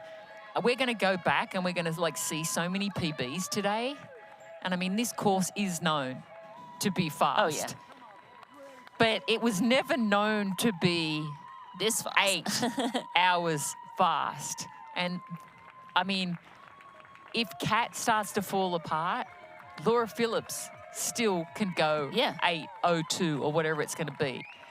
And if Laura survives as well and doesn't like stays where she is, we have 2 athletes that are going to break the world record by a long, long way. And just a couple of years ago, Kat Matthews was a part of that sub-8 project with Nicholas Bierig. Oh, that's right. And they drafted the whole way. This is now, fast forward a few years, that was during the pandemic or right around the pandemic, so a few years back now. But it was at the sub-8, and they broke the sub-8.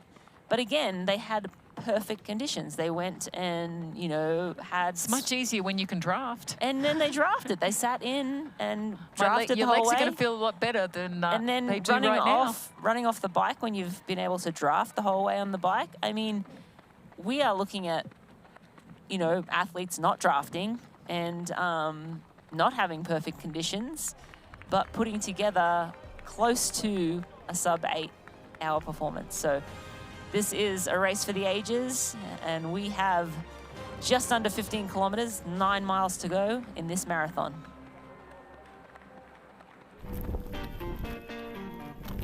We're not here to sell you on this life.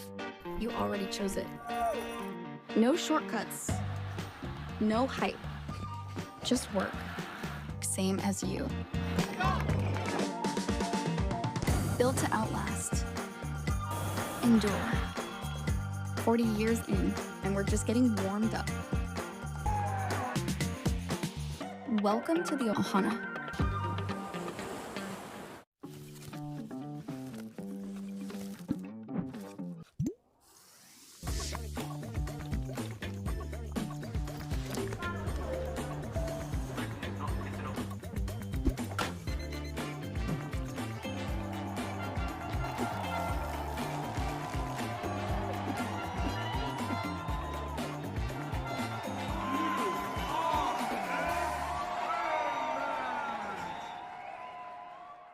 Here's Elizabeth in the middle of the perfect workout for her.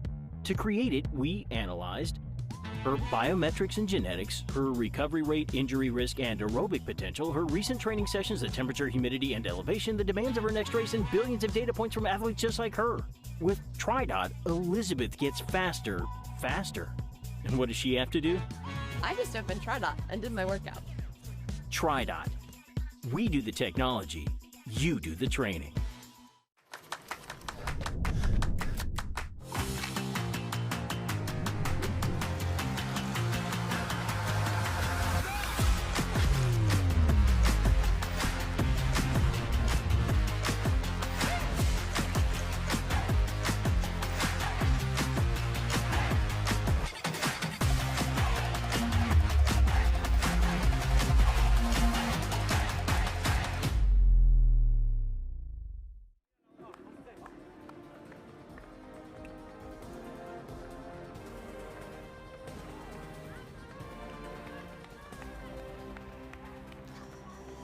We are in Hamburg, and you are watching a race for the ages. This is Laura Philipp on screen right now. She's currently sitting in second place, around 49 seconds back from Kat Matthews. Both of these women are on blistering pace. They went through the half in 1:18 and change, both of them. They have been locked in a battle pretty much all day, swam together. Kat Matthews was able to break away from Laura in the last 10 kilometers of the bike and put around 40 seconds into Laura. Laura came out of transition 30 seconds behind Kat, and they've been sitting at around 30, and it's just starting to go out. Laura just passing the 28-kilometer mark right there, but looking at the race clock, this is looking to be another world's best Ironman time.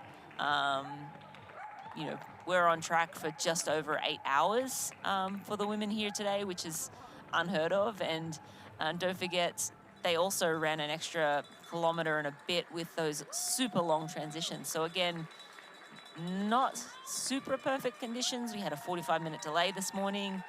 We didn't have a really fast swimmer or a bunch of fast swimmers to make the swim as fast as maybe it could have been.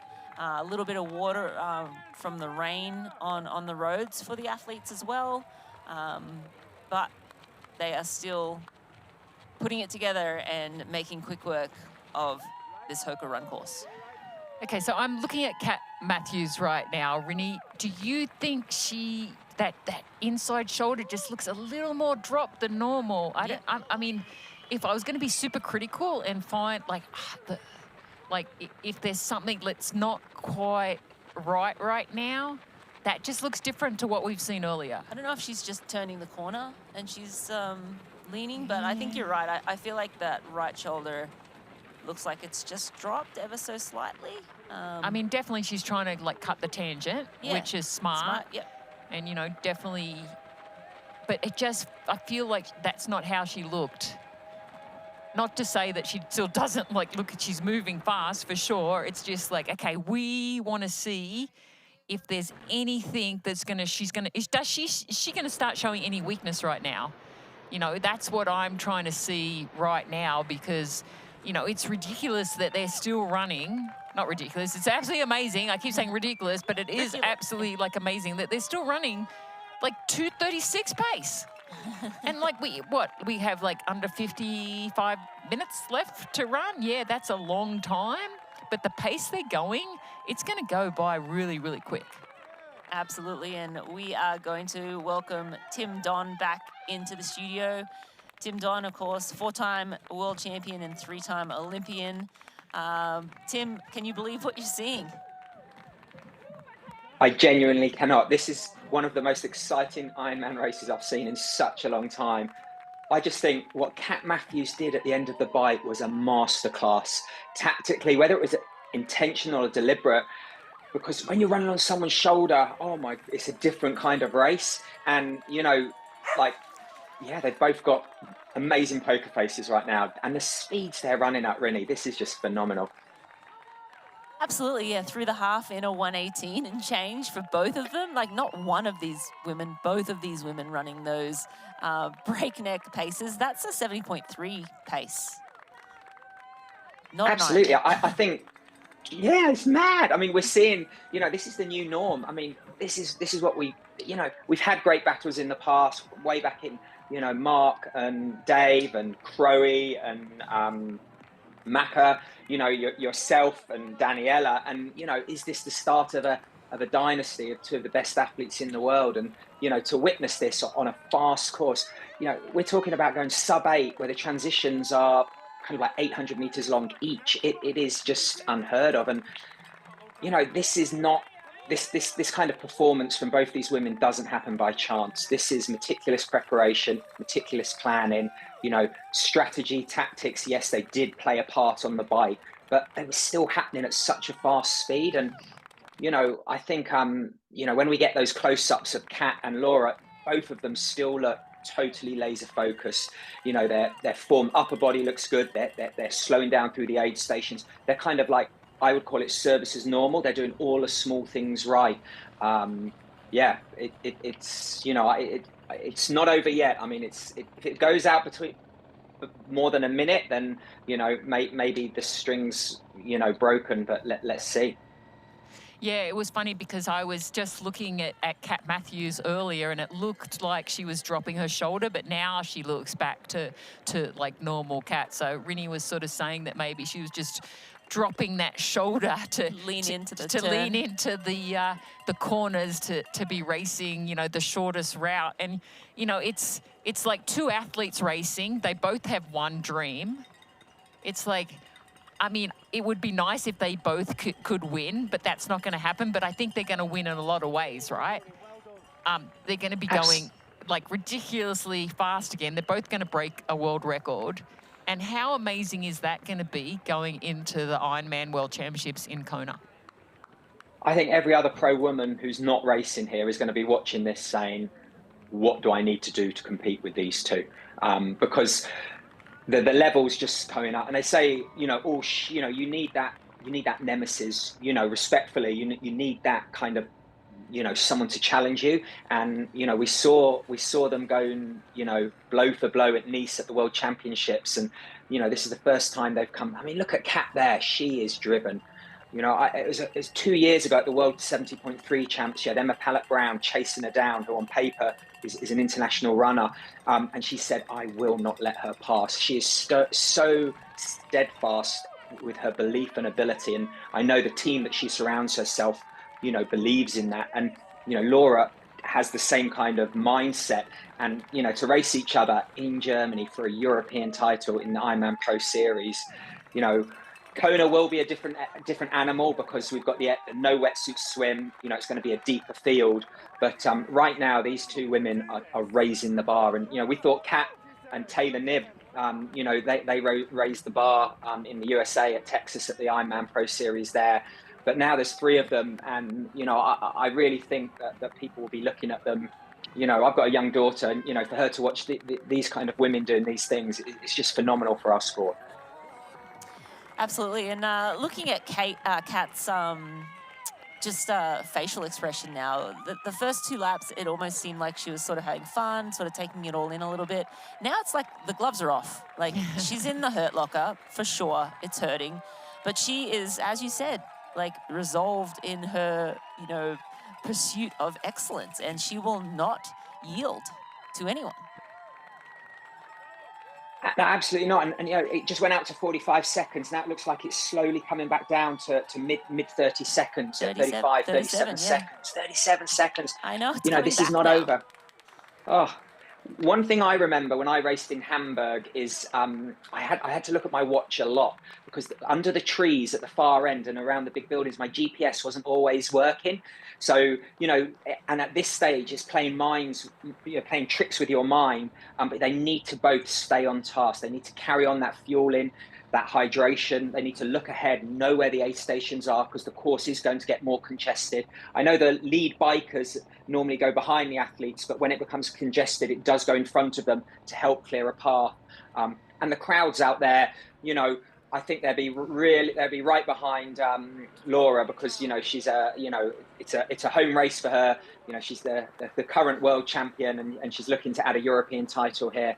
But you know, it is, the positions have switched from last year, and you know, it can still go either way. But here we can see, you know, she just looks so metronomic. Her, you know, she's still got her knees are still coming up. There's drive in her hips, her arms. You know, she's always, it's good to break the run down because it is so long, and she's got these age groupers she can attach herself to and say, I'm going to catch them, I'm going to catch them. And on a 4-lap course, you're really going to get to know the course. And again, you're going to have those markers. And we've got those great out and backs where who's going to look at the watch first, you know, that they are going to be so aware of each other and conscious of that at the same time.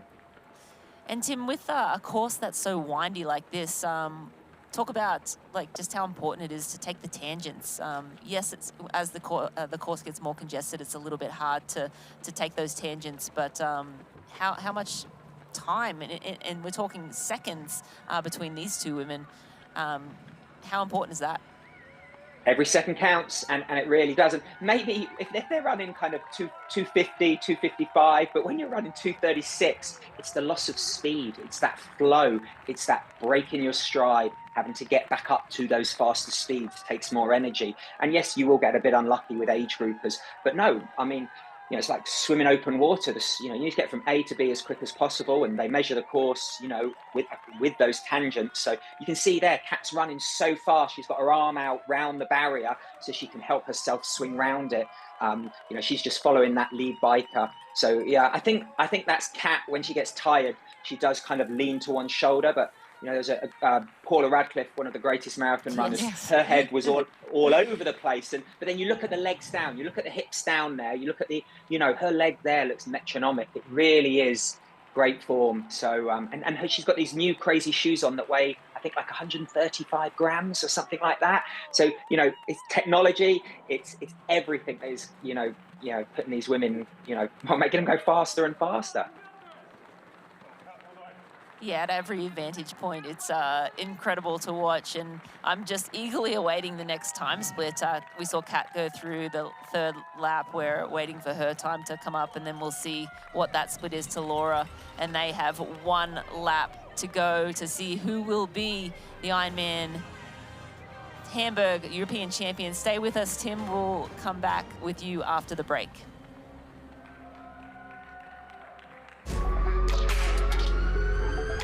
This is where I wanna be.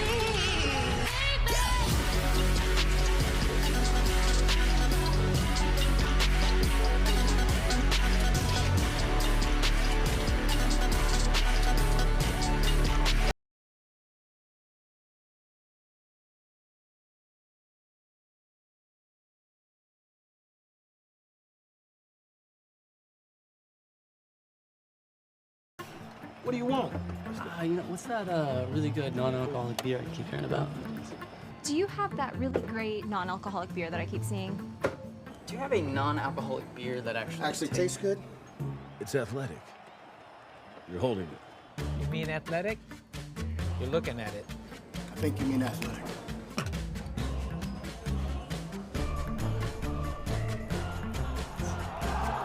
It's athletic.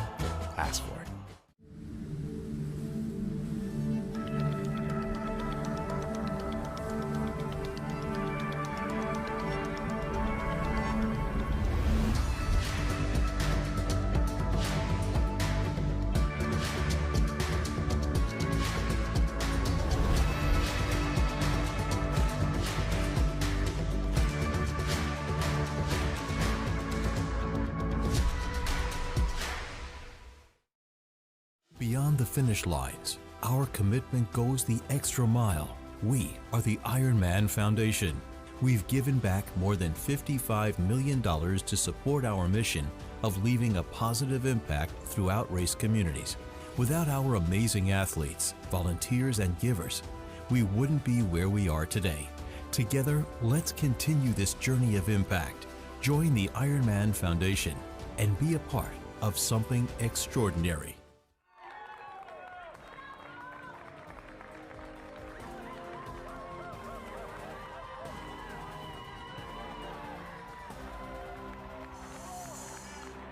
We are at the Hamburg Ironman European Championship.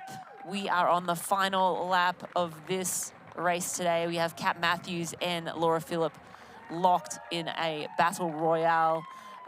Slovene Love Seth is sitting at 7:30 back in third place, and she is actually running pretty well now.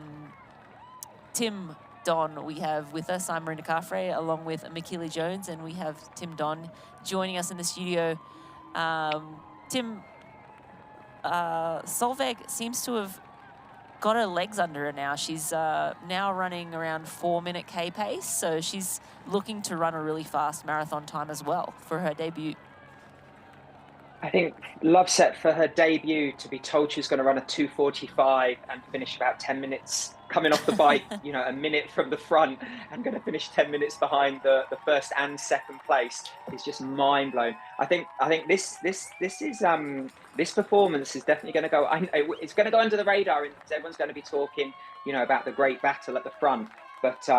This is a phenomenal kind of step up to the full Ironman. I'm sure she's going to look at that Pro Series, not just look at Kona, because, you know, the first one you learn so much. You know, it's those small things. Angie had that crazy mechanical. I mean, for a young 25-year-old, what character and maturity does that actually show? That it's when you make decisions under pressure and they're the right decisions. And she has not put a foot wrong, yet she is just in one of the greatest, you know, Ironman races we've seen, you know, for outside of Kona. And Tim, just as you said that, we saw that time split at lap 3. It's 21 seconds now between Kat Matthews and Laura Philipp. Kat, you saw a moment ago taking on some nutrition, so maybe she was just going through a flat phase, but this is exactly what we had hoped for. This is what I was hoping for when I started my day today. And Tim, before you talk a little bit more, there is one question that I wanted to throw your way. It's like, do you think, because Kat Matthews obviously hasn't done Hamburg and Laura Philipp has, do you think that is the reason why that Phillips like starting to make up a little bit more time because she's done this course, she understands how to run this course, or do you think it's just, you know, she's just found a little bit more of a groove? You know, I'm not sure. I mean, don't forget, Kat did come to Hamburg last year. She did the swim and the bike, and obviously got DQ'd because she had all sorts of mechanical issues and whatnot. But she would have done her research last year, so she would have come here knowing the style of course. She would have run parts of the run course last year. You know, there's so much data out there, you know, these GPX files of everything. You know, is it coming down to who wants it more? Is it maybe, you know, maybe that dig at the end of the bike? Maybe Laura's been playing with her the whole way. I don't know, but yeah, local knowledge. I don't think, has Laura raced this course before as well? Do we know? Yeah, so Laura won here in 2022. A slightly different run course this year, but she has raced, and this is where she set what was the world best time of 1:18. Sorry, not 1:18, of 8:18. That Kat Matthews took down when she raced Texas a couple of weeks ago. I mean, they've still got long enough where it can swing, and I think that the pace difference is so marginal at the moment. When Laura catches Kat, I would presume that Kat will try and go with her. But Laura to catch her. Whoa! What did you just say? Can you repeat that? When? When you Laura just made a prediction. You just made a prediction. I'm pretty sure you made a prediction that there's going to be a catch. I'll stand by that. I'll stand by that. That's not the finish line prediction. But, no, I'm just saying the you did predict something. When the difference in pace was you didn't say if. Kat was at 3:53 minutes per kilometre pace, and Laura Philipp was at 3:46 at that last time check. So that's a significant difference for that section, right? Like, it's been going back and forth, but I think now Laura Philipp, you know, she smells blood, and this is where it gets exciting for us as viewers. I mean, yeah, I mean, I do think though that Kat will try and go with her, Yes. and she'll just hang on, and that's where that word I love, grit, comes in. You know, all training aside, you know, these women have prepared fantastically for this race. You know, we're getting to the you know, the stage where you can really find that heart and dig in. But yeah, I mean, the stats don't lie, but I do think there will be a catch soon. Whether it's a pass straight away or later, I'm going to choose my words carefully. I'm not sure about that. You just see an age grouper smiling for the camera and keeping up with Kat just for a few strides before he hopped off. But Tim, we are going to leave you now. We appreciate you taking some time out of your day to join us and give us your insights. Always a pleasure to see you and hear your insights. I'm excited to follow the rest of this one. Thanks, Tim. Rennie, Hamburg has never, ever seen a race like this before. And if Tim's prediction is right, neither have we. Yeah. And oh my goodness, it's getting so exciting. I mean, this is a performance that's going to go down. For the ages. Yeah, and it's going to be like history making. It's game changing. There's so many factors that make this race so exciting. You have the two best and the two fastest athletes in the world, and we're only in June. We still have the Ironman World Championships to go. Just absolutely amazing. And there's so many stories. It's not just like the Matthews and Phillips show. Loveset, like as making her debut with that potential to run. Oh, like look at that! You can see Laura in the background there. That's 10 seconds. Yeah, and that's only going to spur her on. And the crowd is going bonkers. They're going to go bonkers. Like when they get into those crowded sections, she's going to use that energy because everyone's going to go. And you see the facial expression on Kat Matthews. She definitely is like, she's pushing hard, there's no doubt about it. And if she gets like a couple of splits, and there's going to be a point where they are going to like see each other again, and it's going to be so close. So we talked a little bit about grit. Oh, here it is. Yeah. MJ, you see, this is the moment, and this is where Kat Matthews, we know she's gritty. We know she's tough. She is not going to let Laura Philipp run right past her. She is going to use every ounce of her being to keep her in her sights and hang on and hang on and hang on for as long as she can. But this is Laura Philipp now. She's taking a gel, so she is calculating. And this is important. So this moment here, taking a gel, making sure she's well-fueled before she comes up on Kat's shoulder. Kat's got to know she's coming. She's got to know she's just back there, just by virtue of the excitement from the crowd around her. But Laura Philipp now has to be careful and calculated as she runs up on her shoulder, and she needs to try and make a decisive pass. Again, Kat's just so tough. I don't think that she will just let Laura, I mean, of course, no one's going to let anyone do anything. All these women are super tough. But I know Kat Matthews, and I've watched her race closely for a number of years now, and in admiration. And you can see her cooling the body, getting ready for this battle. And this is what we've been hoping for all day. I know, this moment. We didn't think it was going to come this late. We thought that it would be at the start of the Ironman marathon, but no, it's coming down to the last 8 kilometers, and this is going to hurt both athletes. You see that change in pace? You see the change in pace? Oh, yeah, now? she knows. Laura Philipp. She knows. That's a definite change in pace, and you see the immediate response by from Kat Matthews. Kat Matthews is matching that pace, And it's just a matter of how long. So Kat Matthews is now like on the ropes, right? She was already running as fast as she could. Laura Philipp was bridging the gap. How long is Laura Philipp going to have to hold this pace to break that rubber band? Kat Matthews just has to keep holding on, and hope and pray that Laura Philipp is going to break and have to slow. No, I mean, yeah, exactly. And I mean, you are seeing a little bit of separation. And, you know, as an athlete, it's like you don't want that elastic band to snap as like Kat Matthews just got to concentrate on good form, just like focus in right on her shoulder or her back, wherever it needs to be. Just follow, dig deep. But, you know, it's still 8K. You got to can't battle sprint for for 8K. It's 5 like miles. Yeah, it's like, is this going to be the point where, you know, you break each other, or it's like the gap goes, but that toll could be too much for Laura Philipp as well. Yeah. But, you know, she looks so strong. She looks calm. She looked collected. She had a plan. Yeah. Like when she came up, she took that gel, she like accelerated, and now she's getting that little bit of a gap. And the more that gap opens up, not to say Kat's it's not gonna, blowing out though, no, MJ. It's Kat's not going to let it.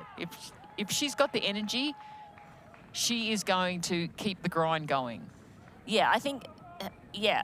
But the other thing is Laura Philipp has to keep her foot on the gas right now. She cannot slow up, give up one iota of speed right now. She needs to just keep pushing, because Kat's going to keep pushing for the next 8 kilometers. So this is going to be a super painful last 7.5 kilometers they have to go right now of this race. But Laura Philipp, man, she has put on a masterclass of this run leg. And again, Laura Philipp has raced here in Hamburg before. She is the local girl. She's won this race before.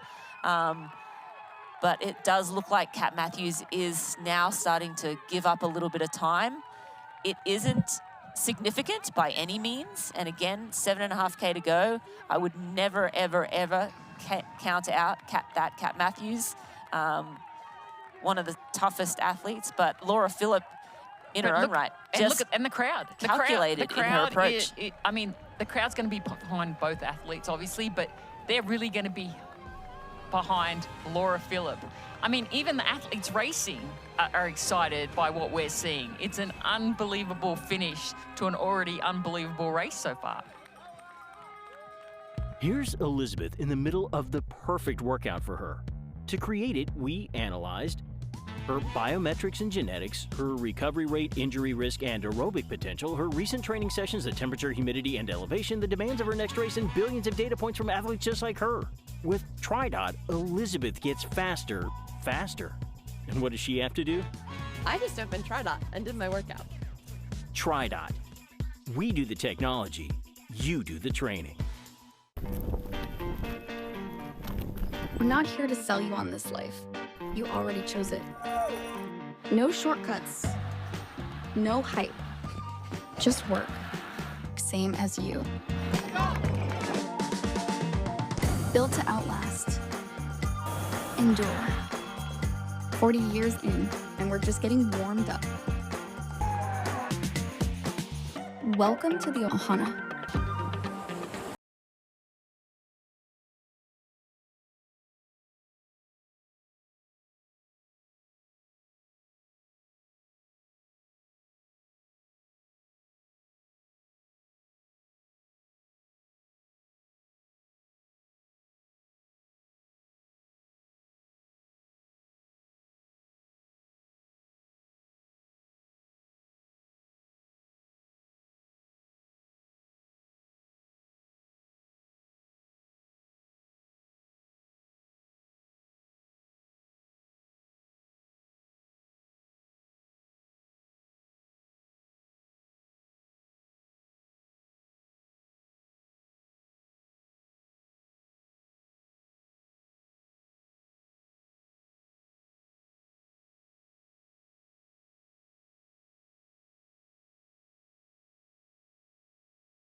finish lines, our commitment goes the extra mile. We are the IRONMAN Foundation. We've given back more than $55 million to support our mission of leaving a positive impact throughout race communities. Without our amazing athletes, volunteers, and givers, we wouldn't be where we are today. Together, let's continue this journey of impact. Join the IRONMAN Foundation and be a part of something extraordinary.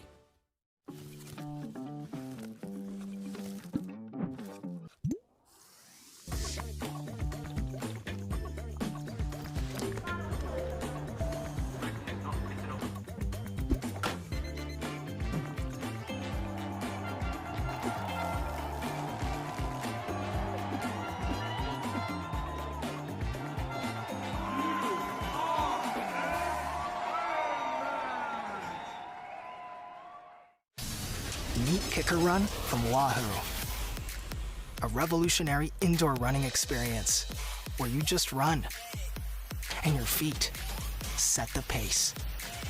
We call it Run Free Mode, a game-changing technology that allows you to change speeds naturally, just like you do outdoors. You can even let popular training apps control the speed and grade for you. Kicker Run by Wahoo. It's time to run free.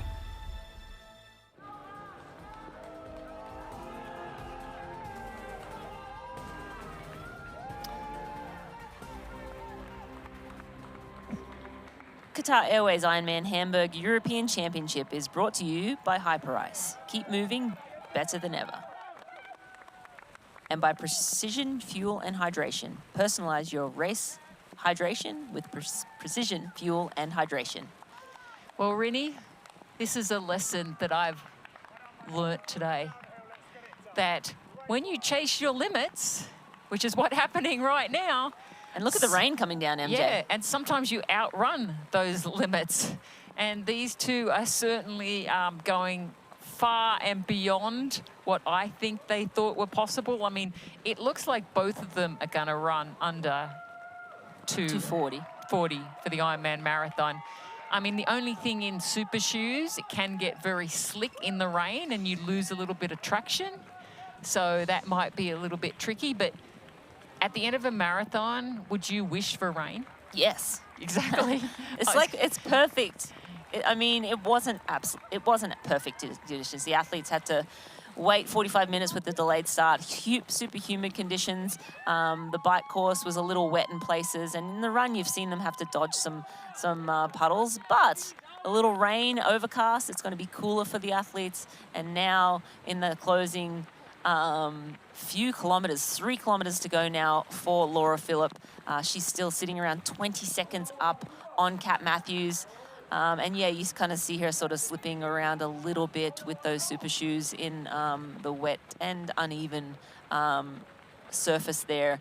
But this is just a race for the ages. I mean, I can't overstate how incredible this performance is from both Kat Matthews and Laura Philipp today. There's Kat Matthews that we're seeing right now. And, you know, she still looks really good. I mean, as I said, just that little, like, drop of the shoulder, I think that's the only thing you see when she starts to fatigue out. But, Rini, did you think today we would see 2 athletes, let alone one, run under 2:40? Like, I asked you earlier, what do you think the possibility was in like 5 years? And we're like, maybe 2:43. Nope, already under 2:40. So yeah, I mean, this is just, again, when you put the best athletes against each other on a fast course, and again, I think they're both coming into the prime years of their Ironman racing. Laura Philipp coming off a world championship, Kat Matthews coming off Pro Series champion, coming off a phenomenal season last year, 2 second-place finishes, just at the top of her game. You put them together head-to-head, this is what you get, and this is what we signed up for, this kind of racing. No, I mean, this is, like, people talk about so many times at a race, this is the best field ever. Yeah. This is the best. Every time I hear it, I go, let's see. And I think the best field ever is when athletes push the boundaries way, way beyond what we thought was in the immediate future. And, you know, we really have 3 athletes that are pushing the boundaries right now. Let's not forget, Laura Phillip, our current Ironman world champion, is doing what we know she can do, but way faster. Yes. And then we have Kat Matthews, who finished 2nd at the Ironman World Championship, to Laura Phillip, who also finished 2nd at the 70.3 Ironman World Championships. But then you have the rookie, Loveset. Like, this is an absolutely amazing day. It's got to be probably the fastest debut ever for women's Ironman racing. And that says a lot for the future and about the future and how much talent is getting pushed to the Ironman distance, how the Ironman Pro Series is making this possible. So for me, this is what, when you describe what a race should be and what a world-class race is all about, I believe it's about setting world records and seeing how far you can push those limits. And that's exactly what we're seeing by our current top 3 athletes right now. Yeah, absolutely. And I think you hit the nail on the head with Solveig Loveset. This is an incredible rookie performance. She's probably going to go around 8:10. She's sitting around, let's see, 7:50 back. I think the Laura and Kat are probably going to go somewhere. Well, we got 2.4 miles to go, so they're probably going to go more like 8:05. In like about 8 minutes. Yeah, 8 hours and 5 minutes, I think. So Solveig will be, you know, just over 8:10. Again, 100% has to be the fastest rookie time. And we're just waiting for Kat Matthews to go over that 39.8. It's absolutely pelting down right now. That's a lot of rain.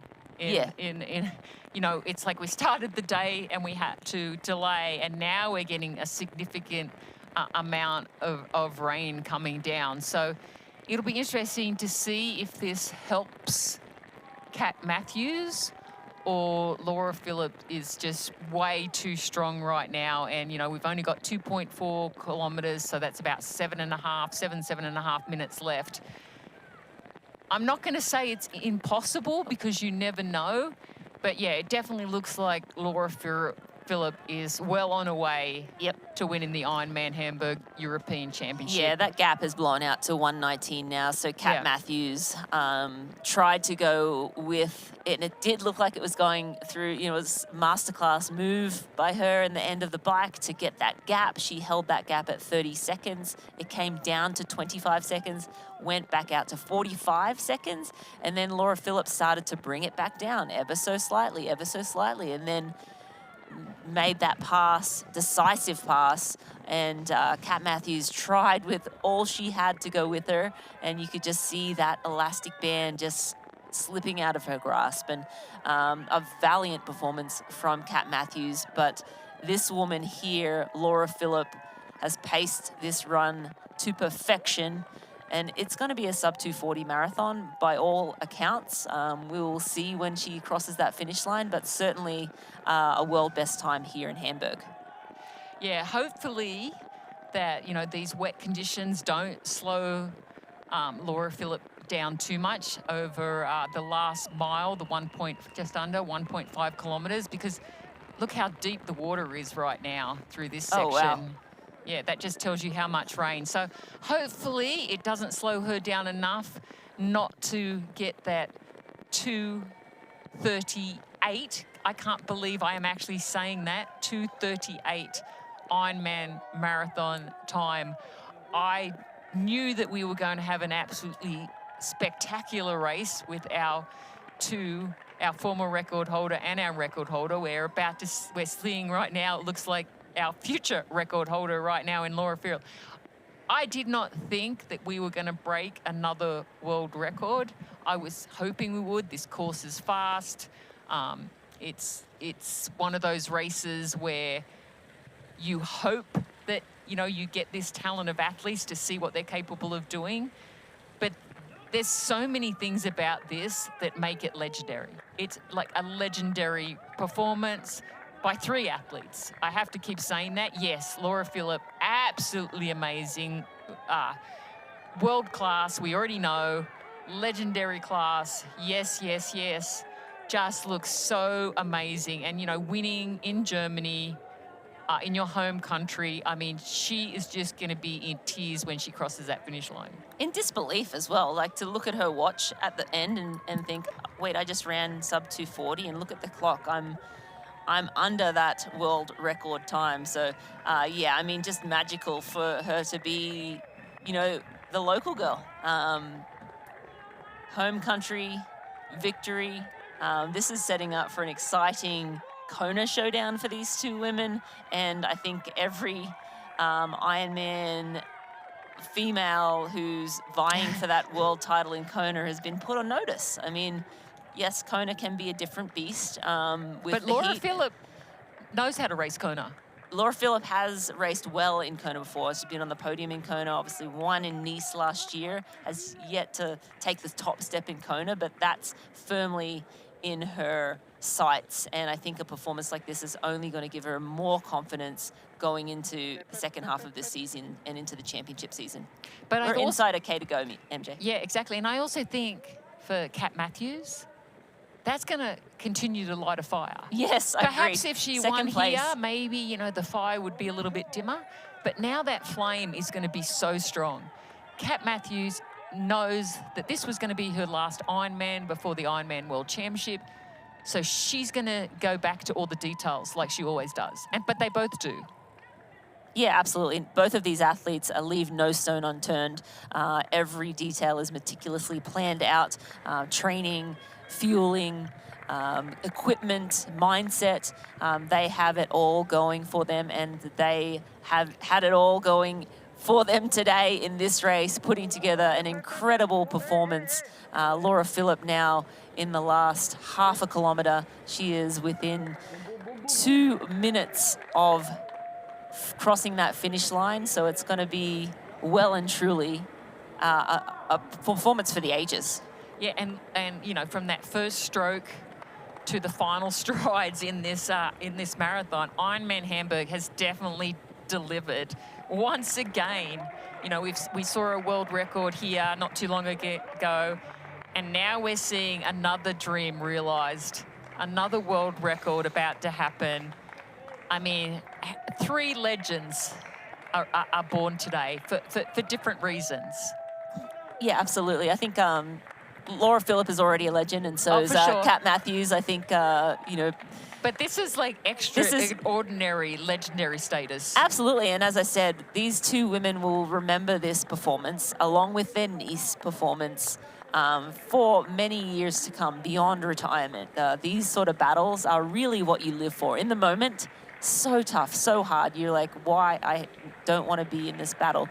But they will remember this battle long after they hang up their triathlon bike and shoes. But Laura Philipp now, 300 meters to go. She is making her last couple of turns into town, and she will be able to roll down that magic red carpet and call herself the European Ironman Hamburg Championship. More importantly, the record holder yet again. Kat only got to hold it for a few weeks. I know. I think Kat will still be very happy with this performance to back it up after Ironman Texas only a couple of weeks ago. Of course, Laura Philipp, we put a little question mark because she raced last week at a 70.3, but she knew exactly, her crew, her team knew exactly what they needed to do, and she had confidence that having a hit out like that before an Ironman distance event is what she needed to do. And I have nothing but respect for all these athletes, but particularly going out. Oh, look, there's the first amount of emotion that we've seen. She gives a little high five to the bike leader. And there she goes, making that final turn onto the magic carpet. The 2025 Qatar Airways Ironman Hamburg European champion is Laura Philipp.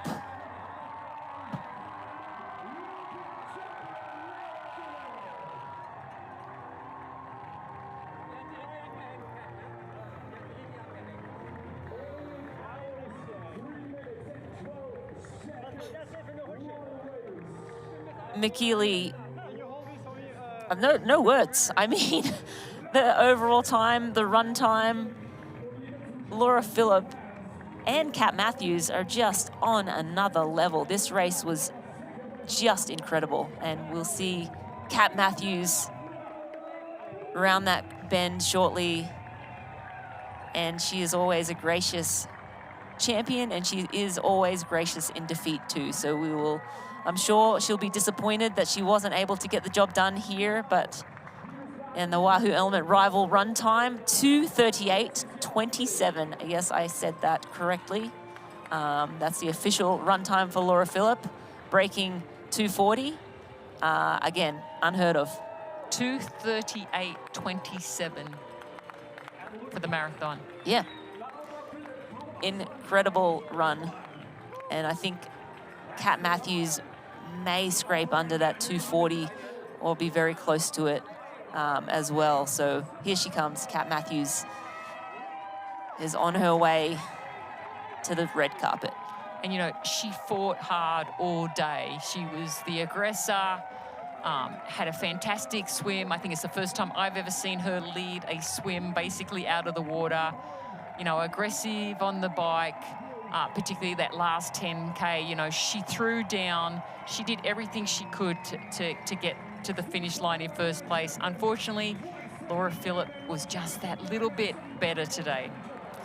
And that's what it is. Just on that day, was a little better. But here's Kat Matthews, second place at the Qatar Airways Ironman Hamburg.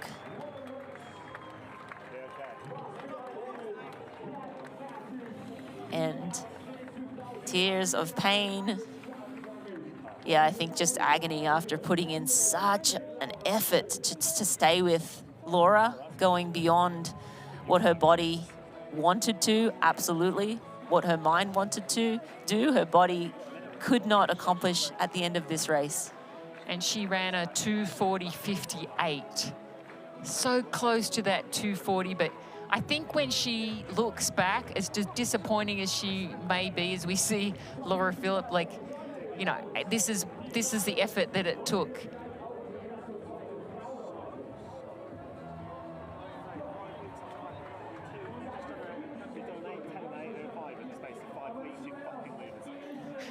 Yeah, we see Mark, Kat's husband. You know, he can trust him always to make her smile. You know, she's in a world of hurt. That Ironman hurt is a deep, deep burn, I can tell you. But Kat Matthews, I'm sure, just wants to close her eyes and lie down and go to sleep right now. And as much as it hurts to not win, I think, like Mark, her husband, was correct in saying, you went 8:05.13. You ran a 2:40.58. Like, as disappointing as that is in the moment, I think when she realized exactly what both of these athletes achieved, because they achieved it together, because without both of them being on the course, this was not possible. They really, like, pushed each other to the absolute limits, and that's what you're seeing here right now. Just that raw emotion, the physical aspect of pushing your body to go 8:03.13 and 8:05.13. So both women under Kat Matthews' 8:10 that she did in Texas, but Laura Philipp will be the Ironman world record holder after that phenomenal performance. But both women completely shattered, emptied the tanks. That was everything they had. Now we have Solveig Lovset, and this is her debut Ironman. So again, just an incredible performance, breaking her handlebar or her aero bar and riding 50 kilometers with one aero bar kind of hanging down before she stopped, got that fixed, hopped back on the bike, bridged back up to Kat and Laura, who weren't riding slow, by the way, like on world record pace, and then putting together, again, another very fast run. It looks like she's going to be in the neighborhood of 2:46, 59-ish. So a very fast marathon as well. This is the future of the sport. And just the tenacity. The fact that, you know, she got out on that bike course and she was not afraid to push the pace, and she just showed true grit when that handlebar came loose, and she had to ride up through past 60K with one handlebar. Absolutely amazing to actually have the mental aptitude and strength to keep fighting. She obviously was feeling good.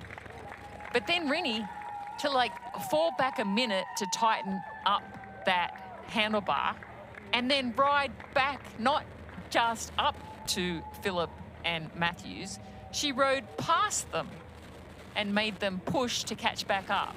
Yeah, so I guess the ladies have this woman to thank as well for the fast bike time, because she was on the front a lot on the bike and pushing the pace. So these three women together were the perfect storm for these record-breaking times. And again, this has to be, it is, I'm going to say it, it is a record time for the debut for your first Ironman. So hats off to Solveig. Loveset, an incredible performance, and I think I'm quite certain a very bright future for this young woman.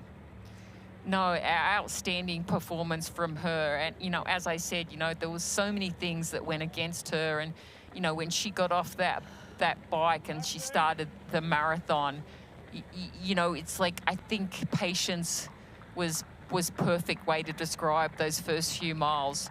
You know, she realized she had to get her nutrition in, slow down a little bit, get those run legs back. We know that she has like a great run pedigree, having run a 1:16 and like on the way to run probably like a 2:46 today in the first time she's ever doing an Ironman marathon.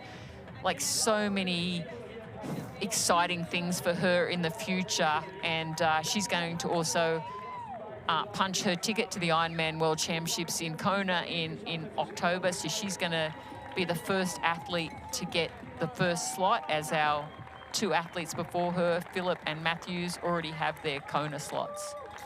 Yeah, so athletes now racing, of course, for the prize money for today, but also for Kona slots and Ironman Pro Series points. Loveset, I don't believe, is racing the Ironman Pro Series, or at least she has not made mention of that just yet, but I think she'll make a plan around the rest of her season once she gets through this one and sees if she actually likes the Ironman distance. Whether she likes it or not, I think it likes her, because she has had a phenomenal debut here today in Hamburg. Will take that third step behind two record-breaking performances, Laura Philipp and Kat Matthews. And I'm excited to see her race the 70.3 World Championships too. Yeah, absolutely. I mean, obviously she's got good leg speed. I mean, obviously we know Kat Matthews is one of the most versatile athletes. But we also know, you know, just from the couple of races that Loveset has done, that she is very, very good at the 70.3 as well. Yeah, absolutely. She brought that speed from her short course background, and here she is on the red carpet in third place here today. Solveig Loveset will come across the line with that last place on the podium. She looks pretty happy coming down that finish chute.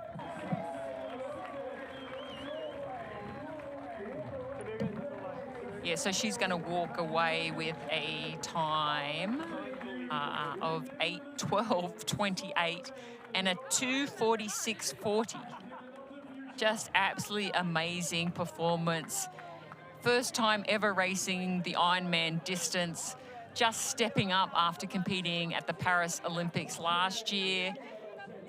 has to be by far the fastest rookie performance ever. Absolutely. I think that's fourth fastest time ever. Yes, Fourth, it is. Fourth fastest time ever So because Laura... Jackie Herring.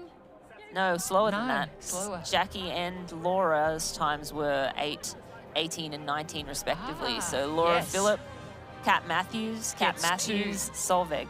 That's pretty amazing. Incredible.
Meet Kicker Run from Wahoo, a revolutionary indoor running experience where you just run and your feet set the pace.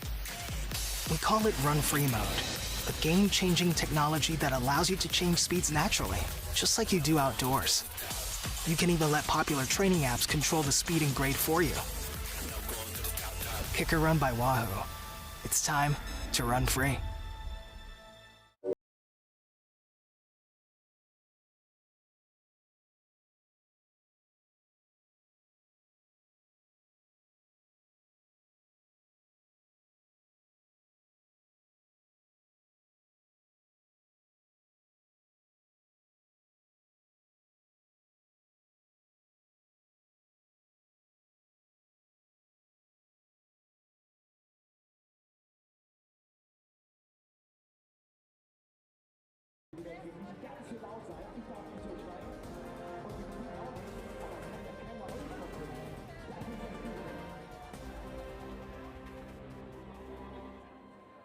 Qatar Airways Ironman Hamburg European Championship is brought to you by Athletic Brewing.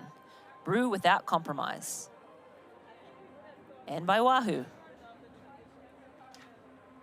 Rini, I just cannot believe how many records were shattered today. And like how many stories were written. And rewritten. Like, oh my God, yeah, rewritten too. And the memories that we are going to have from this absolutely record-breaking day.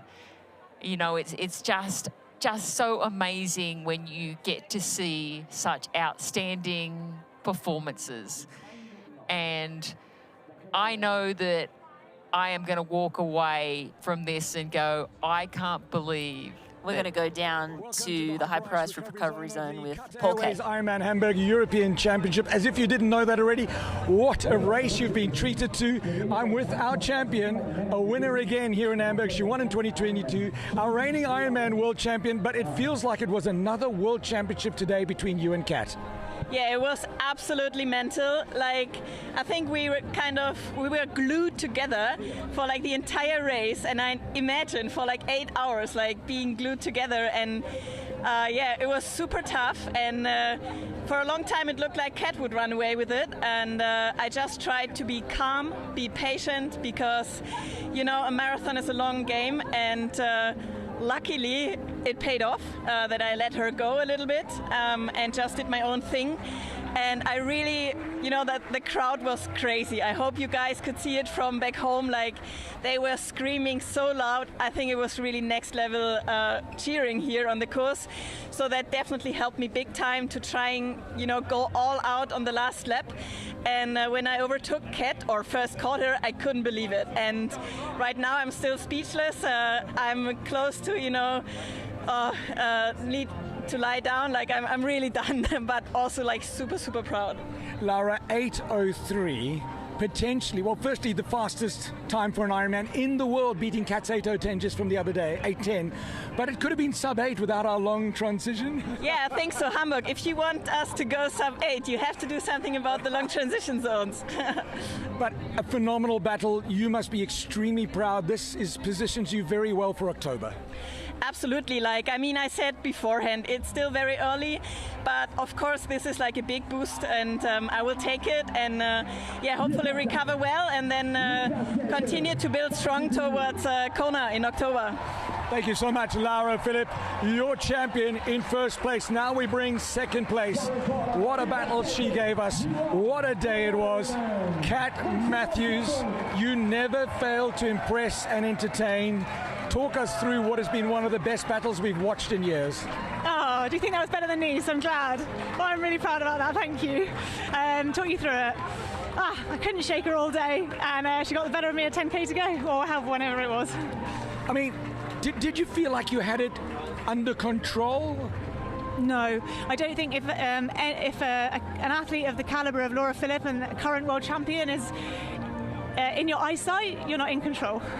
Listen, it's still a phenomenal start to 2025 for you. You're looking amazing for Kona. Kat Matthews, thank you so much. Thank you, everyone. Thank you. There we go. That is our second place. Now we're bringing our third position, a young Viking from Norway. And here on our Pro Series broadcast, you saw her only a month ago in Venice Jesolo, the winner of the Ironman 70.3. Now on debut, Solveig Lovseth. Incredible. You said you wanted a Kona slot, but you've got a podium as well. Congratulations. Yeah, even better. Talk us through the day.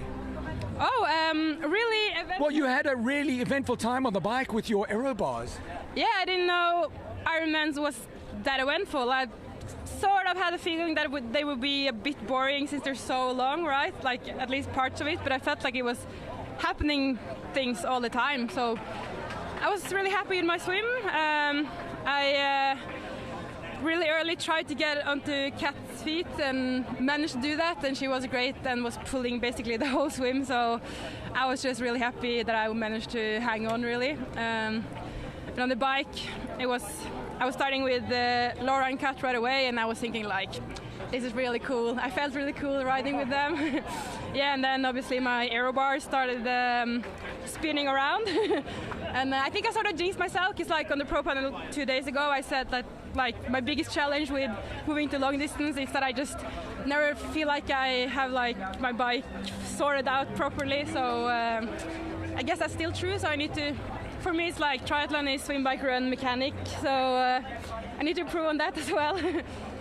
And yeah, I rode with it like upside down for like 45k, and then I came to the stationary mechanic, and he was great, and he sorted it out really fast, and then had to work a bit hard to get up to Kat and Laura again. I think they rode quite easy for a bit there actually, so that was great for me. But then on the last lap, like after 120k or something, then Kat just really started to send it on the front, and then I was a bit done, so I was working really hard for like 30-40k, and then the last 20 I was just like, need to save my legs a bit for the run, and honestly I didn't really think I would be able to run with them anyway, so then I just eased off a bit towards the end, and actually on the run I ran quite even the whole way, so a bit positive split, but actually felt surprisingly good. And that thunderstorm thing on the last lap was great, because then I was just like trying to find something to distract myself with, and that was just exactly what I needed. So yeah, all in all, good, I think. And very, very good, I think, on debut, and if I'm not mistaken, it's a brand new Ironman record on debut. Remember this name from Norway, the new Viking queen, Solveig Lovseth, third on debut, and she's going to Kona, baby. That's it from the Hyper Ice Recovery Zone. Here's Elizabeth in the middle of the perfect workout for her. To create it, we analyzed her biometrics and genetics, her recovery rate, injury risk, and aerobic potential, her recent training sessions, the temperature, humidity, and elevation, the demands of her next race, and billions of data points from athletes just like her. With TriDot, Elizabeth gets faster. And what does she have to do? I just opened TriDot and did my workout. TriDot. We do the technology. You do the training.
And that, my friends, is how you do an Ironman race. We were treated to an unbelievable performance today here at Ironman Hamburg, the European Championship. Laura Philipp and Kat Matthews going head-to-head, and then the rookie Solveig Lovseth, just incredible on debut. Certainly the fastest debut Ironman time we've ever seen. 2 women going under the last mark, which was Kat Matthews. Laura Philipp taking back that title. We are going to go down for the podium presentation here momentarily, but we were really treated to a phenomenal day of racing. Fast course, but incredible competition. Here we go. Down to the podium. And we had Solveig Lovseth, 8:12.28. Kat Matthews in 8:05.13. And we had Laura Philipp, 8:03.13. Sub 240 marathon. Kat just a tick over 240 in the marathon. Honestly, these women were something else today. Well, you know, we talked about a race of the ages, but it was actually a field of the ages. We had weather delays. We had run splits that defined what we thought was ever possible. Breakout performances with Lovsek, you know, rookie who rose to the 3rd place on the podium. The crowd, the course, the energy, and a statement for every single other female pro out there. Yeah, Kat Matthews there, taking that 2nd spot. It was an incredible battle between her and Laura Philipp. Laura just able to overtake Kat in the last 7 kilometers of that race and pull away for the win. But Kat Matthews just a tick over 240 in the marathon. Again, 8:05, that's an incredibly fast time. And Laura Philipp, she swam 54:40. She biked 4:23:38. And she ran 2:38:27 for a time of 8:03:13. Laura Philipp is our European champion.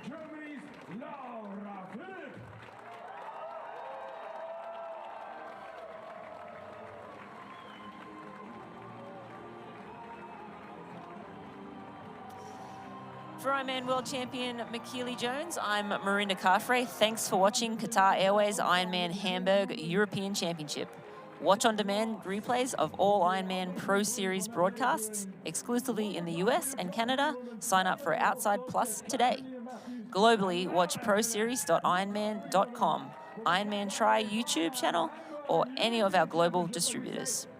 The next Ironman Pro Series broadcast is on June 8th. Qatar Airways Ironman 70.3 Eagleman.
This copyrighted broadcast of World Triathlon Corporation may not be retransmitted, reproduced, rebroadcast, or otherwise distributed or used in any form without express written consent of World Triathlon Corporation.